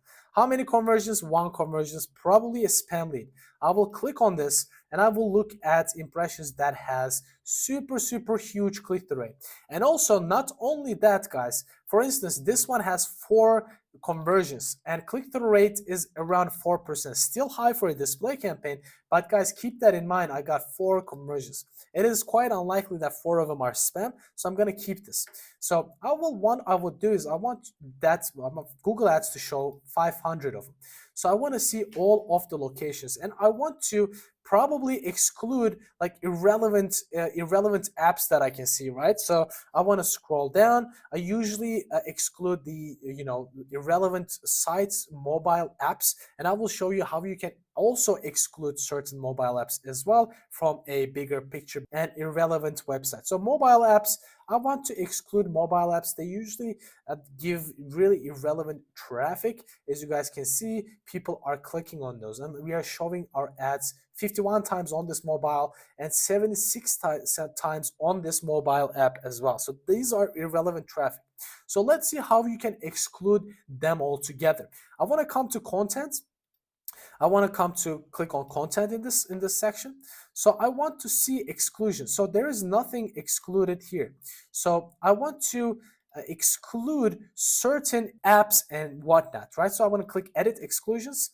I want to edit from a campaign level, and I want to exclude placements, certain placements. What are those placements? You can see apps here. You can exclude specific website or app categories. You can see Google App Store, games. You want to exclude all these games, guys, one by one. So this is going to take some time, but you want to do it. You want to exclude those. Bam, bam, bam, bam, bam. You want to exclude them. You're going to come to Google Play, and you're going to come to family, exclude. You're going to come to games, you want to exclude them. But guys, if you have a game, like an app, right, you don't want to exclude them on the games, because that person's most likely going to find those games on App Store and whatnot. So this is specifically for our coffee shop, and we want to raise awareness on relevant websites when people are more focused, not when people are playing games and whatnot. So also you can exclude specific keywords. Let's say barista training, find jobs. So these are going to be my keyword exclusions when I don't want to attract those people who are searching for those specific keywords, right? So you're going to click save, and you have to look at where the ads are shown every 3 days. If you're spending a lot of money on a big campaign, you want to look at every single day and exclude those one by one, certain websites, certain locations. Keep that in mind, guys. So this is how you optimize these campaigns, and also the main optimization is going to happen on your testing. A/B testing the ads, as I talked about just now, and also A/B testing the ad targeting you have. So hope this is clear. You're going to save this, and you're going to go on with your life. I'm going to see you in the next campaign type. We're going to create a Google Ads shopping campaign. However, something makes this campaign type different than the rest is we have to create a feed. So as you guys know, we have certain products on our website, right? If you're an e-commerce store, if you're the lead generation person, you're generating leads, you don't have to worry about this section. But if you want to sell some products, it can be drop shipping, it could be like running ads for an e-commerce store, we have to be aware of that. We have to have a feed. That feed is going to happen in Google Merchant Center. But this is one of the most painful parts when it comes to Google Ads. We're going to select Google Shopping campaigns. We're going to come down, and here my goal is not engagement. Again, I just want to focus on purchases, as we always do. I'm going to remove all that and focus on conversions. Cool. Now it comes to add products to this campaign. Now we have to create products. How can we find the products? Is this the Merchant Center account? If you don't have one, you're probably not going to see this. This is a previous Merchant Center that I created for demonstration purposes, but this has to be linked and to a Merchant Center. In this case, I don't have a Merchant Center with products and all. So as you can see, there's zero products approved. So what I need to do, I will go to my Shopify dashboard, and I want to find the Google and YouTube app. This is free if you have Shopify or you have WordPress. You can download this. It's a different app in WordPress, but anyways, on most of you are using Shopify. So we're going to come down. We have Google Analytics, and we go down. There's Google Merchant Center. So there is no Merchant Center associated with this product, with this store. So I want to create new, and I want to create a new Google Merchant Center account associated with the Gmail that I have. Now, as you guys can see, it automatically creates a Google Merchant Center account for me, which is amazing. So you don't have to really fill out a lot of boring information, which in the future we will have to secure everything in the Google Merchant Center. But in this case, I want to say connect. Now it is synced to my Merchant Center, but still we have to go to our Google Merchant Center and check if the products are perfectly fine. If you have a bunch of products, in most cases, some of the products are going to get disapproved in the Merchant Center. It's not as easy as, running a search campaign, because Google have to trust that, that is a trusted product, trusted store, and so on and so forth. So we're going to put our phone number. I'm verifying the number. So we're going to go down. We want to find target country and language. I want to select countries. Target country is going to be Australia. Target language is going to be English. If you want to do a target country to United States, you can do that as well. But it is now based in Australia. I'm going to save. Here we have checkout link settings. I want to manage this.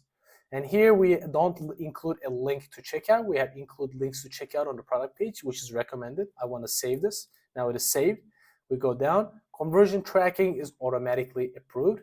So here, shipping settings. Now we want to set the shipping settings. Automatically import the shipping information. That's what I want. Or you can manually set in Merchant Center. To do this in Merchant Center, it takes a lot more time. Now this Shopify actually allows you to make this process a lot faster. I'm going to save this. If you guys, by the way, want to run ads for, let's say, other businesses, most of the businesses that you get in the future in the agencies, they're already going to have Merchant Center accounts if they have run ads before. So you don't have to worry about that. But if you want to run ads for your brand and so on and so forth, you will have to know how to set this up. And as an advertiser, I suggest you know that, right? So we can see the product status. We have 0 products available right now, which is not what we want. We want to have all the products show up here in the approved position. So you want to have at least 85 to 90% approved. If it is not around 80 to 90% approved, you have to fix the products. There are different feed rules that you can do in the Merchant Center. I will show you all that. So these are my products and product codes. Guys, there's a catch here. We want to update our specific, as you guys can see, our G10s are missing. So this is a huge problem. This tells me most of my products are going to be disapproved. Since this is a Printify app, we have to get those G10s from the supplier. We're going to worry about that later on. I will wait all the products to be approved. After that, we can worry about that. So I'm going to go back to Google and YouTube app again. So as you guys can see, it says usually takes 3 to 5 business days. Cool. Now everything seems fine. If you want to go to your Merchant Center for extra settings, you can do so by clicking on this link and opening in a new tab. Once we come to our Merchant Center, most of the optimizations are going to happen in the Merchant Center, guys. As you guys can see, this is the submission for apparel Merchant Center. We're going to come to products. We can see products are not uploaded yet. We have to wait a little bit. Then the products might fetch in 3 to 5 business days. This will take some time.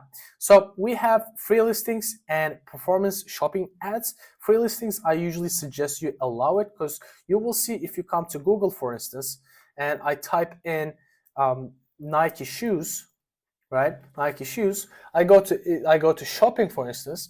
You will see most of them are going to be ads. These are ads, ads, ads. So I go down, and now we're going to see some of them are free listings. So these are going to be free listings, guys. These are not ads. If they're ads, it has to say sponsored. We cannot see nothing as sponsored here. So these are all free listings. So it is giving you a little bit of an ability to show your product listings for completely for free. It's not Google Ads, guys. It's completely for free. We have to wait a little bit for these products to appear in my Google Merchant Center. And then we will start running some ads and we will optimize the campaigns. Hope you're getting it, guys. Hope you're getting it. Setting up this from Merchant Center can be a little bit painful, or you can just set this up manually, everything in Merchant Center if you're not using Shopify, but it takes a lot of time. And most of the CMSs like Shopify, WordPress allow you simple integrations, so you don't have to go to Merchant Center and type everything in one by one, so you don't have to worry about that. So this automatically pulls the product information to my Merchant Center and then makes everything easy. All right, boys and girls, now it's time to link our Merchant Center to our Google Ads account. to do this, we have to come to Tools, and we have Data Manager, and I want to link my Google Merchant Center to here. I'm going to click on this bad boy. Now we have this one, which is not the one that I want to link. Send a request to our Merchant Center account. So to do this, we have to come to our Google Merchant Center, and this is the Merchant Center ID. So I'm going to copy this simply, and I'm going to go back to Google Ads and copy and paste this ID. Cool. Now we sent the request. It says request pending. So what I want to do, go back to Merchant Center. Now what I want to do, either you can check it through email. If you don't receive it through email, go to Tools and Settings and go to Linked Accounts. And now you will be able to see that link request from Google Ads. As you guys can see, I can see my Google Ads name. I will click Re-Request and I will approve this request. Now, since it's linked, we are able to run Google Ads. As you can see, the link status is active. So I want to go back to my Google Ads, and now we are ready to run some ads, create a campaign, and we're going to click on the campaign, create a goals guidance without a goals guidance, and we're going to select shopping ads. So the thing is, guys, when you create a shopping ads in 2024, Google will ask you if you want to run a Performance Max campaign. And I would suggest you to run Performance Max, but since we haven't covered the PMax yet, now we want to cover shopping. In some cases, shopping ads can be good, but I usually suggest Performance Max campaigns instead of shopping campaigns. So let's select that account now. As we guys can see, we can click on this, but for this to happen, you need to wait for the approvals. Now, since we just linked, we cannot see the approvals. We have 326 products with variations. As you guys can see, it asks us if you want to run a Performance Max campaigns. I'm going to cover Performance Max in a bit, but now we want to go with standard shopping campaign. We're going to say continue, and we have purchase actions. Everything is set up. I'm going to say continue. Cool. Now we are ready to create the campaign. The most important thing for you to understand when it comes to shopping campaigns, you cannot do a really specific targeting. Your targeting is done by your Merchant Center. What do I mean by this? So you have your product names, right? So let's go to your Shopify and you will have your product names. Your targeting is done by your product names. That's why when we come to Google Merchant Center, we have to optimize those product names. So nobody is searching for, let's say, Conquest, John the Bones Jones tea, right? People have to be searching for those specific keywords, and we want to put those specific keywords in our headlines. You don't necessarily change it in Shopify, but you can change it in the Merchant Center, the headlines, I mean the descriptions, so people can see when you run ads. But if you go to the website, they will see the original names that whatever you have on your Shopify account. The good part is you don't have to change a lot of stuff. You can only change the headline, the product description in Merchant Center, so it doesn't affect your website. Hope you're getting it, guys. So it can be a little bit confusing, but bear with me. I will explain everything.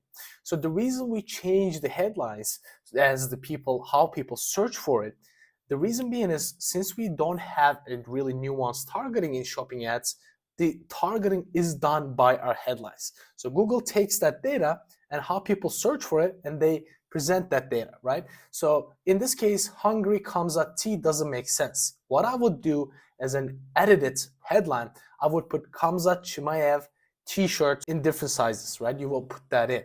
I would put maybe 100% cotton Kamzat Chimaev t-shirts, and I will put Submission Force apparel. So I would put the brand name, I would put a really detailed product explanation, long explanation, so people can see, and if people search a Kamzat Chimaev t-shirt, they will see my ad right away.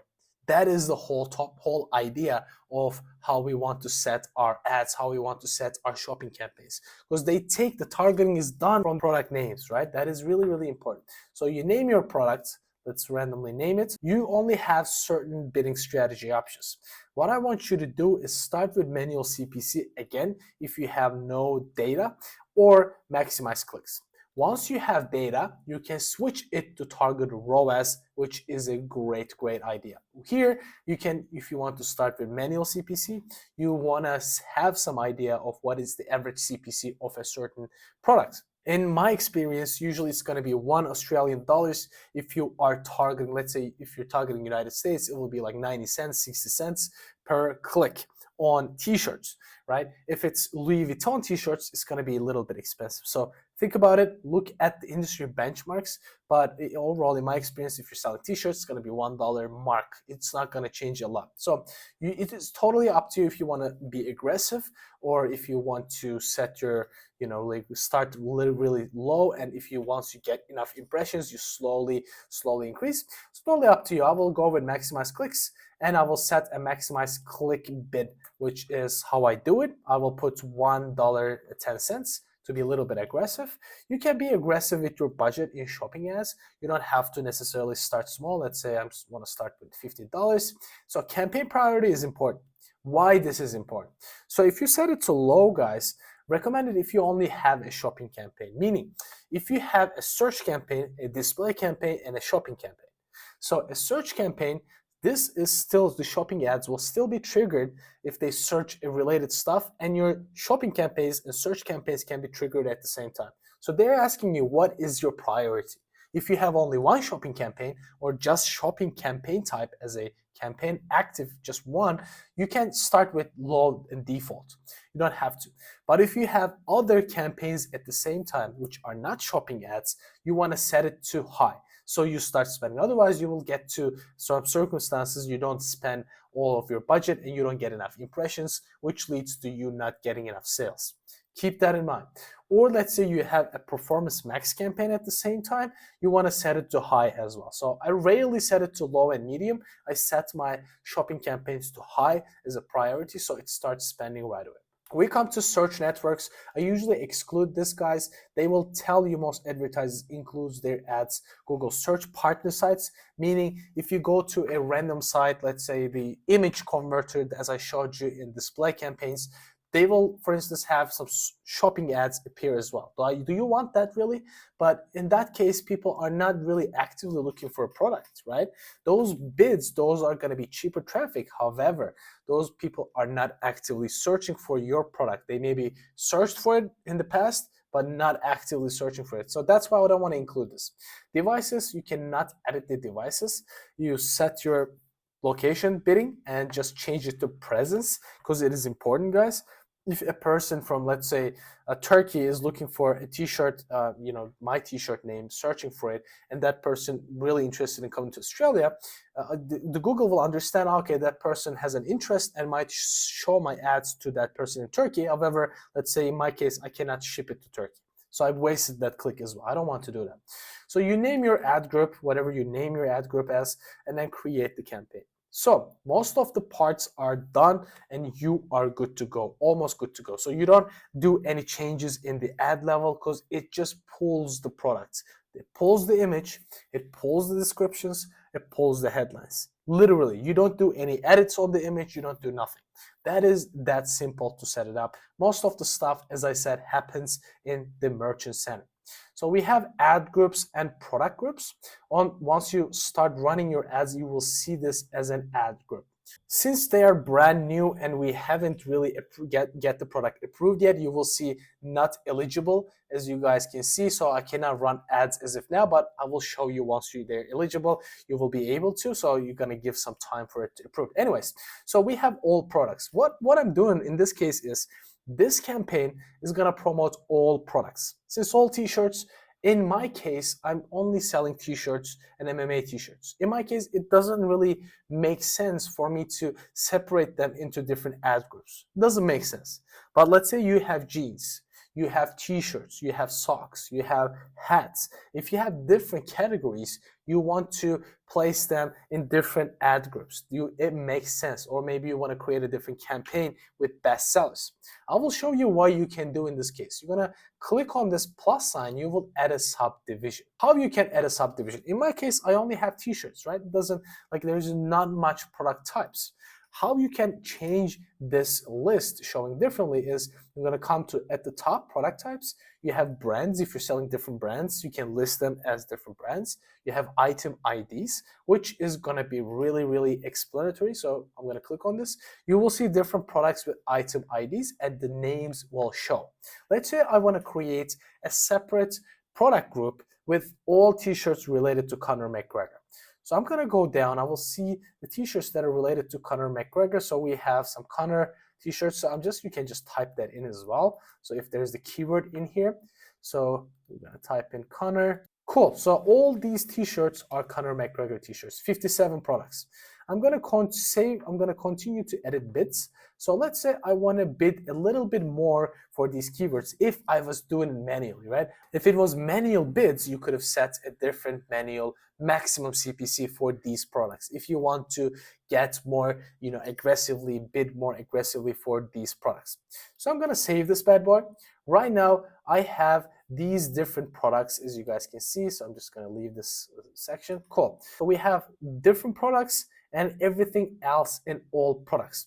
What I can do in this case, can click on this and exclude everything else.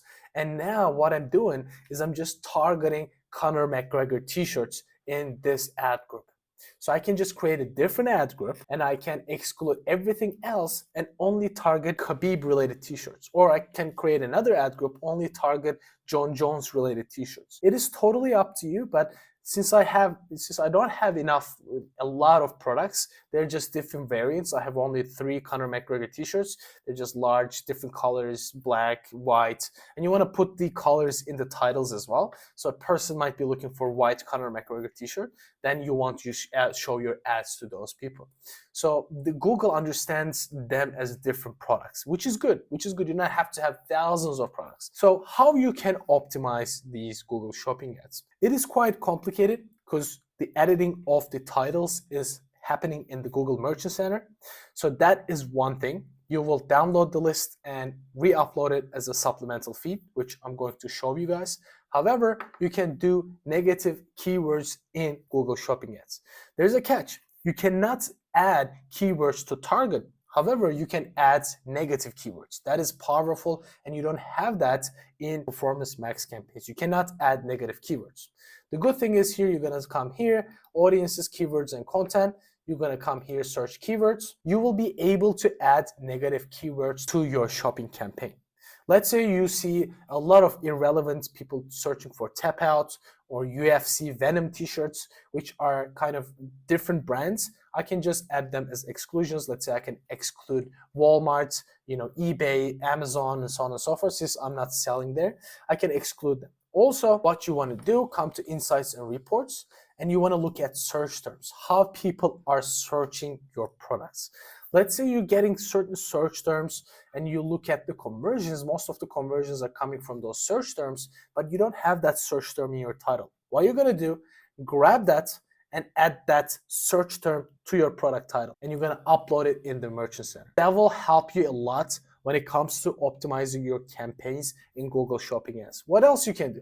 We covered that in display ads. We covered that in search ads. It is the location targeting, which one of my favorites. Or you can come to audiences, guys, which is one of my favorite as well, audience targeting.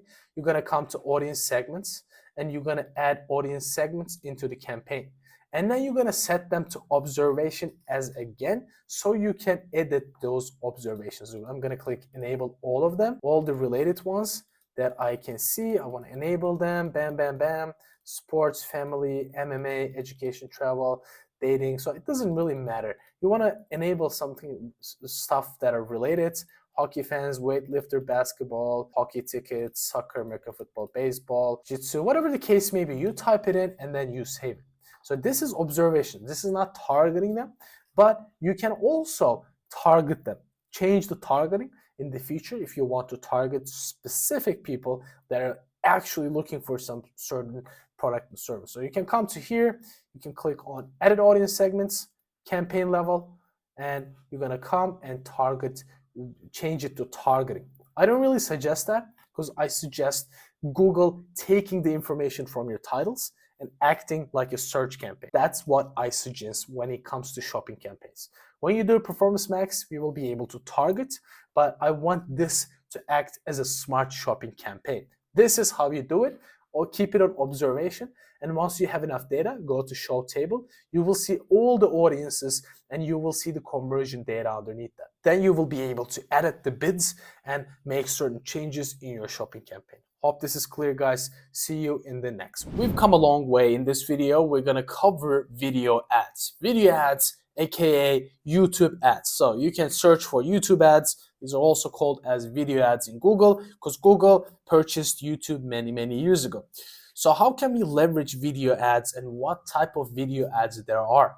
Before we get into the campaign settings, because in the campaign setting, there are sub-campaign types in video ads, which can get a little bit confusing. When I first started, it was a little confusing. So I want to make things clear for you.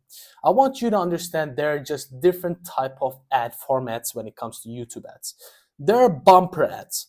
Bumper ads are up to 6 seconds, no longer than 6 seconds, and they're not skippable. So when you're watching a YouTube video, there's a video comes up and you cannot skip it, and it almost maximum 6 seconds. It is more of an awareness piece. YouTube mainly suggests that this is an awareness type ad format. So if you want to drive conversions, you wouldn't really want to run bumper ads.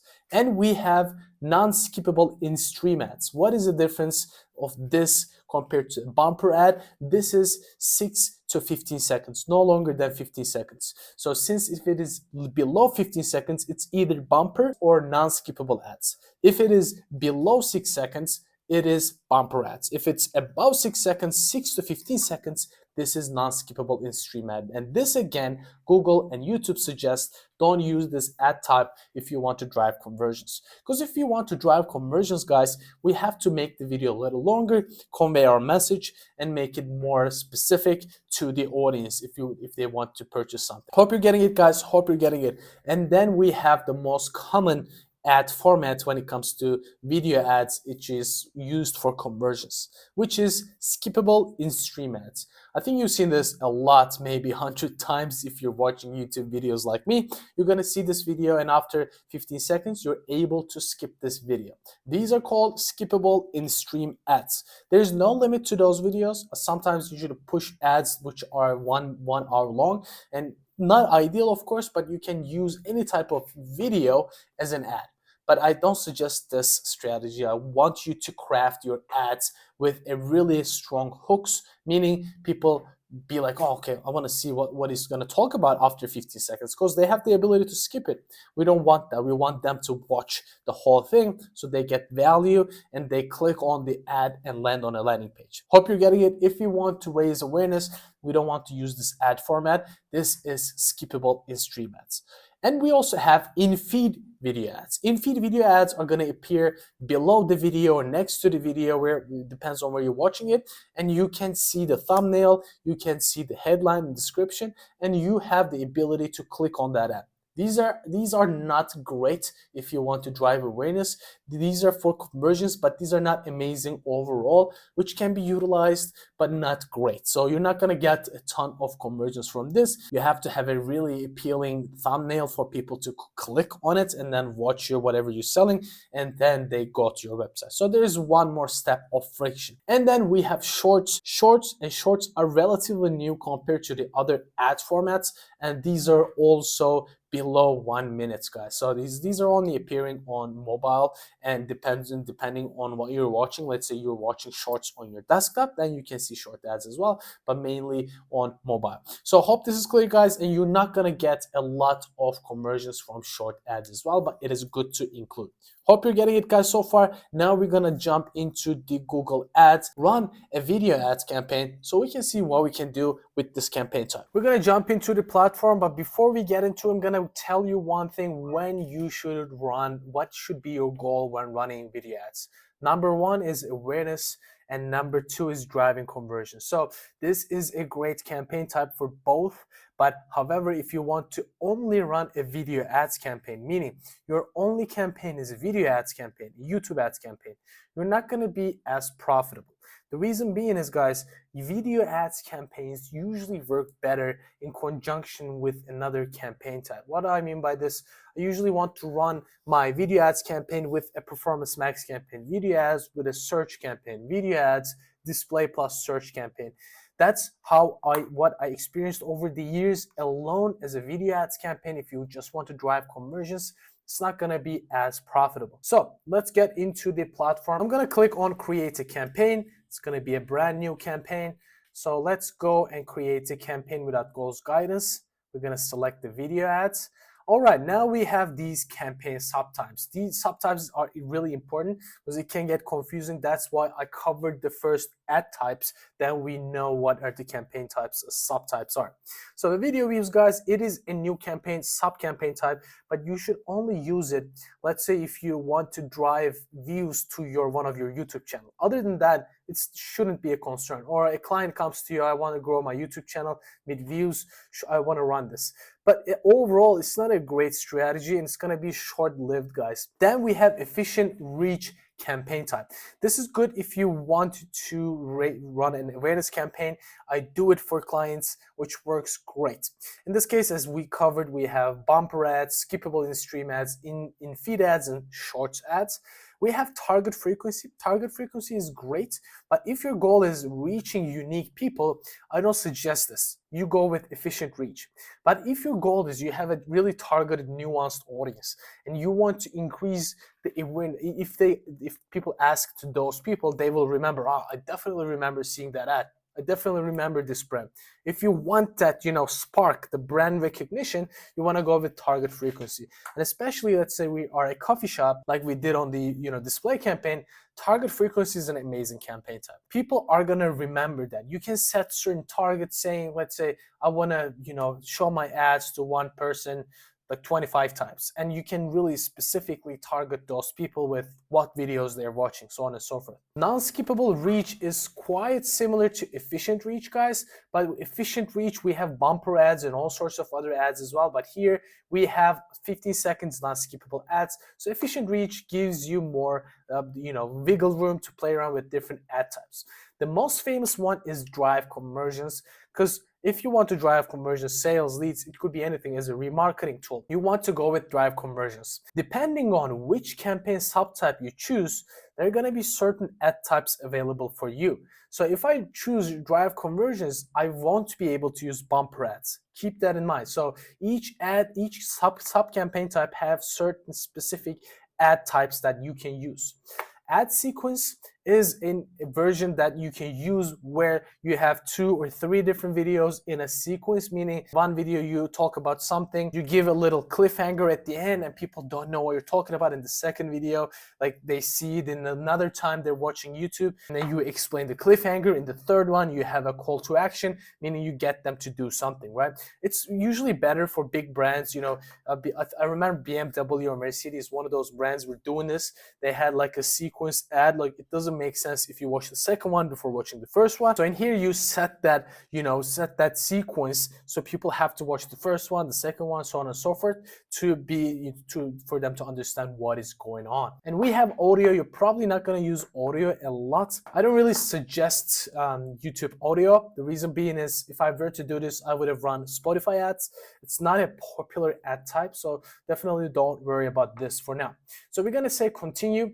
We have to choose, by the way, conversions. I hope we have chosen that one. Okay, now we chose drive conversions. Now I want to disable the ones that are not relevant. So exclude. We have purchases only. I want to say continue. Cool. So you name your campaign, whatever the name is, but here what I want to do with this campaign is, guys, I want to test certain audiences. If I test those audiences under the same campaign, Google Ads will decide where to spend that money. I want to conduct a proper A/B test. For me to do this, I want to set 2 different campaigns with specific audiences. So I want to type in A/B test, and then the targeting that I'm going to do is specific video, specific YouTube channel, for instance.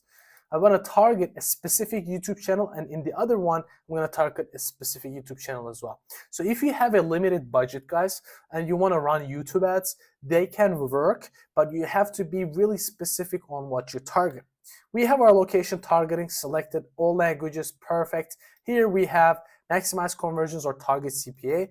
We're going to start with maximize conversions. And the important part is, guys, since we are using maximum conversions campaign subtype, we cannot use maximum CPV, target CPM, viewable CPM. Guys, those are different bidding strategies, which I'm going to cover after setting this campaign up in case you run an ad campaign using these bidding strategies. But we covered viewable CPM. It is going to be usually $1 to $2 average. So you start aggressively or you start conservatively. It depends on your strategy. But in this case, since we are starting with maximize conversion, and if you don't have any data in your ad account, I'm covering this a lot again and again, but it is really important, guys. If you don't have a data and start running conversion campaign, it is going to be really expensive. What I suggest, you have a couple of purchases. I mean, what I mean by couple, you have at least 20 to 50 conversions, purchases, leads, whatever your goal is in your ad account. Since this is a new campaign type, I mean, I don't really suggest running a different bidding strategy and changing it to maximize conversions, because video campaigns are not built like that. So you need to have some conversion data in the ad account, and then you start running a maximize conversion campaign. Okay, cool. I'm gonna start with maximize conversion, not target CPA. Maybe in the future I might switch, but it's not a great goal. Daily budget, let's start with $10. I can start lower. It is pushing me to spend more, but I'm not going to. Google is cheeky like that. They want you to spend more always. So I'm gonna go down. Here, they show you, video partners, Google TV, blah, blah, blah. I cannot change this. The reason I can't change this, because I selected a campaign subtype. And so site links, yes, I want to include my site links that I already created. Product feed, I definitely suggest you use product feeds if you are an e-commerce brand. Product feed that we created, yes, I'm gonna select this. So what happens is on the YouTube videos, you can see still the products tagged and people can see them.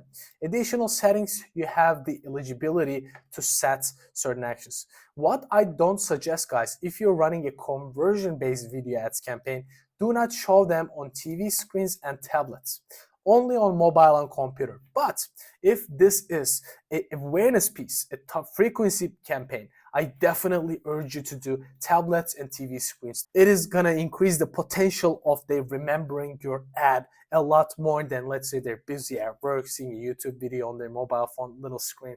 It is not gonna be as good. So you can also do target specific operating systems, like I only want to target iOS and so on and so forth. Is it common? No, not a lot of advertisers do this. I mean, 99.9% don't do it. If you, let's say, have an app or let's say a SaaS product, software as a service that is only compatible for Android or something, that you can do it, but no one does that, guys. So we have Apple, other devices, you can target those as well. Hawaii, whatever the case may be, you can target those. You can be smart about it. I mean, you can target people using Hawaii and say, if you're using Hawaii, you're doing this mistake, and offer them a service. I don't know. So totally up to you. If you have that, you can do it. But I don't do it because it's like we're selling a product in this case, right? Here, frequency capping. This is important. You want to cap frequency if you have a specific reach goal. Usually I don't. I let Google decide that. How many people view it is different than the impression. Impression is when people see your ad and then they don't watch it.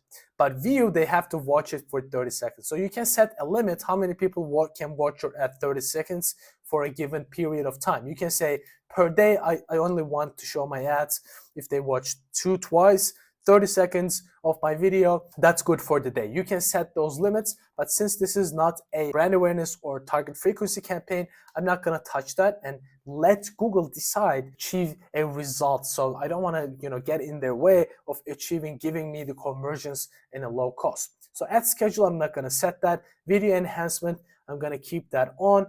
So as you guys can see, if you have a video, they can turn it to a short, which is amazing. So we come to the ad group level, which is the part that we do our targeting. I'm gonna add all products when we're gonna add audience. Guys, just keep that in mind. If you have any audience before here, you won't be able to see this. We're gonna click on new audience. And its important thing is, it is exactly the same as display campaign. We just created the display campaign and the targeting is exactly the same. We have your data, retargeting. We have literally exact same things that we covered. We have the in-market, live events, detailed demographic, affinity, everything is same. Everything is same. We have the exclusion, we can exclude certain lists, we have the demographics, and we have custom segments. In this case, guys, I changed my mind. I'm not going to do specific YouTube channel targeting. I want to target people based on people visiting a certain website.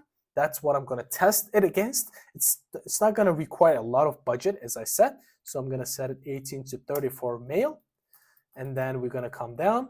We're gonna set that age range, so 18 to 34. If you see the unknown guys, if they're not registered, so we can still want to show those ads to those people because they're not known. So they could be male as well. So I don't want to risk it. So it's gonna increase my potential reach. If we left it like this, as you guys can see, 1 billion to 5 billion impressions, which is huge. Demographics, I'm not gonna touch this.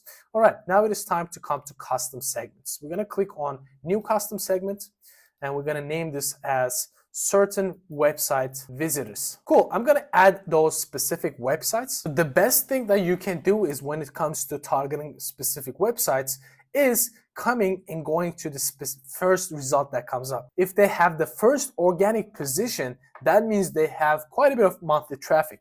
So I'm gonna come here, I'm gonna grab their URL, and I'm gonna target people who visit them, right? That is a great strategy. So how can I know they have good amount of traffic? Because they're #1 position for MMA clothes in Australia. So they have the #1 organic result. But this is done by SEO, guys. So I'm grab this, I'm gonna come to my Google Ads, I'm gonna paste this website. I'm gonna target this bad boy. I'm gonna come here, grab the second website. So I wanna make my list a little bit bigger because if you put just 1 and 2, you're not gonna have enough people visiting that. So what you want to also do is, guys, you don't want to do target specific landing pages. You wanna put the whole website. So let's put the whole website because we're gonna have a little bit more traffic. If you do that, cool. We're gonna go back and we're gonna do the exact same thing for the whole first page. Grab this and I'm gonna go back. So this is gonna spend not a lot, guys. Keep that in mind. So if you're not targeting in-market audiences, we're not targeting affinity audiences, this strategy works if you have a limited budget. This works with if you have a limited budget. So MMA Fight Factory, I wanna target that as well. Grab this URL. So they're all in the first page and they have quite enough traffic for me to target. You can also type in, let's say MMA wear, right? Or we can say UFC wear, let's say UFC wear. Let's see what we have. We have Australian UFC store, that's good. I wanna grab this. This website probably has a shit ton of traffic because it is literally UFC's own store. I'm gonna grab this and paste it. Cool. So we are probably having a lot of traffic here, but it's not gonna be, it's not gonna spend a lot. So keep that in mind. So this strategy only works if you have a limited budget. I'm gonna save this. I'm happy with this plus certain websites. I'm gonna save this bad boy and now I'm ready to run my ad. So what I'm going to do, guys, I enabled optimized targeting as well. This is important so they can expand starting from my existing audience and find other people. So content, we cannot choose where our ads show up. The reason being is this is a conversion campaign. All right, we come down. Now it is the ad creation part. Now, guys, with ads, we have to upload the ads to our YouTube channel. So I'm gonna come here. Let's say this is my video. I have a video that I uploaded on my channel, and I wanna grab this URL, and I have to upload this video to my YouTube channel. Then I will put it here. Cool. So I can run this video as an ad, but I have to have this video uploaded onto YouTube. Otherwise, you cannot run it. You first of all create a YouTube channel, super simple, and then upload your video. You're gonna put your website URL here. We put that in. A little trick, guys, as well, you can use other people's videos as well. So it is tricky, but YouTube allows you doing that strategy. So like they usually allow it to affiliates. Let's say I'm selling Nike shoes and I'm affiliate, like I have a big store and so on and so forth, but I can use Nike's ads to run my ads. Call to action, we're gonna say shop now. You're gonna put your headlines in. So if you put the website in, automatically selects it. So submission for store apparel, long headline. You can select anything from your website here, guys. Cool, you put that in, you put one more description in, let's say whatever you have, submission, shop the first on new collab, blah, blah, blah, iconic UFC moments, that's good. Cool, now we are able to add a specific thumbnail. You can do that, or you can allow Google to choose whatever thumbnail they want to choose. You can do that. I'm not gonna choose one. I wanna use auto-generate using the channel banner. So cool. We created one ad. Under each ad group, I suggest you have at least 4 to 5 ads and you test those ads as well. 4 to 5 different ads, video ads. You're gonna come here. Let's say I put ad name in, number 1, and ad creation, and you can create one more ad here, right? You're gonna come here and click on this new video ad. So you're gonna have 4 to 5 ads. This is the ideal scenario, and you take out the ones that are not performing after 2 weeks. Usually I take out videos every 2 weeks. I look at, since we're having a really low budget, we have to let the campaign run, these ads run for 2 weeks. If you have, let's say $100 budget, you can make that call in 1 week. Depends on your budget. Now we have $10 and targeting a really small audience. Let's say we create the campaign here. After we create the campaign, what I want to do, I want to duplicate my campaign and I want to test this against a different audience, different targeting. Since we had $10 of budget, it's not gonna matter a lot if I target a bigger audience in the next one, right? So it is not gonna matter a lot. So I'm gonna just pause this since I don't want to run this ad. So I'm gonna edit, I wanna copy, and I wanna come click on the edit again, and I wanna click paste. Now it is duplicating that campaign. So it says paste one account into one account. Yes, paste one campaign into one account. I'm gonna say paste. Now it is gonna be pasting, so we have to wait a little bit. Cool, now it is duplicated. As you guys can see, the same name, but number 2 is there. So I'm just gonna come into this, and instead of specific YouTube channels, we have to name this as well, because we changed the strategy in the midst of the campaign. I'm just gonna type in the first one. I wanna come to the second one that we just duplicated, and we're gonna come to the ad group. And here, what I want to do is come to audience, keywords, and content. Come to audiences. I want to change this targeting since we do want to test some sort of stuff. And what I want to do is edit demographics. Here, it gives me the ability to select one, but we're going to create a new audience. All right, now it is time for us to select new stuff, do a different targeting so we can test the effectiveness, the efficiency of that audience. So first and foremost, I still want to target 18 to 34. This is my core target. If you know you're selling like men's stuff, there's no debate that you don't want to test it against female. I mean, it's a no-brainer, right? So the results are gonna be like super apparent. So exclusion, you can do a remarketing list, you can exclude them. I don't really suggest it because we have a small budget. It doesn't really make sense. In this case, you can test it a retargeting audience, but it usually doesn't make sense. I usually test, if you don't have a huge amount of traffic, like millions of people visiting your site every single month, you don't need to test anything about remarketing. You can test ads, but you don't test audiences when it comes to retargeting, right? You stack them into one, people who haven't bought from you before, and you exclude people who bought from you before here, right? So you import those audiences from Google Analytics, which is simple to do. I will show you how to do that as well. So here you have the data, but I'm not gonna touch that. We have custom segments. Let's say I wanna test specific search terms. So search terms. So I'm gonna test this. People who search for any of these search terms on Google, right? Buy MMA t-shirts, buy cool KFC shirts, MMA shirts, cool Conor McGregor t-shirts, Conor. Cool, we have some, I usually put at least 20, but for the video's sake, I wanna save this. We have a way bigger audience here. So I'm gonna save this. Cool, we have specific search terms. You wanna save this now? We are good to go. Now we can test this against that other campaign we just created, right? So I'm gonna name this campaign as well. So instead of YouTube channel, this is going to be specific search terms. Cool, now I'm gonna let it run for 2 weeks.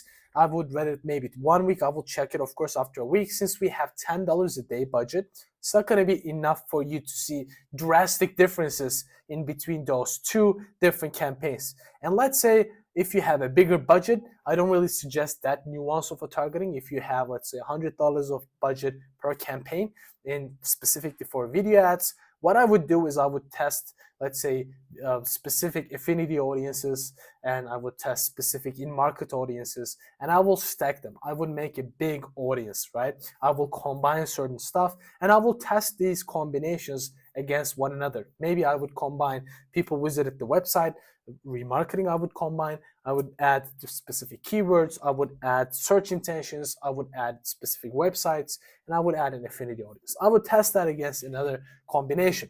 This is, I will run it and then I will see the metrics. So what are the metrics that we need to look at when it comes to optimizing these video ads campaign? So on this here, the most important thing you have to look at, guys, you gotta come to columns, which is really important when it comes to optimizing the campaigns. And we wanna click view. So if you wanna add different specific metrics that you want to add, you can add them by modify columns. And you can add, let's say, view specific earned views, view CTR, viewable rates, or any type of view related one. But you can also come to columns. They give you the option to select based on your goal. So I'm going to select views, for instance. You can see this is a really important group of metrics. 25% video played, 50% played, 75% played, and 100% played. I will look at after 2 weeks. I will see all the videos one by one. If you have 4 videos or 5 videos, I suggest. In this case, I only uploaded 1, but you have to create 4 at least for you to be able to run successful video ads campaign. It is a must. And then I will come to those video views. I will look at 25%, how many people watched till 25, how many people watched till 50, and I will look at where's the big drop off. When I see a huge drop off, like you're gonna have big drop offs in each step, but in some cases, one video will have small drop off compared to the rest. And you will see what I did in that video, what I have in that video that didn't observe a big drop off. And you want to replicate. And also you will see most of the conversions, purchases are coming from the videos that have highest 75% view rates. So you want to create videos similar to those, and you want to post videos that have, the highest 25% rates and the lowest 100% rates. So this is important. This is the important view metric. The reason we are running skippable in stream ads is we want people to watch as much as possible. Otherwise, we could have run, reach target frequency campaign, right? Then we run just bumper ads, 6 seconds bumper ads. You can do that. You can also come to products and you can look at which products are selling specifically. And then you can, let's say, come here, specifically adjust those products. Let's say you're going to see certain products are not selling at all. So you're going to come to your campaign and you're going to exclude that specific product. So I'm going to come to campaign, come to the ad group, click on this gear icon and product filter. Now I can maybe choose specific products that have been selling. I'm getting profit from those product sales. You can do that and you can set them by, let's say, click on item ID, specific Conor McGregor products or Khabib products are selling better, right? You can choose those specific products which are selling and you maybe want to include that in that specific campaign group. That it makes sense, but your video has to be related to that specific video group. If you're selling jeans and you are showing, let's say, a t-shirt video, right? It doesn't make sense. But if you're selling jeans in a specific group, that it makes sense for you to create an ad group, and under that ad group you have jeans only, and you have 4 different jeans video, and you have one more ad group under that campaign, you have 4 different t-shirts video, and you have a product filtered by t-shirts. That makes sense. But that if you have, let's say, a course, you're selling one product, information product only, then you will follow my structure. In this case, I only have t-shirts. I don't have to divide them into separate different product categories and whatnot.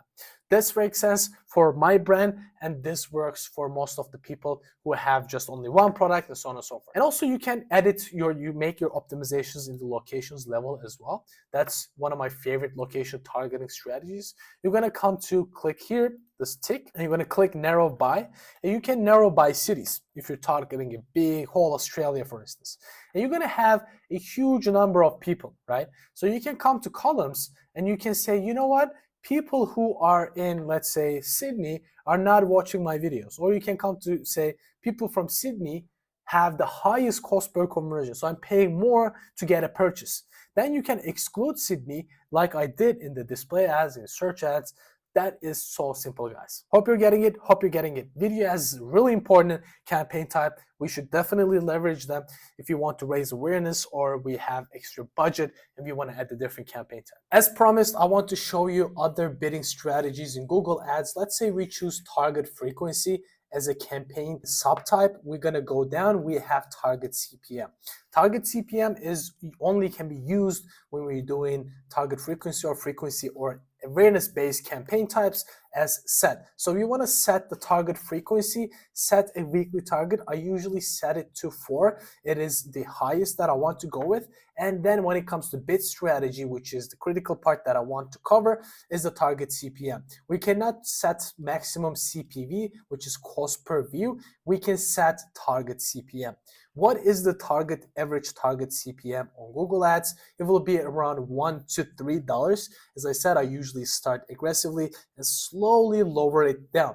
I want to show you one more bidding strategy. If we go down and select, let's say, video views, then we can set cost per view as a target bidding strategy. It is automatically selected. Anyways, we cannot change it. So what is the bid that you specifically can set per ad group? I will tell this by now. It is way cheaper than the CPMs. However, this is a different bidding strategy. As I said, it is usually 0.02, 0.03. As I said, I usually set it aggressively. I usually set it to 0.1, 10 cents, or 0.05. So I start a little bit higher and on the industry benchmarks, or you can see your industry benchmarks. Let's say you're not doing e-commerce, you're doing lead generation. Check that out. Let's say you're in real estate state, type it in real estate. But overall, the industry benchmark is going to be 0.02, here 0.03, or on Google target CPM, it is going to be $1 to $3. Hope this is clear. When you're setting different campaign subtypes, you can use those benchmarks and you can set those bids in your ad group level. Hope this is clear, guys, and I will see you in the next campaign time. It is time to cover Performance Max campaigns. Performance Max campaigns can be the single most important campaign type right now in 2024 in Google Ads. The reason being is it covers all platforms. As you guys can see on the screen right now, we can show our ads on search, on display, on video, on Gmail, and on shopping. So one campaign type covers all of them. That is the power of Performance Max campaigns. If you have lead generation, you can use this. If you have an e-commerce brand, you can use this. But I have to tell this right now, it works better with e-commerce. Because in lead generation, you tend to get a lot of spam leads. Lead generation, what is lead generation? You get people's information. If you're generating leads, those tend to be more spammy, let's say, compared to a search campaign. And the only reason is Google wants to maximize the number of conversions, and they have no data to which one is more quality, which one is less quality, so on and so forth. That's why if you are generating leads, just keep that in mind, test it for a while. If you don't get leads that are spammy, keep going with it. I see in some cases we get really low cost per acquisition, cost per lead, and the quality is pretty good. But 80% of the time, the lead quality will be lower, let's say, than compared to just search campaigns. What is the reason behind it? Because as I said, this includes video ads, this includes display ads, and they do a lot of retargeting. When you do a lot of retargeting with Performance Max campaigns, and especially on display campaigns, you tend to get a lot of spam leads, and you cannot control where to spend the budget when you're running a Performance Max campaign. You cannot say, I want to spend 80% on search, 20% on display, 30% on video, YouTube ads. You cannot say that. They try to optimize to give you the most number of leads if your goal is lead generation. But if your goal is e-commerce, guys, Performance Max is the best campaign type. If you want to get sales, they know how to get the sales. It is like shopping campaigns on steroids. It is amazing, guys. You will see the results right away. But as I said, you want to have some purchase data on your ad account before you start running Performance Max campaigns. And the main reason is the bidding strategies. You don't have a bidding strategy like manual CPC, right? You only can optimize towards conversions. That's why that is most important for you to have certain conversion actions that are in your ad account, right? Let's say you started running some shopping ads, you started running some search ads, you did manual bidding or maximize clicks. After you allocate some data, you switch to Performance Max campaigns, then you will see the results pick up like crazy. That is so important. And also I have to cover one more thing, guys. the targeting that we do on Performance Max campaigns are not going to be pinpoint super accurate, because we cannot set a targeting, we can set a signal. Setting a signal is different than targeting. Targeting is we're telling Google, all right, go target that number of people. We have, remarketing, blah, blah, target those people. But on Performance Max, we tell Google, all right, this is the audience, this is your signal. Now go find people similar to that. It's more like lookalike if you're familiar with Facebook ads. They're actually seeing your core audience. You're gonna tell them this is the audience, and they're gonna expand from the audience that you have given to Google Ads. That is the difference from signal and targeting. Targeting is super specific. They literally target what you say. But on Performance Max campaigns, you set a signal. Signal is broader than your specific audience targeting. And now we have to jump into the ad account and set one Performance Max campaign so you know how to do it, shall we? All right, now let's create one Performance Max campaign. The same old stuff. We're gonna create a campaign, new campaign, and now we're going to click on create a campaign with us goals guidance. Now it is time to start the Performance Max campaigns. Good old Performance Max campaigns. Let's start. All right, now it is going to tell us which optimization goal we want to choose. On most cases, I tend to only have one Performance Max goal, meaning one conversion goal that I want to focus on. In other campaign types, let's say on search campaigns, you have phone calls and a lead form. You can focus on two, but on Performance Max, they tell it clearly that you only want to have just one conversion action. Then you will get better results. In my case, I don't have lead generation, I just want purchases, so it doesn't really bother me in this sense. If you have an e-commerce store, you have to select your Merchant Center account.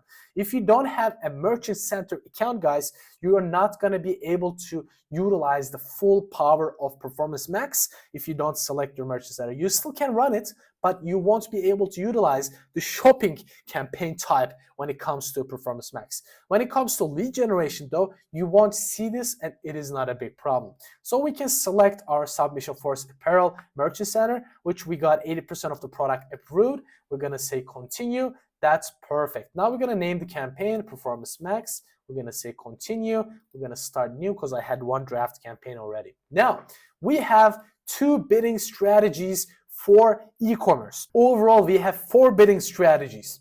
One is for e-commerce, conversions and conversion value. These are 2 for e-commerce. For lead generation, we still have for conversions, that is 1. And the second one is target CPA, which is cost per acquisition. You're focusing on the acquisition goal as we covered on search campaigns. Let's say you're starting from scratch, you don't have enough data, you don't want to go with conversion value. You start with conversions. It's just like starting with manual bidding, but I usually suggest you have some conversion data before you jump on a Performance Max campaign.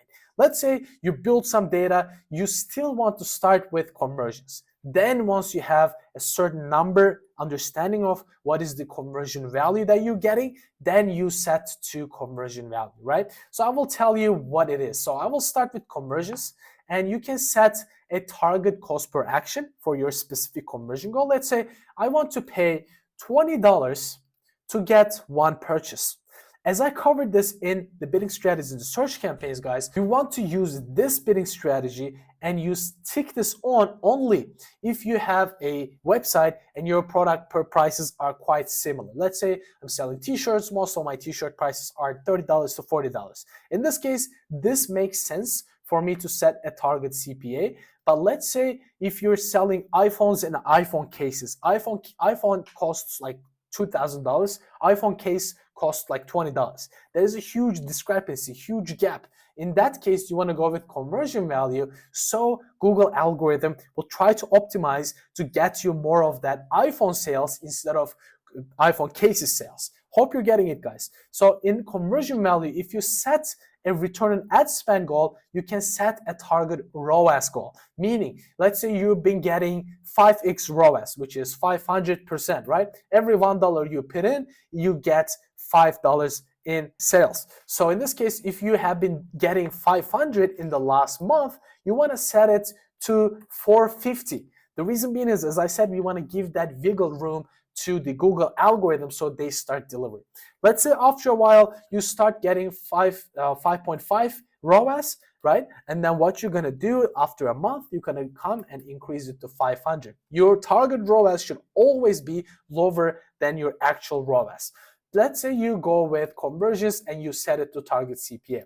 It is the same thing, same strategy that we're following here. Let's say you've been getting $20 CPA in the last month.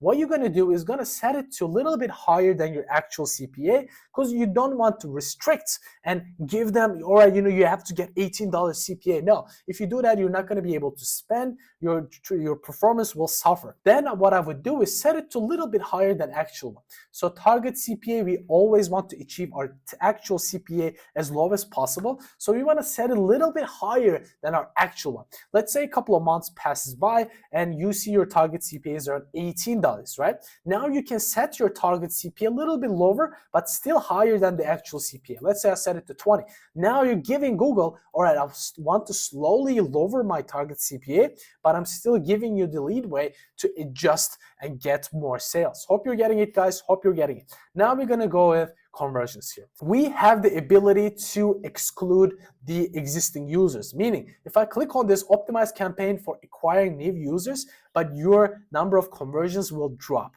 The reason being is Performance Max is an amazing retargeting tool. They cover the whole funnel. Funnel meaning you have awareness, you have consideration, you have that sales, and then you have retaining those sales, right?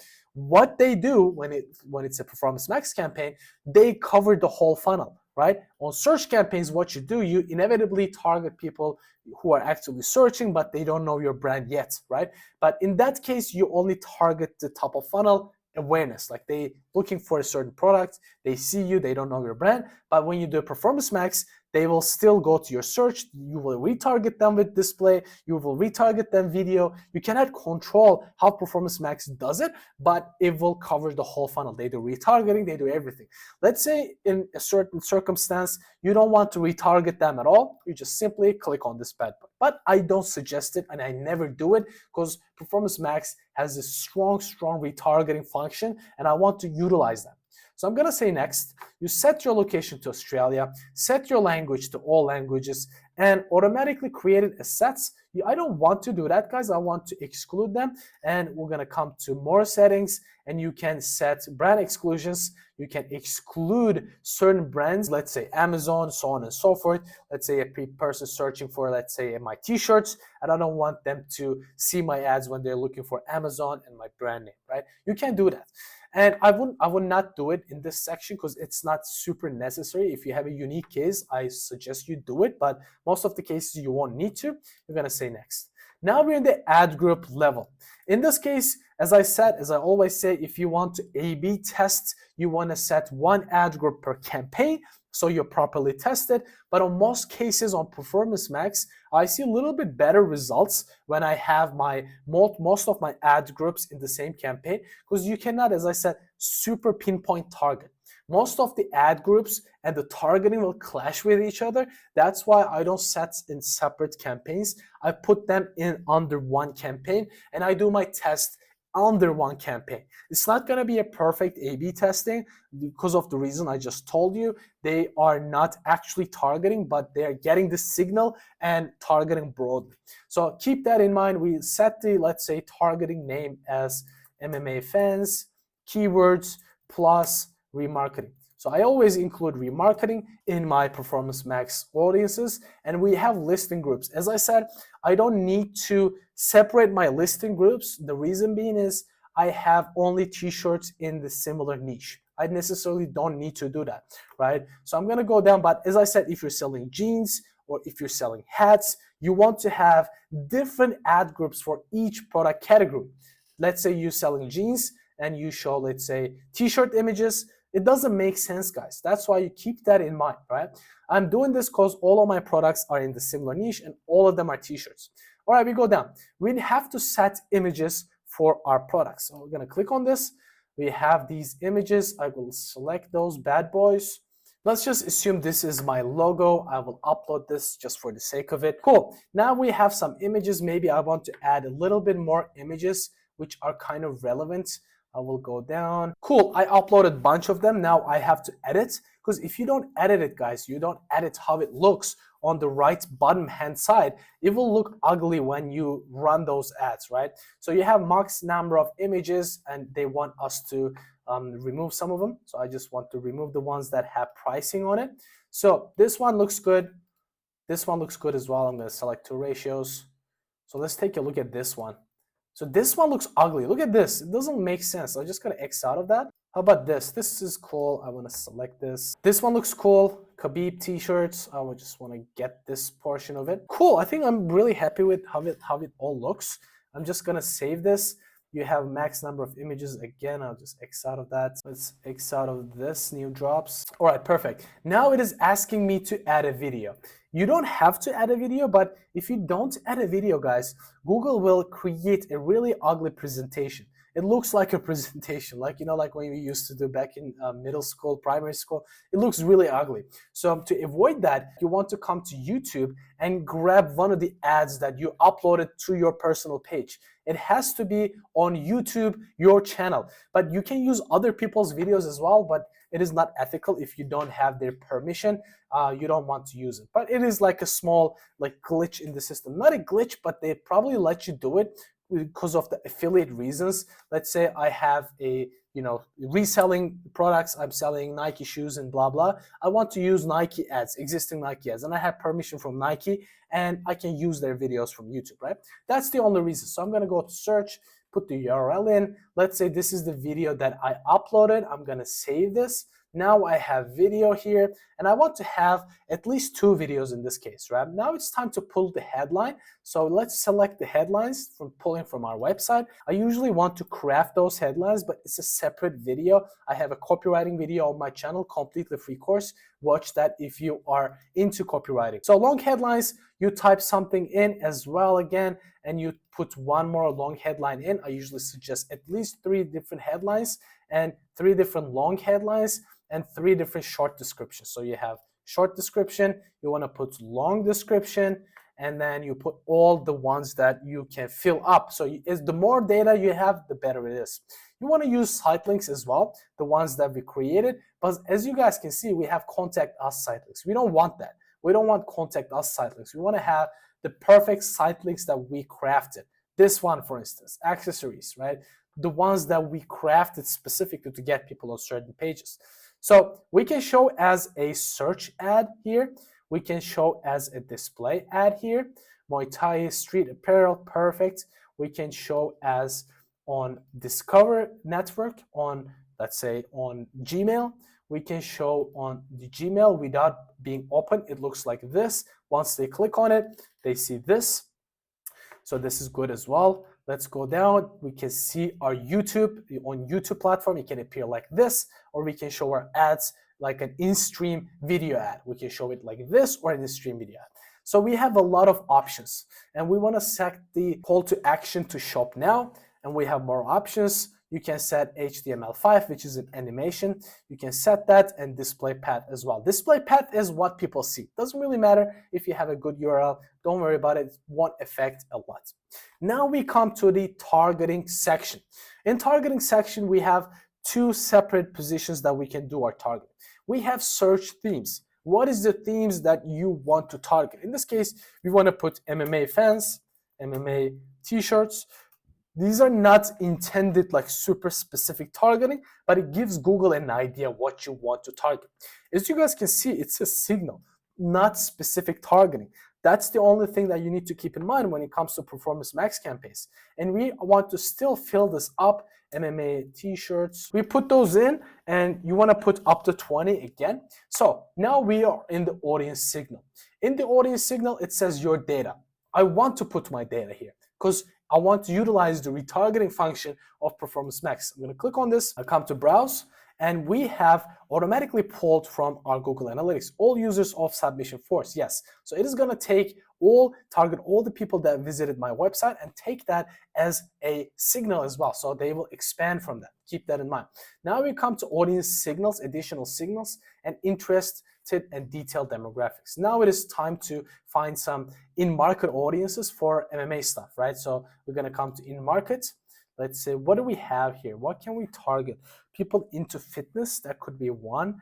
And let's take a look. Let's do search actually.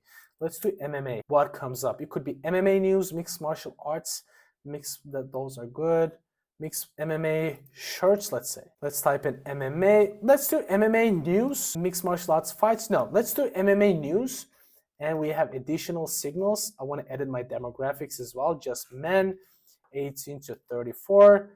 Cool. I want to save this audience in the future if I want to use it as well. It's going to be a stacked audience. This is what we want, guys. We want to give as much signal as possible to the audience. So I want to put this as an asset group name. So I'm going to calm down. I'm going to say next. Cool. It is asking me to set a custom budget. You don't have to start small with Performance Max campaigns. You can set it to as much as you want. Let's say I want to start with 20. All right, now we publish the campaign. What we want to do, as I said, guys, I usually set more than one asset groups under one campaign. What I want to do here, I will go to campaigns and I will go to all campaigns, back to the overview. I want to see the campaigns that are live. Cool. Now we are looking at the campaign level. So the one that we just created, I just want to pause this. So I don't want to spend money. So this is a test campaign. I want to click on this bad boy. What I want to do, guys, I want to duplicate the existing asset group. So I will go to asset groups on the left-hand side and I will wait for it to load. Cool. What I want to do is I want to click the three dots and I will click on duplicate this asset. It will create a duplicate of the existing same asset group. The only thing I want to change is my signal. I want to change my signal and who I target in this case, right? So this is good. I want to keep my search themes as is, but here I want to change this audience signal. What I want to do, click on this edit audience. Now it is going to ask me, do you want to change this all together, right? I want to not change this all together. I want to delete this part. So I still want to target 18 to 34 men, but I want to change this MMA news to something else. I want to change it to, let's say, Conor McGregor, for instance. If we have one audience like this, so you have to search this. So in some cases, you might not have it. Mixed martial arts fights, cool. Mixed martial arts classes is good. UFC highlights. So I would X out of this because this is really similar to this. Mixed martial arts fights. So I'm now targeting people who are into these classes, but not fans. Little similar, but still I'm targeting those people. Men plus search terms plus retargeting plus MMA classes. So this is my new target that I want to test against. So it is asking me, you want to save this audience as a copy or save this audience? So if I save this audience here, it will change the other ad group. That's what I don't want. Save this audience as a copy. The original audience will remain unchanged. Cool. I just want to save this bad boy. Now I want to change the asset group's name to the new one. Now it is good. Perfect. Now we're going to save this. Now you can create more than two, up to, depending on your budget, as much as you want. And if you have, let's say, guys, one of them is spending most of the budget or really profitable. Usually if you take the top performer out, it might affect the performance. So you sometimes take the worst performing ad group, asset group. You want to pause this and move it into its own campaign so it doesn't affect the performance here. It is a different subject line, the learning in Performance Max campaigns, which I'm going to cover after this section. So keep that in mind. That's cool. That is one way to test audiences. And then you have the ability to test different assets. If you want to test assets, guys, you want to create a new campaign with the same targeting and you want to set different assets groups. Meaning, let's say I'm targeting just t-shirts and in the new asset group, I want to set maybe different lifestyle images instead of just product images edited in Photoshop and whatnot. I want to use people wearing those t-shirts in the public and so on and so forth, and I want to test this against. But usually testing creatives is not a huge and common practice. You can still do it. I always test creatives in different campaigns, and I sometimes test them in the same campaign again, because Performance Max is a little bit different than all the other campaign types. As I said, guys, these are not really targeting specific audiences. These are taking the signal and discovering other audiences, right? Keep that in mind when you are doing your testings. So you can also test in a different campaign, meaning you control the budget. But if you test the audiences in the same campaign, you're not going to be able to test audiences, how much you spend on this or how much you spend on this, right? Hope this is clear, guys. And I want to show you how you can optimize these specific campaigns when it comes to Performance Max campaigns. All right, see you in the next one. All right, we have one Performance Max campaign in this account, and we have $66 daily budget. We're gonna look at the optimizations that we can do, and we have a bid strategy, maximize conversions, and target CPA. So we set a target CPA for this campaign, and we look at the actual CPA and adjust our target, right? So what I want to do, guys, I want you to know, first of all, this is a lead generation campaign, right? This is not an e-commerce campaign. Keep that in mind. And what I want to do is change the monthly range to, let's say, last month, or maybe even better, you can change it to, let's do last 30 days. Let's do last 30 days. Cool, I'm looking at last 30 days, and I want to scroll down and see my cost per conversion. My cost per conversion is at $48, which is pretty good, and the performance is improving a lot. So I want to look at what is my actual target CPA. So if it is actually super high, I can lower it a little bit. Let's take a look at my target CPA, and we have an idea of the actual CPA. Now my target CPA is, guys, at $90. So I can reduce this quite a bit. And I want to reduce this. There's a huge gap in my target CPA and actual CPA. But keep in mind, my target CPA is way higher than my actual CPA, which it should be. So it was way higher, my actual CPA. It dropped down from 100 with the strategies that I'm teaching you, and you can see that works. So what I'm gonna do is set this, since my actual is $48, I will probably be conservative and set it to $60. So I'm slowly lowering my target CPA. However, it is still above the actual CPA. Cool, I save this bad boy. Now I can X out of this. So this is my main optimization when it comes to Performance Max campaigns. Keep that in mind. When it comes to Performance Max campaigns, guys, you don't really want to focus too much on average CPC, how much you're paying per click. The reason being is you cannot really control that, because there are a bunch of different campaign types that are enabled in this specific campaign type, right? In this campaign, you cannot control it. The display is going to be cheap, search is going to be expensive. You're going to have a really mix in overall. You're going to look at your click-through rate, and you have to look at how you can improve your click-through rate.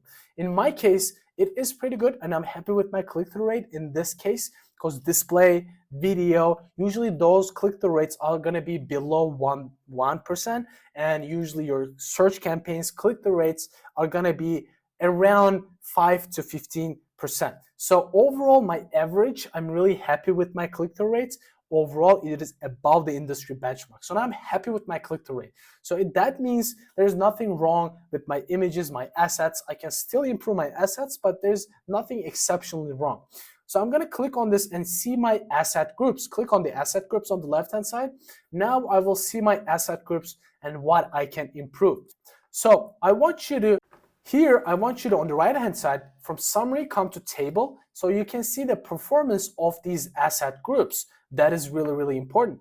So on here, you can see, guys, which ones are performing. So here I have the same exact asset group, and I have the second version, which has different image assets. So here I'm testing different assets. I have well-performing audiences, and I cannot really test those audiences anymore because this is a really specific niche. What I'm doing is testing those creatives, and the new creative groups that I told you about, that I introduced with a different theme of creatives, meaning different images, different headlines, different videos, performed better than my previous versions. How can I say that? You can see my cost per conversion is way lower in the new ones, which is this active one, and this in the new active one is way lower than the previous ones. The previous ones have, let's say, $56 cost per conversion, and compared to the previous version of this, you can see it is way higher than my new version.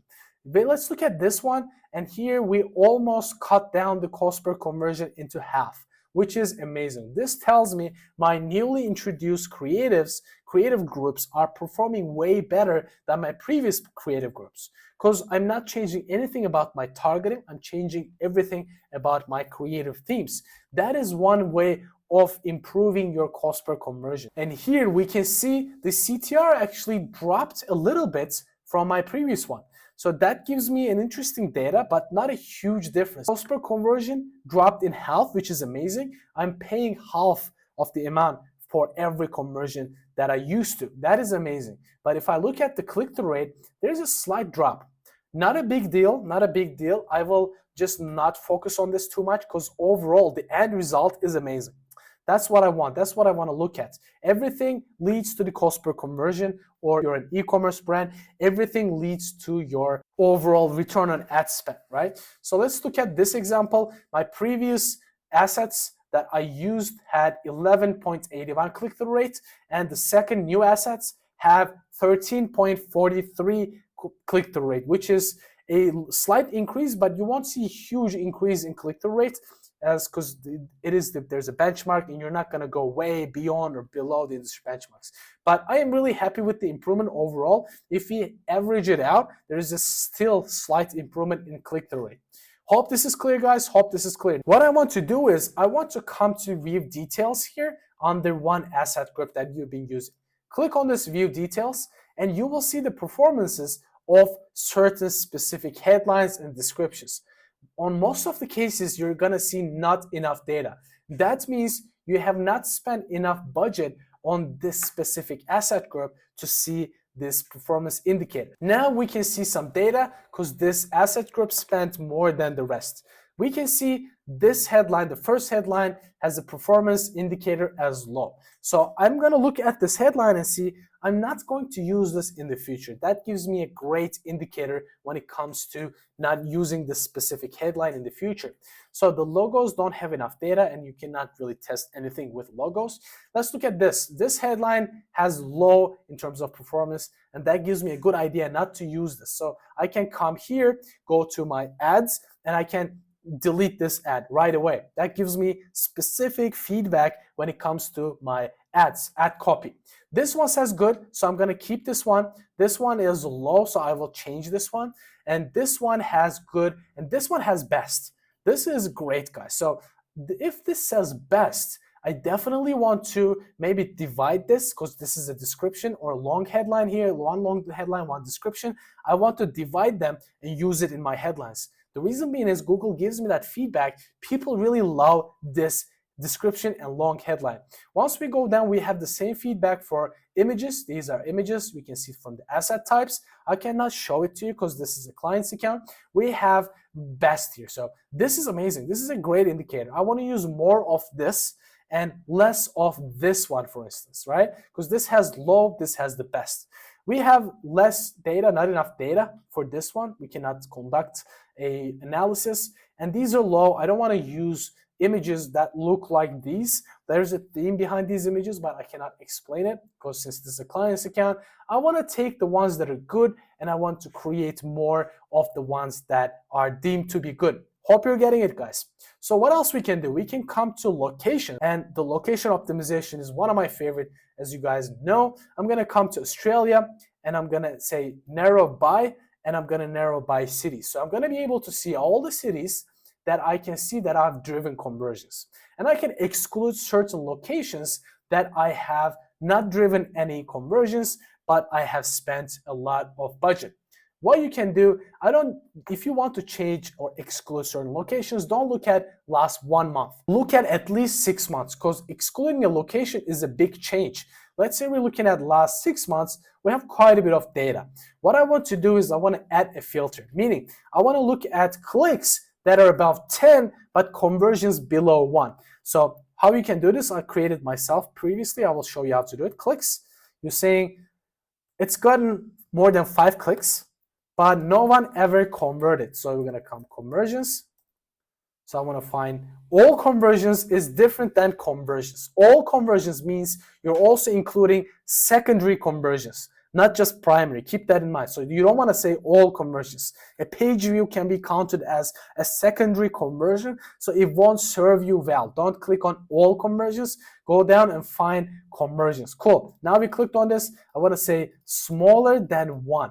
Now I'm going to see all the cities that people clicked but didn't become a lead. So we have Newcastle, Lismore, Katoomba, Dubbo, Bateman Bay, New South Wales, Wollongong. So I can click on all of these 72 locations and I can change the bid. So I can remove this or add targets bid adjustment.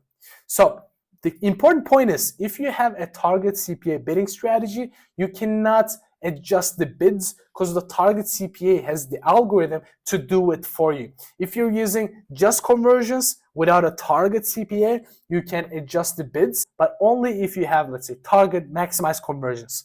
If you're using target CPA, you cannot do it. Just keep that in mind if you want to do that optimization when it comes to the locations. Hope you're getting it, guys. Hope this makes sense. All right, what we're going to do, we can also, if you're running an e-commerce store, come to listing groups and exclude the products that are not driving any conversions. We covered this, and I will show you how to do this in an e-commerce store.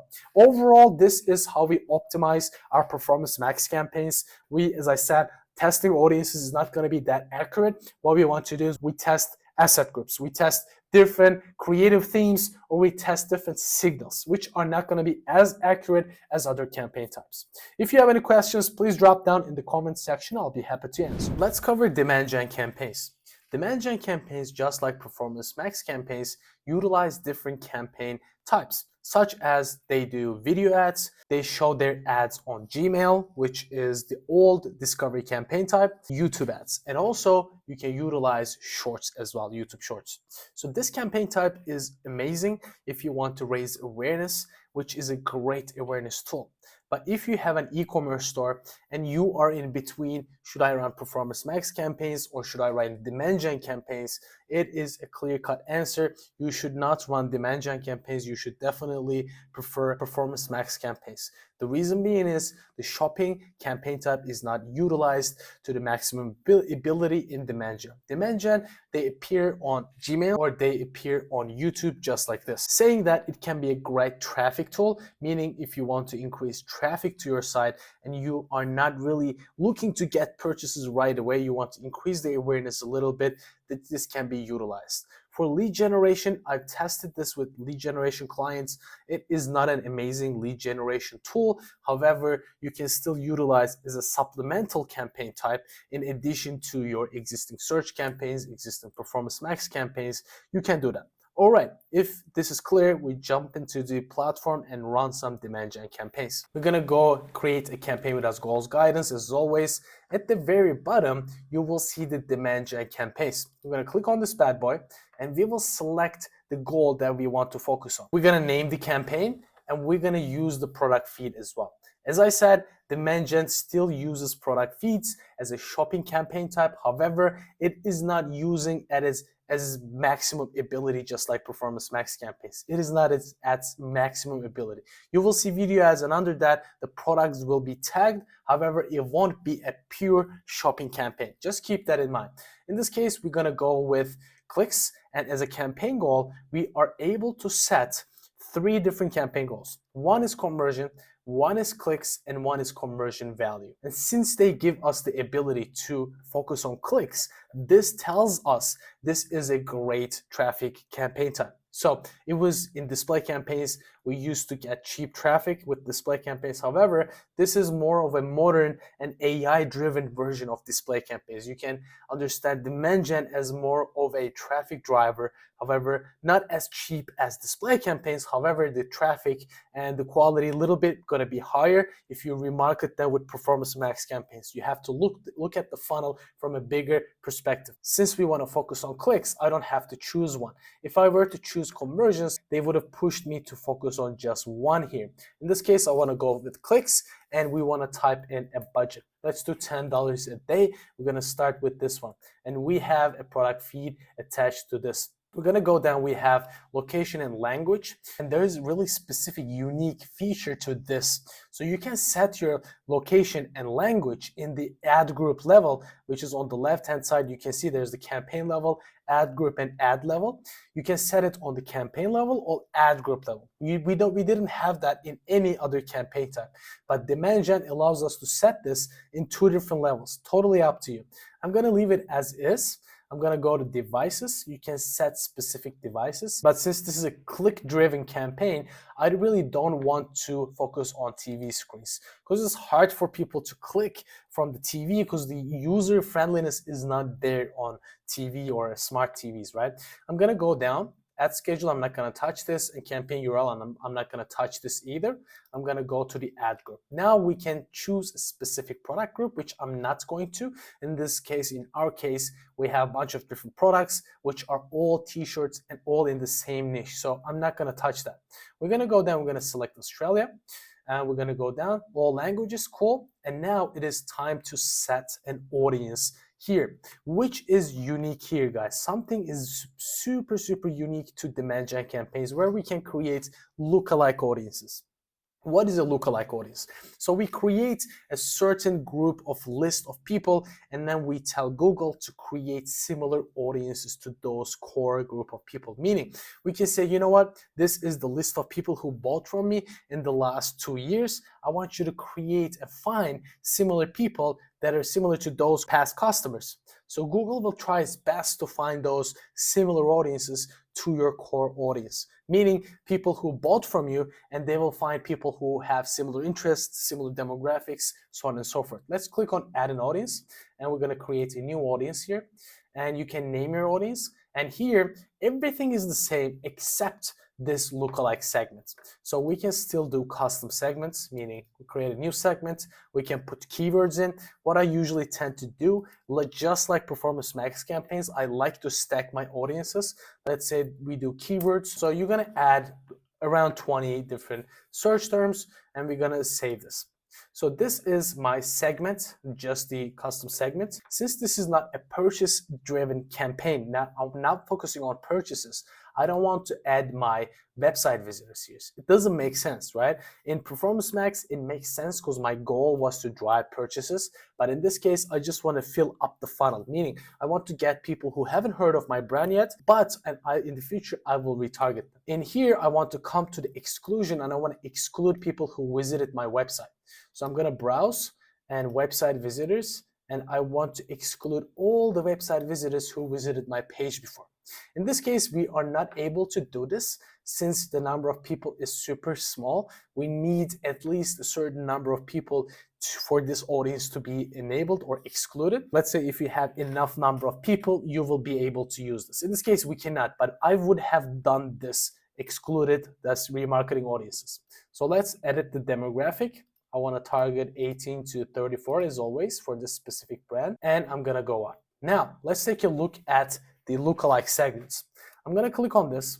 Now we can add a seed list. Seed list meaning the core audiences I talked about. It's not going to be enough, so we're not going to be able to run this because we have only 2 users in this website, right?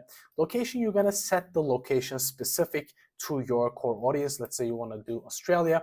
I'm going to target this. All right, here we have the segment reach. This tells Google how similar you want this new audience to be to your core audience. My core audience, in this case, my website visitors, right? So you're literally telling Google how similar you want your new audience to be to your core audience. So if you say narrow 2.5%, this audience will be the most similar to your seed audience. Seed meaning people who upload. You can upload people here as well, a list, or you can say people who purchased from me or people who visited my website, just like this. You can say those things. But if you say 5%, it's going to be balanced and it's going to be a bigger audience. Look at the right-hand side. We have 10 to 50 million. And if we say 2.5, we have 5 million to 10 million. So it's a bigger audience. So what I suggest, if you want to reach a really broad audience, if you have a big budget, you kind of go with 10%, and you can test those percentages in different ad groups, which what I suggest you do. So we're going to start with balanced 5%. I'm going to say 5% lookalike to website visitors. So it's going to be website visitors lookalike 5%. And I'm going to save this. It's not going to let me save it because I have a really small audience. It's not going to be able to serve this since I have 2 people only in that audience. So that's cool. So what I want to do, I'm going to say keywords plus website visitors excluded plus 5% lookalike of website visitors. Hope you're getting the picture. Now what we're telling Google is target people who search these search terms in the custom segments. And then also exclude people who visited my website. And here we did this. Now we can't, but actually that's the goal. And also I said, find people who are similar to those people who visited my website. So I'm saying to Google, find people who are similar to my website visitors, right? Find people who are similar, who have shared the same demographic, interests, buying power, so on and so forth. So I'm telling that to Google, but it's in the middle. 5% is in the middle, balanced audience. So we're gonna test this against 2.5% and 10%. We're gonna test this. And this is the stacked audience that we're gonna save. So we're gonna save this bad boy. And now we can select optimized targeting. We can say, you know what, expand beyond this. But in this example, I don't want to, because I just want to test this audience against 2.5 and against 10%. I'm just gonna name this and I'm gonna go down and I'm gonna go to ad number 1. Now it's time to create some ads. We can create single images, we can create carousels, we can create videos. We have 3 options of creating images. So in this case, image and product ads. So we can create images, we can put one image and we can show our products just like shopping ads. Or we can say video and product ads, meaning there's going to be a video and underneath that we're going to have our video products just like this on the right hand side. Or we can put products only ads, just like shopping. It's totally up to you which one you want to select. This is going to appear like a carousel, so keep that in mind. If it was lead generation, you're not going to be able to show your products just like this because you're not going to have products. Super self-explanatory. In this case, let's create a video plus products. So let's say, let's name this. Cool. So now we have to either create a video or add a video. What we want to do is go to YouTube again, and we want to grab a URL. That URL should be one of the videos that be uploaded. And then we're gonna, let's say this video is one video that I uploaded. And let's imagine this is promoting my products, right? So I'm just gonna grab this URL, go to my Google Ads, and I'm gonna paste this URL. But you have to imagine, guys, this is specifically promoting my products and services. So you have to upload it to YouTube and then grab that URL and use it in the ads. That's the ideology. So we're gonna keep this, that is going to be one video, and we have to add a logo. Cool, now it is time to add some headlines. And also first I wanna put my URL here. Cool, now let's add some headlines. My headlines are kind of softer than actual shopping ads, right? The reason being is I'm being not buy now, I'm being more of like visit the website, visit the only MMA streetwear store. So I'm being a little bit softer when it comes to call to action. I'm not being super harsh, buy now, 50% off.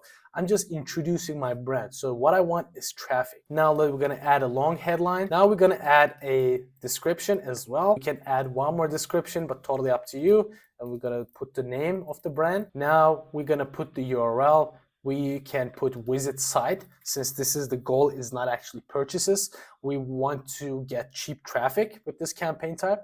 We want to add the site links as well. So I'm not going to only run one ad under one ad group. On the left hand side, you can see this, right? What I want to do, I'm going to create a new ad. So I'm not going to have only one ad. I'm going to have multiple ads. In this case, I want to create an image ad, right? So it's going to be image plus products. So it's going to be image. Let's add those images. Logo is added as well. Now we're going to put the website here. Let's quote the call to action, visit sites. The reason we're putting visit site again, the goal is not to get heavy purchases. We want to drive traffic. Later down the funnel, I'm going to retarget them like crazy with my Performance Max campaigns. I repeated the same process. I put my headlines in and everything. Now it looks like this on YouTube, for instance. Let's take a look how it looks on discovery, which means on discover section on Gmail. It looks like this. They can swipe and go to my website, and they can swipe just like this. They can see the product name. They can see my headline and description as well. Let's see how it looks on Gmail. They can see my products just like this on Gmail, which grabs a lot of real estate, which I definitely like, guys. It is pretty cool if you ask me. And then we can create one more ad. I usually create 3 ads under one ad group when it comes to demand gen campaigns. It is still new campaign type, still we're testing there, creating new features into this campaign type. You can go with 3, but I've seen some advertisers going as much as 6. Since this is traffic campaign type, they're testing a lot of different stuff. You can still do that. You can still use my strategy, meaning if you want to A/B test certain creatives, if you want to A/B test certain audiences, you can create 2 different campaigns instead of putting them under one ad group. You can do that. So we're gonna go to review. In this case, it is asking me to review, and it says your budget is too low, blah, blah. We don't really care about your budget suggestions because they want me to spend as much as possible. I'm gonna publish this campaign. Okay, now we publish the campaign. Let's go to all campaigns. I'm just gonna pause it for the sake of it. I don't wanna, this is a test campaign right now. What I want to do now, I want to A/B test this against my other ad. So I'm gonna duplicate this. I'm gonna copy this, I'm gonna paste this, and I'm gonna paste. Since this is loading, guys, I wanna talk to you about A/B testing in demand gen campaigns. This is not like Performance Max campaigns. So this is not exactly taking a signal. Signal is taken in the Performance Max campaign. In here, in demand gen campaign, they're still utilizing artificial intelligence, but we are still targeting. So there's still targeting involved, specific targeting. So doing A/B testing with different campaigns makes sense in this campaign type. On Performance Max, I really do not see that power of A/B testing in different campaign levels. I usually test my audiences under one campaign, which yields better results. But in demand gen campaign type, I see better results when I test them in different campaigns. So now we created the second version. So we just want to duplicate, and so we can see this campaign type. Okay, we can see the second version of this. Now I want to name this as 10%, because I want to test this against the 10% lookalike change. The creatives are going to be the same. I'm going to click on this. I want to edit this bad boy. In here, I'm going to click on add audience segments. And instead of choosing this, I will say a new audience. Or this is, if you think this is going to take a lot of time, you can go back and duplicate this. And you can change this to 10%. I will go down. I just want to change this to 10%. Come to lookalike, new segment. I want to do 10% of website visitors. My seed audience is website visitors. Location is going to be Australia again. So I'm telling them to find 10% similar audiences to my core audience. Now everything is the same except that lookalike, that percentage, how different it is to my overall seed. So I'm going to change this name again. So in this case, we have the exact same creatives. However, we have 2 separate campaigns. One of them has 10% lookalike, the other one has 5% lookalike. So if we see all campaigns, we can see 2 demand gen campaigns. One of them is 5%, the other one is 10%. Both of them are spending $10 a day, so we will be able to tell which one is performing better, right? And the testing doesn't have to be on the percentage on lookalikes as well. You can also do testing on creative level. If you want to properly A/B test, you can set different campaigns. Or you can say, you know what, I'm testing this here, I'm testing this here. Let me do a test where I only target in-market audiences, and you can still exclude website visitors. This is a great mining when it comes to, you know, finding new audiences, new segments, new people driving traffic to your website, right? And you can also do a test where you change the campaign objective, where you drive conversions and see which one is driving better traffic to your site, right? So you can test that as well. So how we can optimize when it comes to the demand gen campaigns. Let's click on one of them, and you can optimize the products. When it comes to products, you're going to come to product section here, and you're going to see the results of those products. Right? Since this is maximum clicks as a campaign objective, we won't be able to see the top performer in terms of purchases. But what we can see is CTR, which is an important metric, because the reason being is this is maximizing clicks. We're trying to maximize the clicks here. So we can look at the CTR and we can exclude the products that are driving low click-through rates. That is a great idea. You can go to campaigns here, or you can come to insights and reports. What you can do, look at where the ads are shown. And then you can exclude certain audiences that are expensive, that have high CPC, and that are not driving you conversions or clicks, right? So you're gonna look at it, you're gonna exclude the ones that are driving your high CPC. You can also come to devices, and you can see which type of campaigns are performing the best in terms of CPM, which is cost per 1,000 impressions. If you see certain devices are having a really high CPM and their average cost per click is super high, you have the ability to change your bids on those specific devices. You can change bid adjustment. Let's say I have a really high CPM on mobiles and my cost per click is super high. My conversions is extremely low compared to the rest. What I can do in this case is come here, I will reduce my bid by 10%, for instance, and I'm going to save this. This is a great optimization tactic when it comes to devices. We looked at where the ads are shown, but you can also do it when the ads are shown. So you can specifically exclude certain times when you see there's a super high CPM, meaning you pay a lot to show your ads 1,000 times, or you can exclude certain times where you have really high cost per click, which is really competitive in those times, and really big budget brands are pushing their budgets on certain, let's say 6 p.m. to 8 p.m. And you can, lower your bids on that certain specific time of the day, so you don't spend a lot more money, since this is not a conversion-based campaign. If you have a conversion-based demand gen campaign though, you have the ability to specifically increase your bids on the times that you think you're going to get a lot of conversions, even though it is competitive. So you don't necessarily think like a small business owner. You can think of it like aggressively as a big business owner if you are getting those return on ad spend from your spend. This is what demand gen campaigns are. As I said, the only difference is where the ads are shown, also how the lookalike audiences can be utilized. Because other than that, it is really simple and similar to the rest of the audiences. You can do the same optimizations. There's no keyword input here. The only difference is you cannot see any negative keywords. You cannot add certain keywords. You can put signals like custom segments. That's the only difference. However, when it comes to other stuff, it is almost the same. You can look at the locations. You can exclude certain locations, as we always do. You can come to audiences. You can change the bids on certain audiences. Come to show table. You see different audiences, for instance. You can add certain audiences to observation and adjust the bids as well. Exactly the same. Exactly the same. It is just how it appears and where it appears. And the algorithm and the bidding can be different depending on your campaign goal in this case, right? And the only difference, as I said, the biggest change is the lookalikes.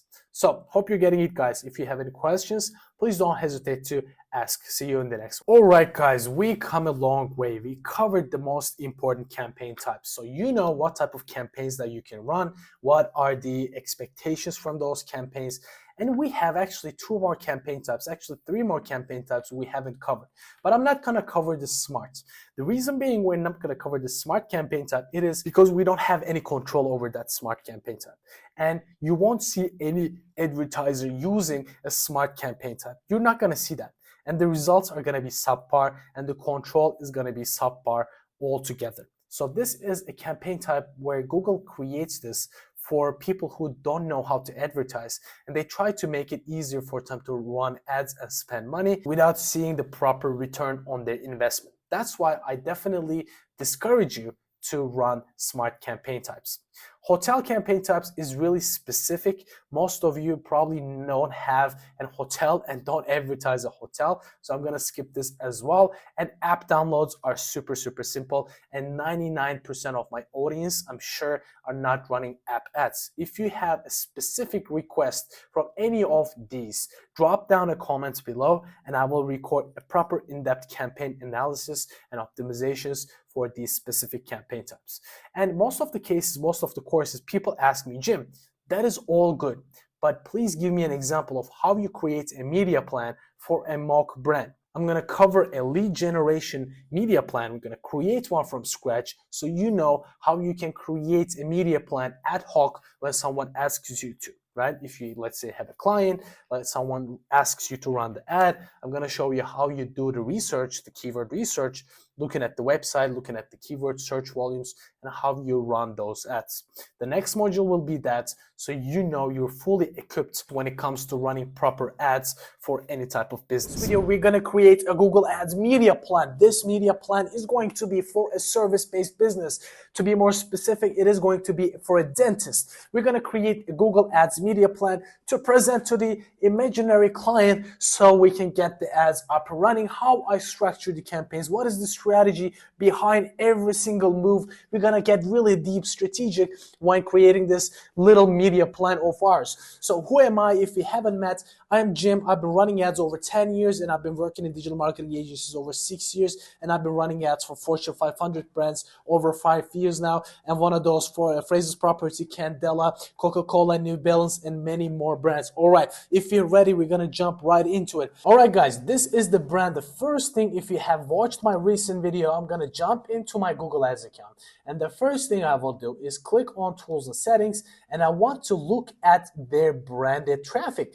The reason I do this, guys, I want to have a rough estimate if their brand is well known, if people are exactly searching for that specific brand term. So this is going to give me a good idea if I'm going to run a branded campaign or not. Why do we run branded campaigns? This is going to collect the easy leads for us. This is not necessarily, let's say a person is looking for Chelsea Dental Group, right?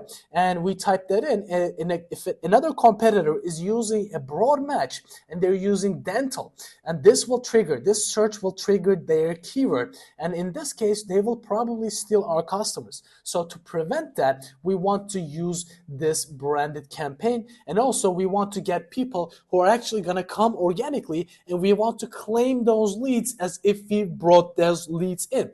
So there are the two main reasons. One, this is gonna make us look good in front of the eyes of the client. And the second reason, we avoid people stealing our specific search terms. So there are two reasons we run branded campaigns. So Chelsea Dental Group, I'm just gonna go back and type that in. Chelsea Dental Group. Probably butchered the name Chelsea, by the way. Chelsea Dental Group. Now we're checking the search terms for this brand.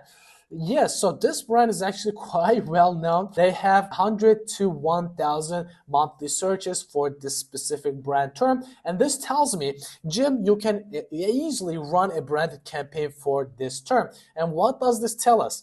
On a good month, if a lot of people are searching for this term, there's 1,000 search terms going on an average month. On a bad month, there's 100 people searching for this, right? So on a really competitive month and a lot of people searching for this brand, you are paying 1,000 times, let's say, you're paying $4,000, but it's like worst case scenario. Usually this is not going to happen. I will usually start my branded campaign with maximum, guys, maximum. I will start at 500 a month, but with this branded search averages, I will start at $1,000 a month just to be safe, and as I said, collecting those people who are searching for our brand term. So this is first goal. We're gonna type in branded campaign, and what are the keywords that we're going to use for this? And the keywords we're going to use is going to be phrase match or exact match. So to be honest, guys, I want to start with exact match because exact matches in 2023 2024, they're acting like a phrase match. How much I'm going to spend on this? If I use exact match, guys, well, I will do an average. As I said, let's say 500 average of this. Let's say it's $3 ish, right? Let's say $3, or let's say 2.5, 500 times 2.5. It is 1,250. I will start with $1,000 on this one, just cause I like to start low with this, and I'm going to spend $1,000 on this specific campaign or a month. This is a month. So we're going to calculate the daily spends as well. So now we covered the main campaign. This is the branded campaign. Now we're going to do a prospecting campaign. And to run the prospecting campaign, guys, we have to understand what type of services they are using. For these services, before you start off, you have to talk to the client. Some services, for instance, let's look at services. They have preventative dentistry, restorative, cosmetic, implants, pediatric, general dentistry, and health insurance. So these 1, 2, 3, 4, 5, they all have different average order values. What do I mean by this? This might cost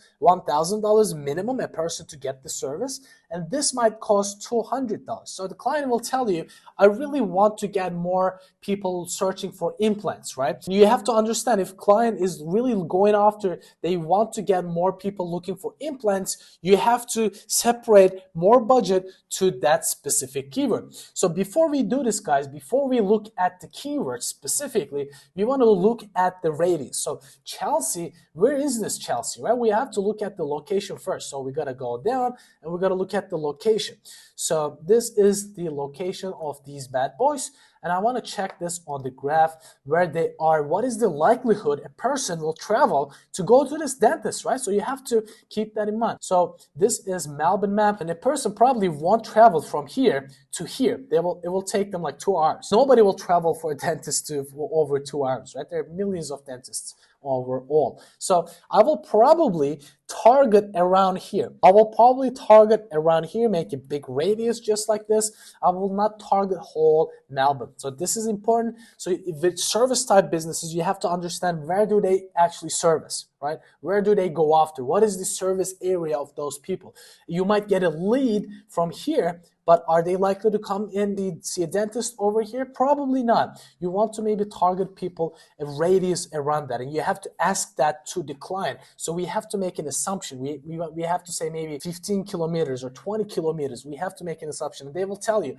I have clients coming from Melton or coming from this area. If they tell you that, you target everywhere on the city. But if they tell you, no, maximum people come from 10 kilometers. If they tell you, do a 10-kilometer radius. So you have to discover that. That's why people do discovery calls before they onboard a client. Now, this is what we're going to do in this section. So we're going to come back to our services. And in this case, let's say client didn't tell us anything, right? We have to create specific campaigns for all of them. Yes, that's true. And we're going to look at the search terms, of course, which campaigns, which specific services have more search terms. We're going to look at hygiene, clean oral hygiene. We're going to look at kids dent. We're going to look at wisdom teeth extraction. We're going to look at gum disease treatment. We're going to look at regular examination, root canal treatment, fillings, implants. We're going to take all notes of these keywords. All right, first and foremost, I want to look at the area first. So we're going to come to this place here. It says Australia, and I want to zoom in a little bit, guys. I want to zoom in and I want to X out of Australia.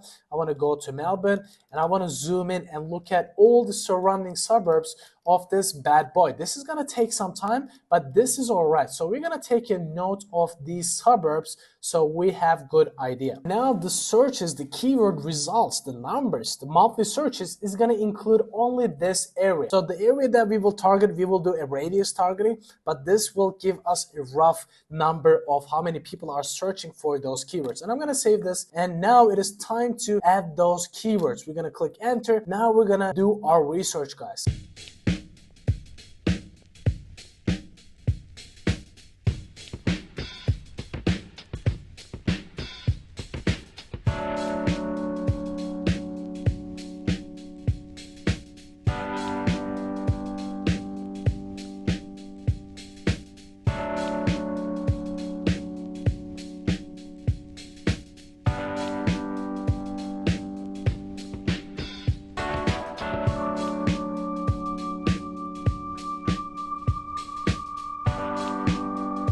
Alright guys, now we wrote all these services they have in the services section. Now we're going to get started with our keywords. Now this is going to give all the keywords in the given area that we want, right? These are the keywords. They are giving us monthly search terms on average, and we have a good idea now how we can structure those campaigns. How we structure those campaigns, we are gonna put them in ad groups that are relevant to each other, right? We're gonna have one campaign, let's say kids dentistry, and we're gonna have adults dentistry. We have maybe teeth whitening, Invisalign, another campaign. We want to separate campaigns that have drastically different budgets. The meaning is, if you want to put one campaign under that we have really competitive, too much search volume ad groups, those ad groups are going to eat up the budget. And maybe the other ad groups will bring you most of the leads, but they don't have enough search term, and the other ad groups will eat up the budget. That's why we separate different campaigns so we control how much they spend. This is the idea of separating those campaigns, and this is the main reason why we separate those campaigns. Otherwise, we have one campaign, put all the ad groups underneath that, and we randomly let it spend. But if we do that, it's not like Facebook advertising. It's not like campaign budget optimization. budget. They're not going to spend the budget where they think most of the conversion is going to happen. They spend the budget on, how many people search, right? You show up based on the search results, search volumes. We're going to write those ad groups in different campaigns. So the first campaign I want to do is kids campaign. So let's look at the kids search volumes here. We have, for instance, kids dental up to 1,000. So the most we have dentist near me in this, right? So I want to put that into its own campaign. The reason being is if I put this with other keywords, with other search terms, this is going to eat up the budget like crazy. This is going to eat up the budget like crazy. So I want to have dentist near me into its own campaign, and I want to track how it performs. So let's go down. Prospecting campaign 1, let's say. So these are prospecting campaigns. Let's put that like this, and underneath that we have dentists near me. Bam. So what is the keyword that we are targeting? We want to have one ad group under this, dentists near me, and this is one keyword, one exact match, and this is all right. This is gonna spend like crazy, guys. This will probably, not probably, if we go back, if you look at the search term, if you don't spend a lot, guys, in Melbourne, let's say you have 50,000 to 10,000. If we take the average, we have 25,000, right? 25,000, and we have the average of this. What is this? $10. 25 multiplied 25,000 multiplied by 10. There's no way you're spending $250,000, guys. It's impossible. So let's say we're gonna start really conservative. We're gonna start by $10,000. Of course, we are always going to be limited by budget in this specific campaign because you are seeing the search volume and you are seeing the minimum top of the page bid and maximum top of the page bid, which is huge. So we're going to put the maximum that we can put without restricting the amount of budget that other campaigns are going to have. Let's say they have $10,000 of budget, but we're going to start conservative here, $2,000, let's say, right? Let's say $3,000 because this is a really competitive campaign. We do a month, and I want to reduce this a little bit because this is going to be a lot of budget this campaign is going to take, right? Dentists, they have big budget, guys. So we go down. We cover the dentists near me. This is taking the whole budget. Most of the budget, this is going to go here. So that's why we put it onto its own campaign. And we're going to do kids dental, right? We're going to put all the kids related stuff into its own campaign, and we're going to type in kids campaign. Bam. And we're going to have maybe different ad groups. We have to think about this, right? We're going to go back. Let's look at it. Kids dental. All right. We're going to have kids dental related ad group, and we're gonna have, let's go down. We're looking at kids dental, guys. Actually, I'm starting to think again, there's really no reason to put kids dental into its own campaign. I will just put it into its own ad group. So the reason being is they only have one type of service for kids dental. Look at this, kids dental, nothing else. So we have just kids dental. That's about it, to be honest. So we're gonna go back and we're gonna remove this kids dental. We're gonna do general, and we're gonna have ad group number uno. This is gonna be kids dental keyword, right? This is gonna be kids dental. This is gonna have multiple different keywords, right? Not only kids dental, kids, dentists for kids. All right, these are the keywords that we are going to target under this ad group, under this general campaign. And we are going to have ad group number 2. Now we are looking at other ad groups that we can put under that general campaign. We can put wisdom teeth extraction under that campaign. We have this wisdom teeth extraction, and we're going to use that as well under that campaign. Ad group 2, wisdom teeth extraction. So also, guys, keep that in mind. We want to increase the ad relevancy. The reason being why I put them into its own ad group but not separate ad groups is Google will look at the relevance, right? So under this each ad group, we're going to have a separate ad. Each ad will have a separate specific ad copy. So in this ad copy, if I put wisdom teeth extraction and kids dental under the same ad copy, it wouldn't really make sense. I want to make every ad specific dentist. So this will be another keyword that I can have, right? And I will say wisdom teeth dentists, wisdom teeth removal, bam. All right, so these are the keywords that I will be targeting in this campaign in this ad group, right? They almost have similar keyword volume, search volume over the month, right? Keep that in mind, guys. We are using similar keyword volumes under each ad group. If this ad group has 100,000 and these have 1,000, these other ad groups, this will spend the whole budget, and there's really no point of doing that. We're going to go back and look at other services with similar keyword. So wisdom teeth extraction, we did gum disease treatment. Let's look at the search volume of gum disease treatment here. We'll look at gum disease treatment. They have almost nothing. So I will put that under this campaign, but this campaign will be eaten, this ad group, gum disease treatment, will be eaten by this bad boy, guys, these other ad groups. But I will still put that under this gum disease treatment. Let's do gum disease dentists. Guys, there's a good idea if you are using exact match with really high search volume ad groups, you can actually turn this into a phrase match. This is a great little tactic. If you turn this into a phrase match, you actually balance out the overall clicks that each ad group is going to get, right? So if you use phrase match, this will show up relevant stuff, but not exactly maybe gum disease dentist near somewhere or something. Those will trigger some similar, but not exactly what they're looking for. So overall, what this does is it will create the same amount of search volume if I use phrase match on low search volume keywords and exact match on high search volume keywords. This is a good little strategy here. What is the number 4 ad group that we are going to have? Let's look at the service. What we have here, regular examination, root canal treatment, and fillings. Fillings might have a lot more. Let's look at the fillings. Wide fillings, not a lot. We have to look at fillings.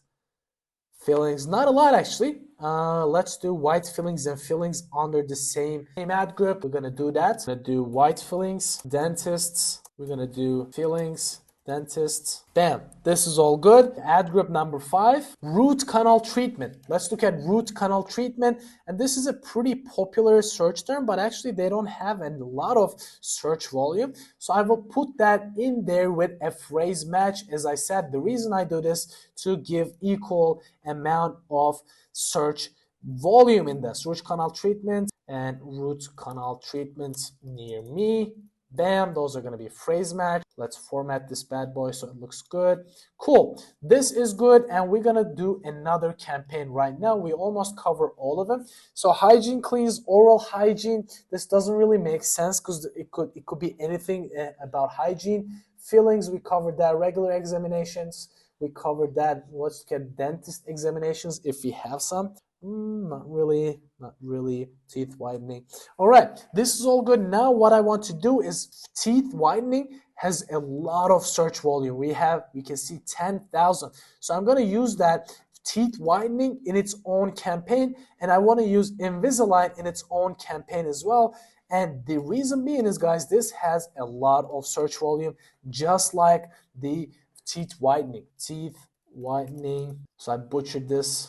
Bam, campaign. And this is gonna have specific teeth whitening. Dentists, we're gonna have teeth whitening near me. All right, this is good. Teeth whitening, dentist, teeth whitening near me. Cool. This is one campaign, and we are going to have Invisalign campaign. We're gonna use keywords like dentists, Invisalign. Now we are left with the rest. What are the rest? So we have implants, dental implants, guided dental implants, dental implant procedure, and single and multiple implants. So we're going to have a dental implant campaign, and we're going to separate this with different ad groups. Let's go back to our campaign, and if we look at dental implants and dental implants, bam, and each ad group 1 will have this dental implants. Ad group 2 will have guided dental implant surgery. The other one is going to have ad group 3. But in this case, this ad group will eat out all the budget from these ones because the search terms are really small.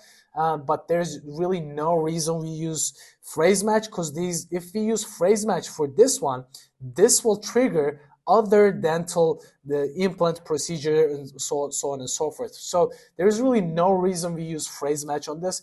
and this is going to happen, dental implant procedure. I mean, this is gonna eat out these other campaigns, these other keywords, right? So this is just going to happen. You cannot really avoid that. So let's go back. What other fillers do we have? Implants do we have? We have single and multiple implants. Implants, we're gonna use simple and multiple implants. Bam! This is all good as well, guys. Now what we're going to do, we are in our 1, 2, 3, 4, 5, 6 campaigns. Yeah, we are really detailed right now, and we haven't decided how much we're going to spend on each one of them. What we're going to do right now, we covered Invisalign, we covered preventative dentistry, gum treatment, snoring prevention, and what we're going to do in this case, we're going to cover the pediatric dentistry, right? Also, what I am going to do, I decided not to put other pediatric dentistry. The reason being, let's look at services. We have general services. We have the pediatric here. So fluoride treatments, this treatment and mouth guards. So what I'm going to do is I'm going to put that in the general as well. The reason being, they have similar search terms. Let's look at this. Mouth guard dentists, pretty similar search terms. I'm going to put that out in here under dentists, ad group 6. Mouth guard dentists. So I'm going to use this exact match. Let's go at group 7, and I'm going to use fluoride treatments. We're going to grab this and put it here. Fluoride treatments, and we're going to use fluoride treatments near me. This is going to be exact match. The reason being is, guys, they have quite high search volume, and this is the reason why we are using exact match in this case. And on the ad group 8, I will use this bad boy. I really don't know how it's pronounced, but it has quite a bit search volume here. Let's take a look. Yes, this is filling. All right, we're gonna go back. We're gonna put that in here, but we are going to use only exact match on this one because this has quite a high search volume for this. Yes, so now we are happy. Quite a bit search volume for this one. And then we don't have any search volume for dental examination. We use dentist Chelsea in a different campaign. We're going to use dentist checkup in the same ad group. We're going to use that under this ad group because it's a general and it has a really similar search volume. And we're going to use it dentist checkup. And these are all the services in different ad groups. We have dental veneers, and I'm going to put that in this ad group as well. Ad group 10 under this general campaign. Ad group 9, ad group 10, dental veneers. Guys, keep that in mind. The reason I'm dividing them to different ad groups is I'm going to write a specific ad copy for each ad group. So let's say you are searching for kids dental, and if I use it the same ad copy for all of them, if you search kids dental and you see an ad saying root canal treatment, fissure sealants, dentist checkup, would you act right away if you're looking for a kid's dentist, like for a dentist for your kid? Not really. But if you're looking for a dentist for your kid, you type in kids dental, dentists for kids, and you see an ad copy saying best kid dentist in Chelsea. Book your appointment with the best top-rated doctors or dentists in Chelsea. Which one would you more likely to click? Your click-through rate will be higher, and higher expected click-through rate will increase your quality score. An increased quality score will get you to pay less than your competitors. So at the end, you're gonna get most clicks, win the auctions, and you're gonna pay less than your competitors. So you're gonna win in the long run. So you will be able to advertise more if you have a quality landing page. And I have a full-on video on landing pages. Go watch my video. All right, guys, this is overall the media plan, how it's gonna look like. So we are covering dentists near me. This is to a 3,000 budget. I might keep it at 2,000 budget, and I will use this on this general campaign here. I might use this, has quite a bit search volume. Each one has 1,000. Dentist near me, let's check how much dentist near me has. Oh, dentist near me has quite a bit. This is gonna be way more than this, so I will have dentist near me 3,000 to actually maybe 4,000, and I will use 3,000 on this one as well, because this one has quite a bit of search volume. And Invisalign, I will use $2,000 here, and yes, $2,000 because this has quite a bit of search volume as well, at least 2,000, but this one has more. This one has the highest actually, and these people are going to be the highest intent customers, so that's why I'm using really high budget on really one ad group. Invisalign campaign, let's look at the Invisalign search volume. Invisalign, they are charging quite a bit, guys, for Invisalign, but not a lot. As you can see, 1,000 to 10,000. I mean, if they spend 1,000 and we get clicks for 5, we're gonna be limited by budget. So what I'm going to do, I'm gonna be spending, because most people actually can book it online as well. But so I'm gonna do 1,500 for Invisalign, and their profit margins are kind of low for Invisalign because they own the trademark. The trademark is owned by another company here. So dental implants. So these guys, they have a little less search volume, as we guys remember. Cool. This is going to be overall structure, prospecting, bam, bam, bam. You can also do a remarketing display campaign. Let's do that as well. So you're gonna target people who visited your website but hasn't become a lead yet. So we're gonna do that, guys, in this case. So we're gonna go down, display, remarketing. So that is good to actually create some brand awareness in your area, and people who visit your website, you're going to target, oh, okay, I remember seeing, Chelsea Dentist, whatever. So they are going to be more likely to remember your brand. And we're going to do a really conservative budget, $300 website visitors, right? So this is purely remarketing purposes to retarget people who visited our site. So let's calculate this. So 11,600 per month. So if you divide it by 31, you're gonna find what you're going to spend per day. So let's do a math. We're gonna spend $374 per day. That is what we're going to do. And also, what you're going to do to make it more sensible, more visually appealing, media plan like this.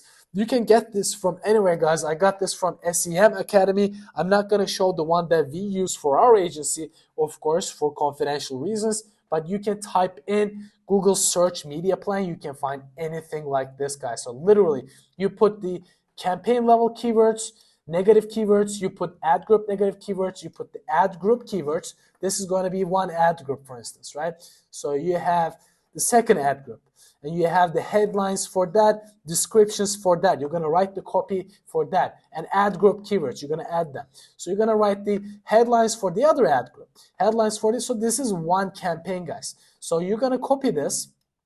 You're going to say, copy. I'm going to copy everything here. I'm going to create one more. And this is going to be, let's say, campaign, prospecting campaign, general campaign too. So you're going to write everything and then copy this and send it to the client. And you're going to say, this is what we are going to spend in this campaign, guys. Hope this is clear. This is how we structure a media plan and write everything in a more visually appealing platform, just like this. I got this from SEM Academy again, so you can find them everywhere on Google. Download a search media plan and you have everything. You just have to write the copy. You can get the help of ChatGPT, but this is how I structure my campaigns. And of course, you will see some stuff, some of the keywords converting more, some of the ad groups are not converting at all. And you can say, all right, I'm not seeing any conversions from dental veneers or dentist checkup keywords. I would pause them. Maybe you're seeing a lot of conversions from dentists near me. You up the budget on here, pause the budgets on here, but you have to spend some money to collect the data. So you have to learn a little bit, get some data, and move on from here. We come a long way. We covered every single campaign types. We know how to create a media plan. We know how to optimize our campaigns. Hope this was clear, guys. This was completely free, and I only ask you one thing, for you to like and comment under this video. Give me a thumbs up. I just want YouTube to understand this was a useful video for you and for your brand, so you can make more money using Google Ads, or it can help you enhance in your career in some way. All right, I will see you in the next one. If you want me to cover any type of video, please drop down in the comment section so I will answer your request. See ya.